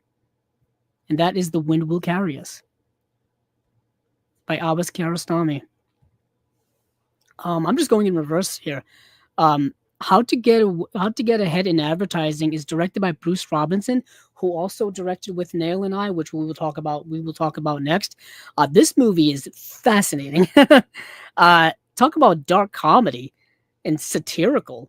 Writer director Bruce Robinson and star Richard E. Grant, the cracked comic geniuses behind the cult favorite Withnail and I, routine for this diabolical dark satire of runaway capitalism in Margaret Thatcher era England. So this is the film they did together after Withnail and I. This came out in 1989. So let's see. Grant gives a virtuosically crazed performance as an ambitious advertising exec whose latest assignment, devising a campaign for pimple cream, has him on the edge of a nervous breakdown when he sprouts an enormous boil on his shoulder, one that not only talks but has evil ambitions of its own. A twisted battle of wills ensues with fantastically fleshy body horror effects, flourishes of gonzo surrealism. This tour de force of verbal jousting and physical comedy is a caustic Jekyll and Hyde tale for the greed is good 1980s. Yeah, it's a satire about capitalism of the 1980s and how it can drive someone crazy to the point of developing a an extra personality, a Jekyll and Hyde type personality that manifests itself in a boil that grows on you. Um, and it's gross and it's unseemly and it's chaotic and it just ruins your life and ruins everything. Um, Definitely satirizing the capitalism in the 1980s. Um, Weird movie, very weird movie. Uh, but I liked it. Darkly comedic as well. Richard E. Grant just goes for broke in this film. He is such a comedic force and like manic force in this movie. Truly incredible acting by him. He's a great actor, that Richard E. Grant. But for special features, 2K restoration supervised by director of photography Peter Hannon.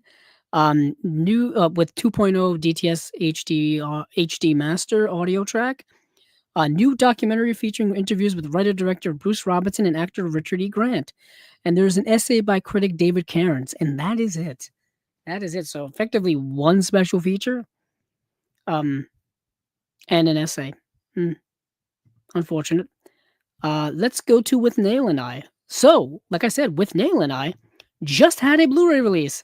No, just had a 4K release and Blu-ray release. No, yes.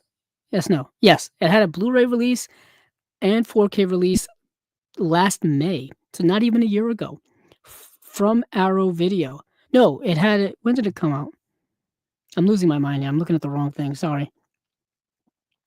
So Withnail and I had a Blu-ray release, had a 4K release last June, but had a Blu-ray release in 2014 from Arrow. So let me go check what the special features are for the Arrow 4K versus the Arrow Criterion. No, what am I saying? Let me check what the special features are for the Arrow 4K and the Criterion 4K. Sorry. 3.5 hours into this, I'm wasting away here. But let me get into what the movie is about. For those of you who haven't seen it, this is a cult British comedy. What is interesting though is that to us it's a cult British comedy, but apparently I saw people from England commenting on this release announcement saying it's not a cult film here. It's very well known here. So that's kind of an interesting, different perspective of where you are in the world.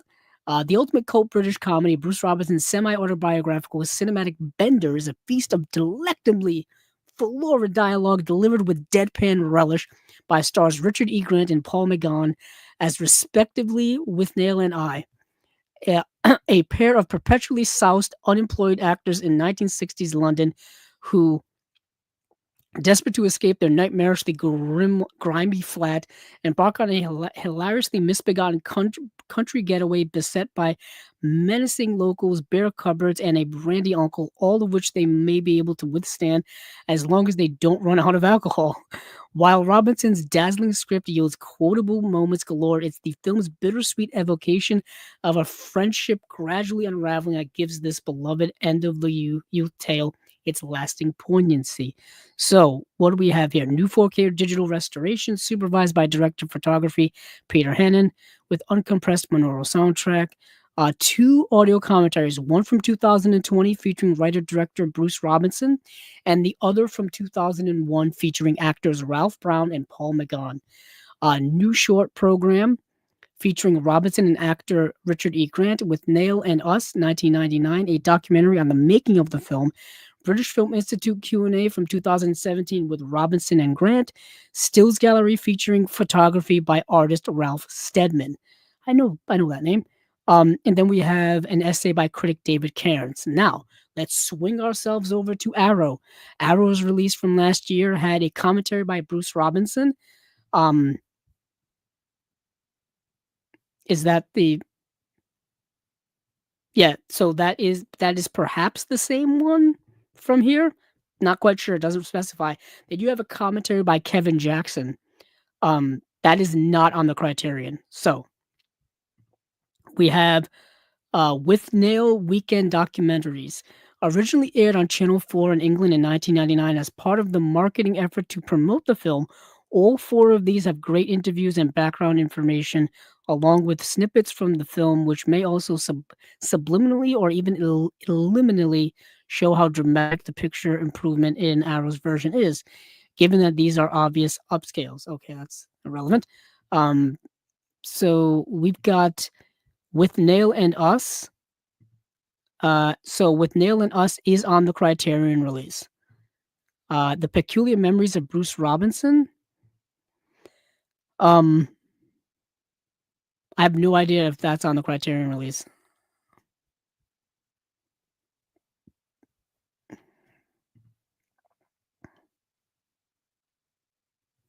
I Demand to Have Some Booze. With Nail on the Pier. So I don't think those three are on the Criterion release. An Appreciation by Sam Bain. Interview with Michael Pickwood. Handmade Films and I is an archival interview with Bruce Robinson in 2006. This was not included on the Arrow 2010, the Arrow 1080 disc sent to me, whatever. So, unfortunately, it looks like you've got different stuff on different releases. It looks like the Arrow release has more special features than the Criterion release, but the Criterion release has a commentary that the Arrow release does not have, and nor does it have the British Film Institute Q&A from 2017 with Robinson and Grant. So you're missing a Q. Yeah.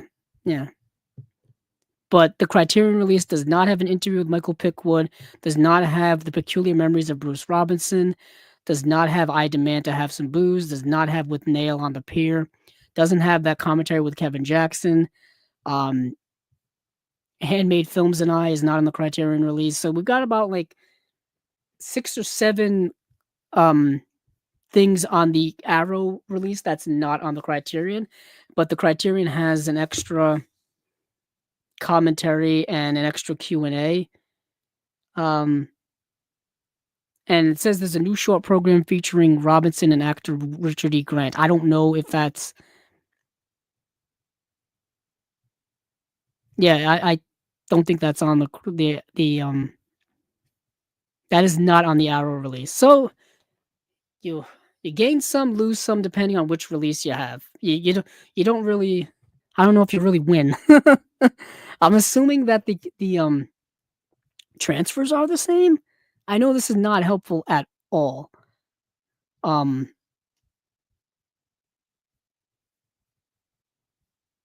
Yeah.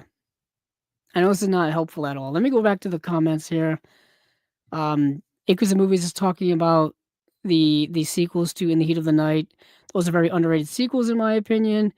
Rod Steiger comes back to life. Acres of Movies says Rod Steiger comes back to life. He's 40 and ready to act. Would he be good as the leader of the A team or for a new movie, or would you rather he do Any Given Sunday sequel as a rival coach? Rival coach. Why not? Why not? Acres of Movies, have you ever been to a movie test screening or movie related focus group? I have not. I have not. We kind of... I don't think we have them here, to be quite honest. Not... at least not where I'm from. And Acres of Movies says, I like a special edition for Coach Carter. I think Samuel L. Jackson would participate. What label you want that one for? Is it one of the best of that genre? Of like sports movies? Modern day sports movies, or just basketball movies? If you're talking basketball movies, it's probably one of the best basketball movies. Yeah, I wouldn't discount it. I would think, yeah, I would love to get Samuel L. Jackson to come back for that. He's a busy guy though. He's in does a lot of stuff. Let's see.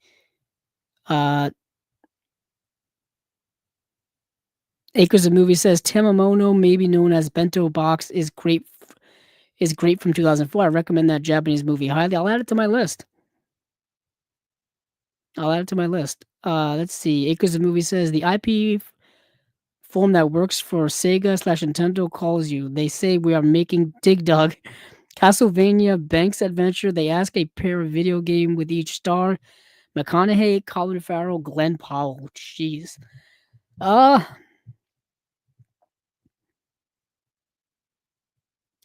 Colin Farrell's already played a vampire, so why not put him in Castlevania? Yeah, that makes sense.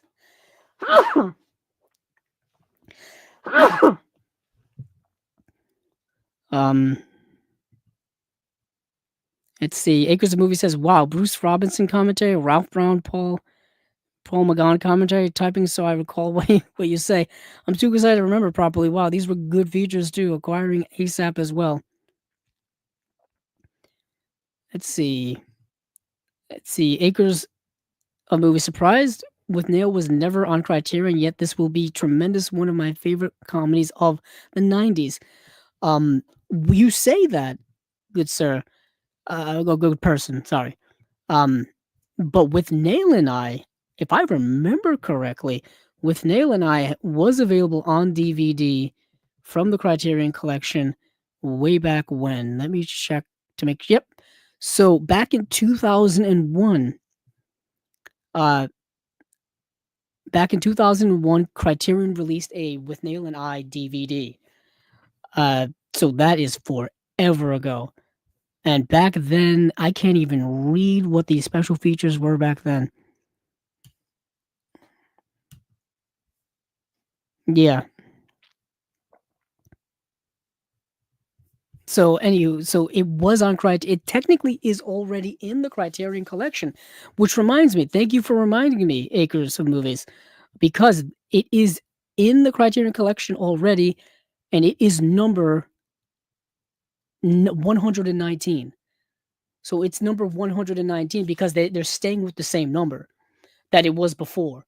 That they typically do that if they have a movie in the collection and it has a number and they lose the rights to it and then they reacquire the rights and they reissue it or they re-release it, they still stick it with the same number. So this was number 119 in the collection, and we are now over we're well over 1,000. Um yeah, we are at, let's see, we are at 1,262. So 119, you can understand how early in the collection that With Nail and I was in. With Nail and I, that DVD's been out of print forever. That thing's been out of print since before I started collecting. I started collecting DVDs probably 2007. Yeah, 2007, around there. Oh 06, oh 07, oh 08, somewhere around there. And I think With Nail and I was out of print by then. Um, yeah, so let me take a quick look at these last two, and then we'll move along. Let's see what else I got for comments though. Like, so Acres of Movie says scenario: you can decide the label for each movie ideally, and what treatment it gets, etc. Lakeview Terrace, State and Maine, Red Belt, and Mud. Um, Goodness gracious, they throw me a lot here. So Lakeview Terrace. I don't think I've ever seen Lakeview Terrace. Hold on, let me see.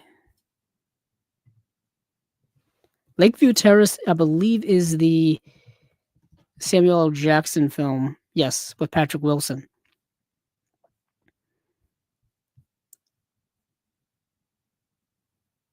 I'm trying to think of who would put this out. uh, Lakeview Terrace seems like Lakeview Terrace would come out from Umbrella. Yeah, Lakeview Terrace would come out from Umbrella. Um, State in Maine, I think, has kind of has Warner Archive written all over it. I don't think it's a Warner Archive movie. No, yeah, it is actually. It's a New Line Cinema. State and Maine, Warner Archive. Straight up. There you go. I think State and Maine already has a Blu-ray release, doesn't it? No. Let me see. Yeah, State and Maine does have a Blu-ray release. It's got one from Shout Factory. So I guess I'll just leave it. I'll just leave it there then. I was gonna say, because it's a New Line film, I was thinking Warner Brothers, because Warner Brothers, New Line's part of Warner Brothers. But I guess since State and Main's already been released from Shout Factory, then let's leave it there. Let's leave State and Main there. Red Belt. Let me see where Red Belt is already. Red Belt is the David Mamet film, for those of you interested. Let's see. So Red Belt already has a Blu-ray at Sony, but I want to give it to a boutique label.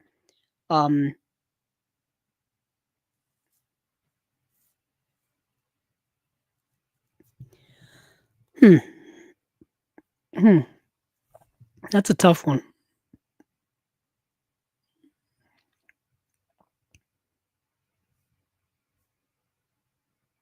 I'm not sure. I'm not sure where Red Belt would go. I'm kind of blanking here.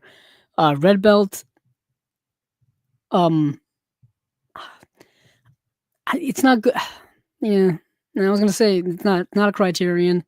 It's not a Warner Archive. You know what? Red Belt gets Kino. Red Belt gets a Kino release, and Mud gets Criterion. Mud's Criterion. Jeff Nichols is a good director. Jeff Nichols is probably one of my favorite modern directors. I still have to get his movie The Bike Riders, but Jeff Nichols is good. So we're talking about all that. Let's see. Acres of Movies also says, do you remember the first 3 DVDs you got? I think I got Once Upon a Time in the West, Caddyshack, and The Italian Job first. I can tell you. So I got probably my first DVD player in, oh goodness. Did I get my first DVD player? I want to say Christmas 2001. Yeah, because it wasn't, I was still in middle school. It wasn't 02 yet. 02, I would have been in 9th grade. So I was in 8th grade. Yeah, so it was probably Christmas of 01. And the DVDs I got for that Christmas to go along with that DVD player were Spaceballs, Jurassic Park 3, and I think Tim Burton's Planet of the Apes. I'm pretty sure that those are like the first 3 DVDs I ever had. Yeah, you know what's crazy? I was thinking about that the other day. I was thinking about what my first DVDs ever were, because I was thinking about the movie Count of Monte Cristo. Count of Monte Cristo was an early DVD I had. It was one of the first DVDs I ever had as well. It was that, and of course Ridley Scott's Gladiator I had too. But yeah, those first 3 were Spaceballs, the Mel Brooks film, Jurassic Park 3, which I think had just come out, and like I said, Tim Burton's Planet of the Apes. Let me see. That's interesting. That brings me back. Yeah. I want to make sure Jurassic Park 3 came out in 2001, because it did. It did. Acres of Movie says, that was cool answers. Thanks. You're welcome. I kind of thought about that off the top of my head. I was really stumped on Red Belt, though. I was stumped on Red Belt because it's a movie I've only seen once. I have the DVD. I'm actually, DVD's like over there. I'm not a biggest fan of David Mamet. I kind of think he's overrated as a director. As a writer, I think he's really good. Like his play work and his literary work is really good. His film work, I'm not a big fan of him as a director. I've said that for years, and I don't know if that's a hot take or not. There's some of his movies that I think are very good. Like Homicide, which I saw recently for the first time. That's a really good film. That movie is really good. Probably his best, in my opinion. Let's see. Acres of Movies also says Dark Ride for My Bloody Valentine, or Dr. Giggles, or Candyman, or People Under the Stairs. I'm not sure. Dark Ride for My Bloody Valentine? Like you're talking like a theme park ride? Because if it's a theme park ride, I feel like My Bloody Valentine would be kind of cool because you can make like a roller coaster that would go through like the mines, and you would have like there'd be like a light and and you would sit in one of those, I don't know, those things that where you put like coal and stuff in those. Yeah, those like not wagons. What do you call them? Wagons, I guess. I don't know. I don't know what it is. That's basically, it would be like an Indiana Jones ride, but of course it would be like you're in the mine in um My Bloody Valentine. My Bloody Valentine. Um oh, go on a dark ride for, I mean. Like with like go on a dark ride with somebody? Um None of the above. I mean, they all sound awful.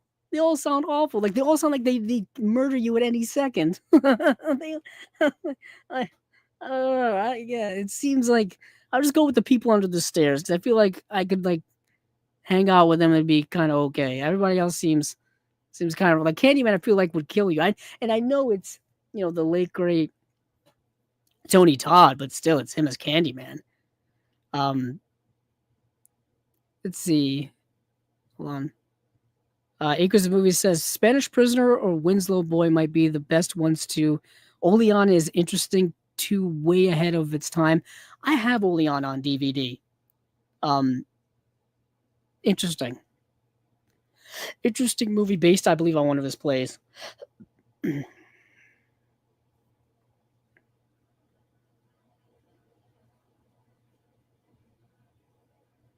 Acres of Movies says I'd like to go on a dark ride for people under the stairs. That would be scary. No theme that way. I mean, and then Acres of Movies also says like, which theme of a dark ride would you want from those 4 movies? Like I said, if I had to choose one for a theme ride, um, it would be probably My Bloody Valentine. Like I said, it would be kind of cool. Let's see, but where was I? Oh yeah, Criterion. The Three Musketeers / the Four Musketeers, 2 films by Richard Lester. Now, for those of you keeping track at home, once again, Criterion is late to the game.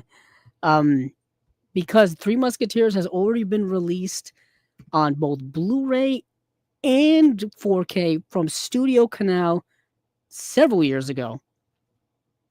So they came out with by several years ago. So through their Vintage Classics line over at Studio Canal, they released Blu-rays and 4Ks of the Three Musketeers and the Four Musketeers, the 2 Richard Lester films. The Three Musketeers stars Oliver Reed, Raquel Welch, Richard Chamberlain, Michael York, Frank Finley, Christopher Lee. Yeah, and then the Four Musketeers, and these were released in 2023, so not too long ago. So not like forever ago, but still, it's crazy that 2023 is now 2 years ago technically, which is wild to me. The Four Musketeers, once again, stars all everybody I just said. Oliver Reed, Raquel Welch, Richard Chamberlain, Michael York, Christopher Lee, and Geraldine Chaplin is in the Four Musketeers. This came out in 2023, as I said. So I don't know if I need to explain this to people. So it's an adaptation of the Alexandre Dumas stories, The Three Musketeers. Of course, the fourth Musketeer being D'Artagnan. And these are directed by Richard Lester, who directed A Hard Day's Night. Which, do I have it down here? Yes, I do.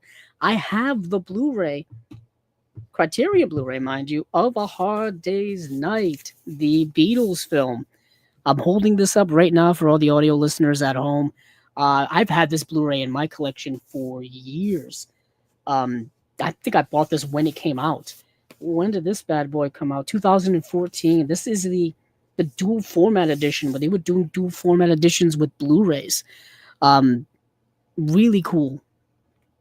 I always like A Hard Day's Night. Out of all the Beatles films, it's probably my favorite, A Hard Day's Night. I also love the fact that the movie with the Spice Girls, Spice World, is basically A Hard Day's Night, but with the Spice Girls. That movie needs a Blu-ray release badly. The DVD I think is really hard to get, but Spice World with the Spice Girls, their version of A Hard Day's Night. Yeah, where's my Blu-ray of that? Somebody, anybody, come on, make it happen. I remember going to the theater as a kid and seeing that movie. Spice Girls were massive in the 90s. If you were a kid in the 90s, growing up in the 90s, whether you were a preteen or a teenager or whatever, Spice Girls were everywhere. Um, Damn, what a time to be alive. But A Hard Day's Night, Richard Lester. Richard Lester, of course, would also go on to direct, I think, Superman 2 and Superman 3 as well. Um, yeah. So back to what I was saying about Three Musketeers. So this is the classic story of the Three Musketeers. Let's see. Let me just read this off here. I don't know why I'm dancing around here. Alexander Dumas' immortal tale of adventure and camaraderie received perhaps the finest of its numerous screen adaptations, with this two-part swashbuckling spectacular from A Hard Day's Night director Richard Lester, featuring Michael York, Oliver Reed, Frank Findlay, and Richard Chamberlain as the swaggering swordsmen who thrust and parry their way through courtly intrigue in 17th century France. The Three Musketeers and the Four Musketeers are also graced with an all-star supporting cast that includes Raquel Welch, Faye Dunaway, Geraldine Chaplin, and Charlton Heston. Lester's exuberant epic breathes new life into an oft-told classic through its boisterous slapstick invention, its meticulous attention to period detail, and a sense of pure, unbridled bravado that is thrilling to behold. These movies actually are tons of fun. I know Three Musketeers came out in 1973, Four Musketeers came out in 1974. They're still tons of fun to me. Oliver Reed, like, I think he almost died making one of these movies because of one of the stunts that he was trying to do with like a windmill, or yeah, like a not a windmill, like a water wheel or something. Oh, unbelievable stuff here. But you get both movies. Let's see, new 4K restorations with uncompressed monaural soundtracks. In the 4K UHD edition, you get two 4K UHD discs of the film presented in Dolby Vision HDR, and two Blu-rays with the films and special features. So, 2 for 1, a new documentary by critic David Cairns, The Saga of the Musketeers from 2002, a two-part documentary featuring interviews with cast and crew members. Interesting. The Making of the Three Musketeers, a 1973 featurette with behind-the-scenes footage of director Richard Lester. That is it. Wow. Okay. Not much cooking there for two films. To be honest, it doesn't look like the...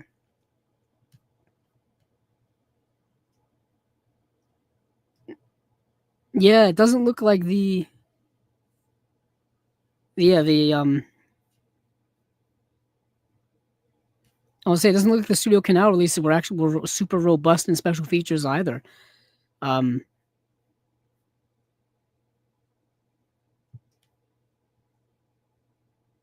yeah. So you're not really losing much here. There is, let's see, no, because you get the Saga of the Musketeers, a two-part documentary featuring interviews with cast and crew. You get those on the Studio Canal release. The only thing that's different is there's an interview with Neil Sinyard.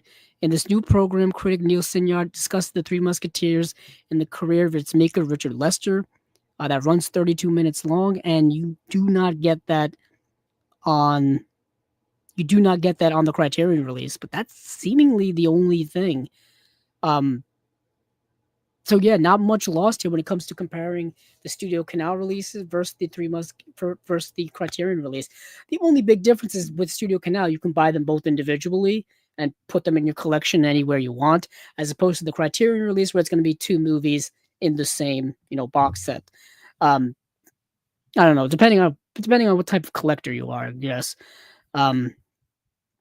So we'll move on from the Three Musketeers / Four Musketeers to the last film, certainly not the least, is a Charles Burnett film. Now, Charles Burnett is not the first time he's appeared in the Criterion Collection. His first appearance is from the movie To Sleep with Anger, which is a very good film. starring Danny Glover. But Killer of Sheep is the movie here by Charles Burnett. This is a movie from 1978. It runs about 80 minutes long, and it's an interesting film. An interesting film, excuse me. A quiet revelation of American independent filmmaking, Charles Burnett's lyrical debut feature unfolds as a mosaic of the black life in the Watts neighborhood of Los Angeles, where Stan, a father worn down by his job in the slaughterhouse, and his wife, seeks moments of tenderness in the face of myriad disappointments. Equally attuned to the world of children and that of adults, Burnett, acting as a director, writer, producer, cinematographer, and editor, finds poetry amid everyday struggles in indelible images that glow with compassionate beauty. Largely unseen for decades, following its completion in 1977, Killer of Sheep is now recognized as a touchstone of the groundbreaking LA rebellion movement and a masterpiece that brought Black American lives to the screen with an aching intimacy like no film before. Killer of Sheep was restored and remastered by the UCLA Film and Television Archive, Milestone Films, and the Criterion Collection. So, as you can already tell by its description, an incredibly historically important film. For those of you who don't know, it is Black History Month here in the United States during February. And we've talked about in the past here on Chasing Labels and previously in our previous podcast, the Cinema Discovery Project, just the general history of um, you know, Black cinema, African American cinema in the modern times, and especially a lot of the work hasn't been seen or restored or preserved in any meaningful way. Um, and it's nice to see that happening now. I think I just mentioned a few episodes ago. There's going to be a whole, I think, complete collection of the Oscar Michaud films, all of the films that he made during his career, which is incredibly important. They touched a little bit on that in the Pioneers of African American Cinema box set from Kino. But Kino is putting out a whole collection of his films. Um, so that's going to be really, really nice. But this movie here is equally as important because Charles Burnett's films. Not a lot of them, I think, are available on disc. I know there's a whole collection of them to be watched on the Criterion Channel streaming service rather. That's where I watched a lot of his films. So to get his films here, and also this is a 4K release. I didn't realize that until right now. So it's a 4K digital restoration approved by director Charles Burnett with uncompressed monaural soundtrack. Audio commentary featuring Charles Burnett and film scholar Richard Pena. New interview with Burnett and actor Henry Gale Sanders. New appreciation by filmmaker Barry Jenkins. Two short films by Burnett, Several Friends and The Horse, with new introduction to the latter by Burnett, excerpt from the 2010 UCLA LA Rebellion Oral History Project, featuring an interview with Burnett by film scholar Jacqueline Stewart, a walk with Charles Burnett, from 2019, a documentary by Robert Townsend. Robert Townsend, who's also in the Criterion Collection because of his film Hollywood Shuffle. And then you have a cast reunion from 2007. So this is how you do a new release, Criterion. Way to go. Way to go. Special features galore, new restoration, good stuff. See, now that's how it's done. There we go. Oh man, finally. Sometimes Criterion gets to me when they put out new films or they add films to the collection and they don't, we don't get a lot of extras with them. You know what I mean? And we don't get, a robust extras package like I think some of these films deserve. So to see this is a nice release of a new movie added to the collection. Like I said, this is spine number 1262. I mean, we've been doing a lot of these, as they say, but this is a really good film. This is a slice of life film told in an almost quasi-documentary-esque avant-garde type of way.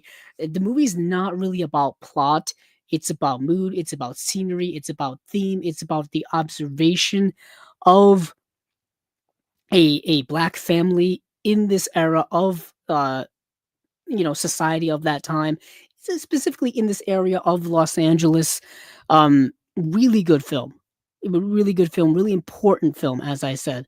Uh, this is this is a really important release. This would pair up nicely with Charles Burnett's other film, To Sleep with Anger. Hopefully, we get more Charles Burnett stuff in the collection because there are quite a few films that are available. Let me check the comments here, and then we'll do the outro, and we'll make our way out of here because it has been 4 hours right on the dot. Um, let's see.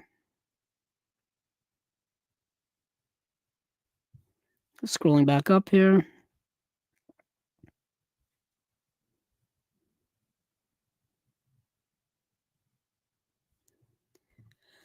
Thomas Armenta says, Mammoth's House of Games. Yeah, yeah, that's in the Criterion collection. I agree with that.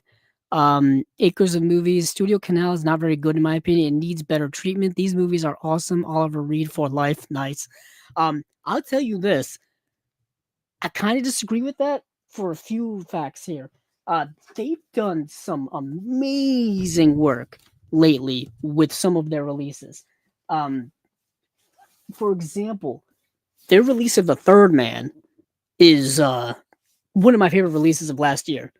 Their release of The Third Man is absolutely incredible. The 4K release of The Third Man. And then they've got their 4K release of Francis Ford Coppola's The Conversation by Studio Canal. These two, this 4K release and this Third Man 4K release, pretty damn good. Pretty damn good. Like these two here made me be like, okay, Studio Canal is very good. They've also released a really good. Oh, where is it? It's around here somewhere. I don't have it. Um, of oh, what have they released? Some really good stuff of not the guest. I'm not the guest. The guest was Second Sight. I'm thinking of the Servant. Joseph Losey films The Servant. That was I believe Studio Canal as well. Let me make sure I'm just not talking out of turn. Yeah, from their Vintage Classics line, their version of this The Servant, the Studio Canal release is very, very good. They also did releases, I think, of The Trial, which is the Orson Welles film. That was a good release. I've waited so many years for that. I ended coincidentally, I ended up getting the Criterion edition of that. Um, and they've done some pretty good stuff over the years, in my opinion. Their big collector's edition, like I just showed, are really, really good. Um, and their 4K transfers are also very good. Let's see. Anchors of Movies says Oliver Reed was an incredible actor. If he was alive now and not addled, he would be a star in any generation. Very true. I think every generation needs an Oliver Reed type actor. Thomas Armenta, Homicide should be released by Criterion on Blu-ray along with the Criterion release of House of Games. I don't know why it hasn't, Thomas. I don't know why. They released it on DVD, and I think their DVD is still in print. Let me check. So it's not like they don't have it already in house. Maybe they're waiting on um David Mamet to do something regarding like the transfer or something. Yeah, it's available. It's still in print. It's still in print. So that's so odd to me because they already released a Blu-ray of House of Games. Put this back over here. Let's see. Acres of Movie says, would you rather see a horror movie version of the songs Heart Shaped Box or Black Hole Sun?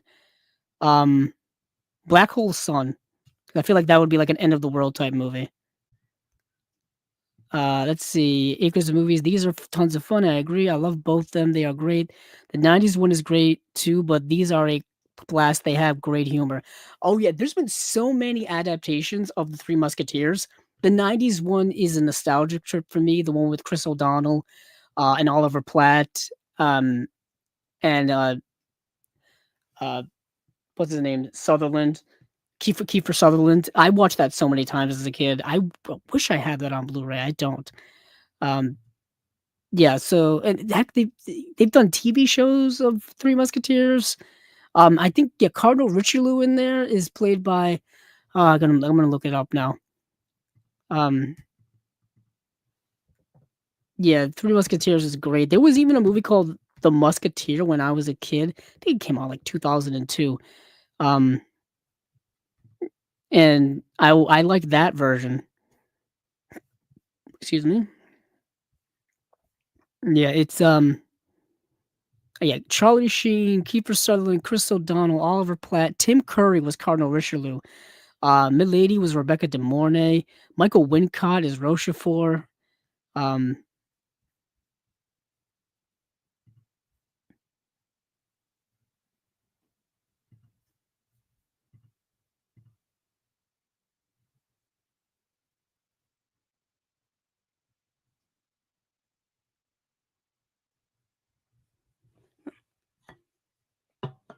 hold on, I lost my camera.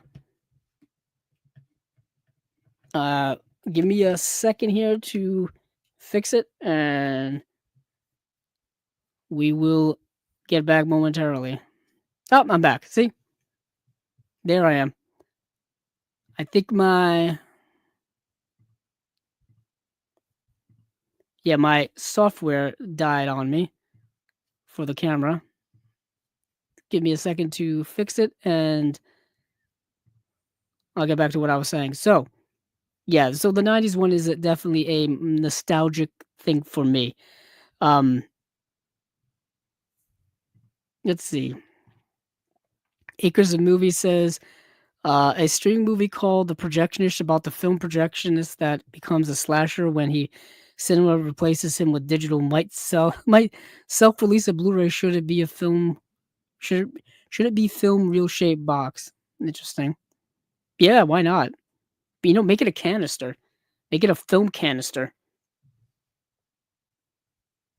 Let's see. Killer of Sheep, interesting and great to see that. Acres of Movie says that.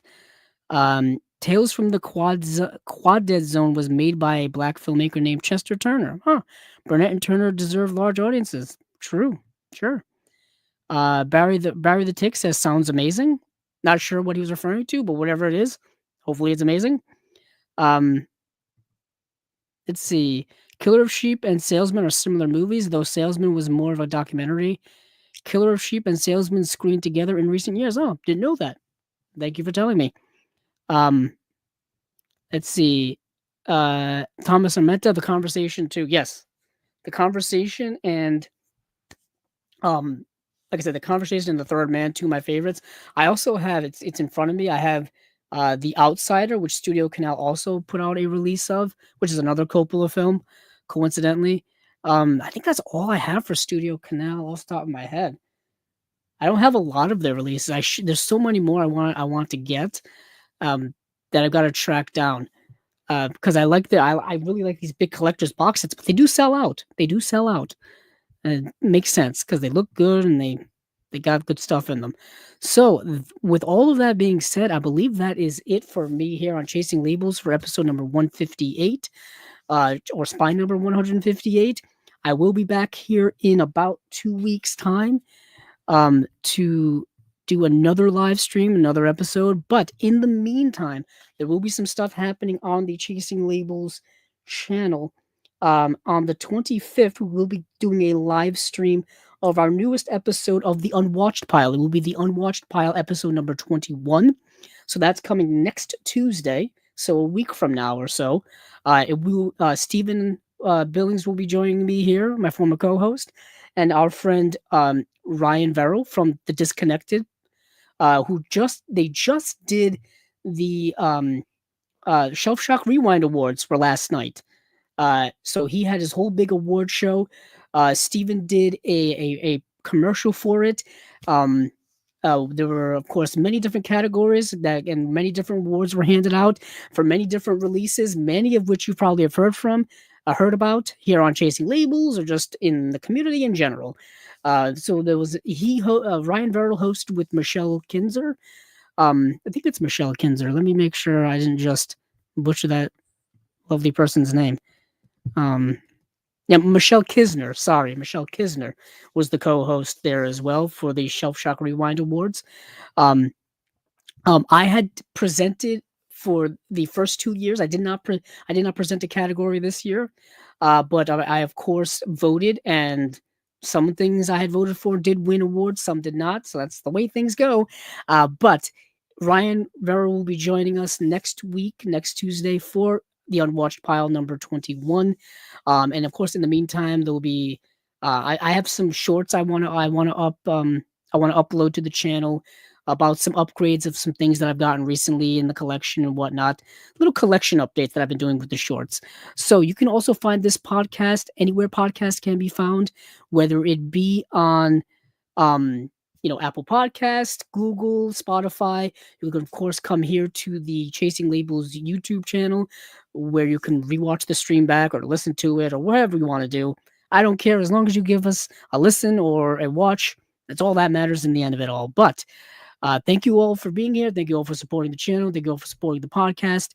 And hey, keep on watching those movies because I know I will.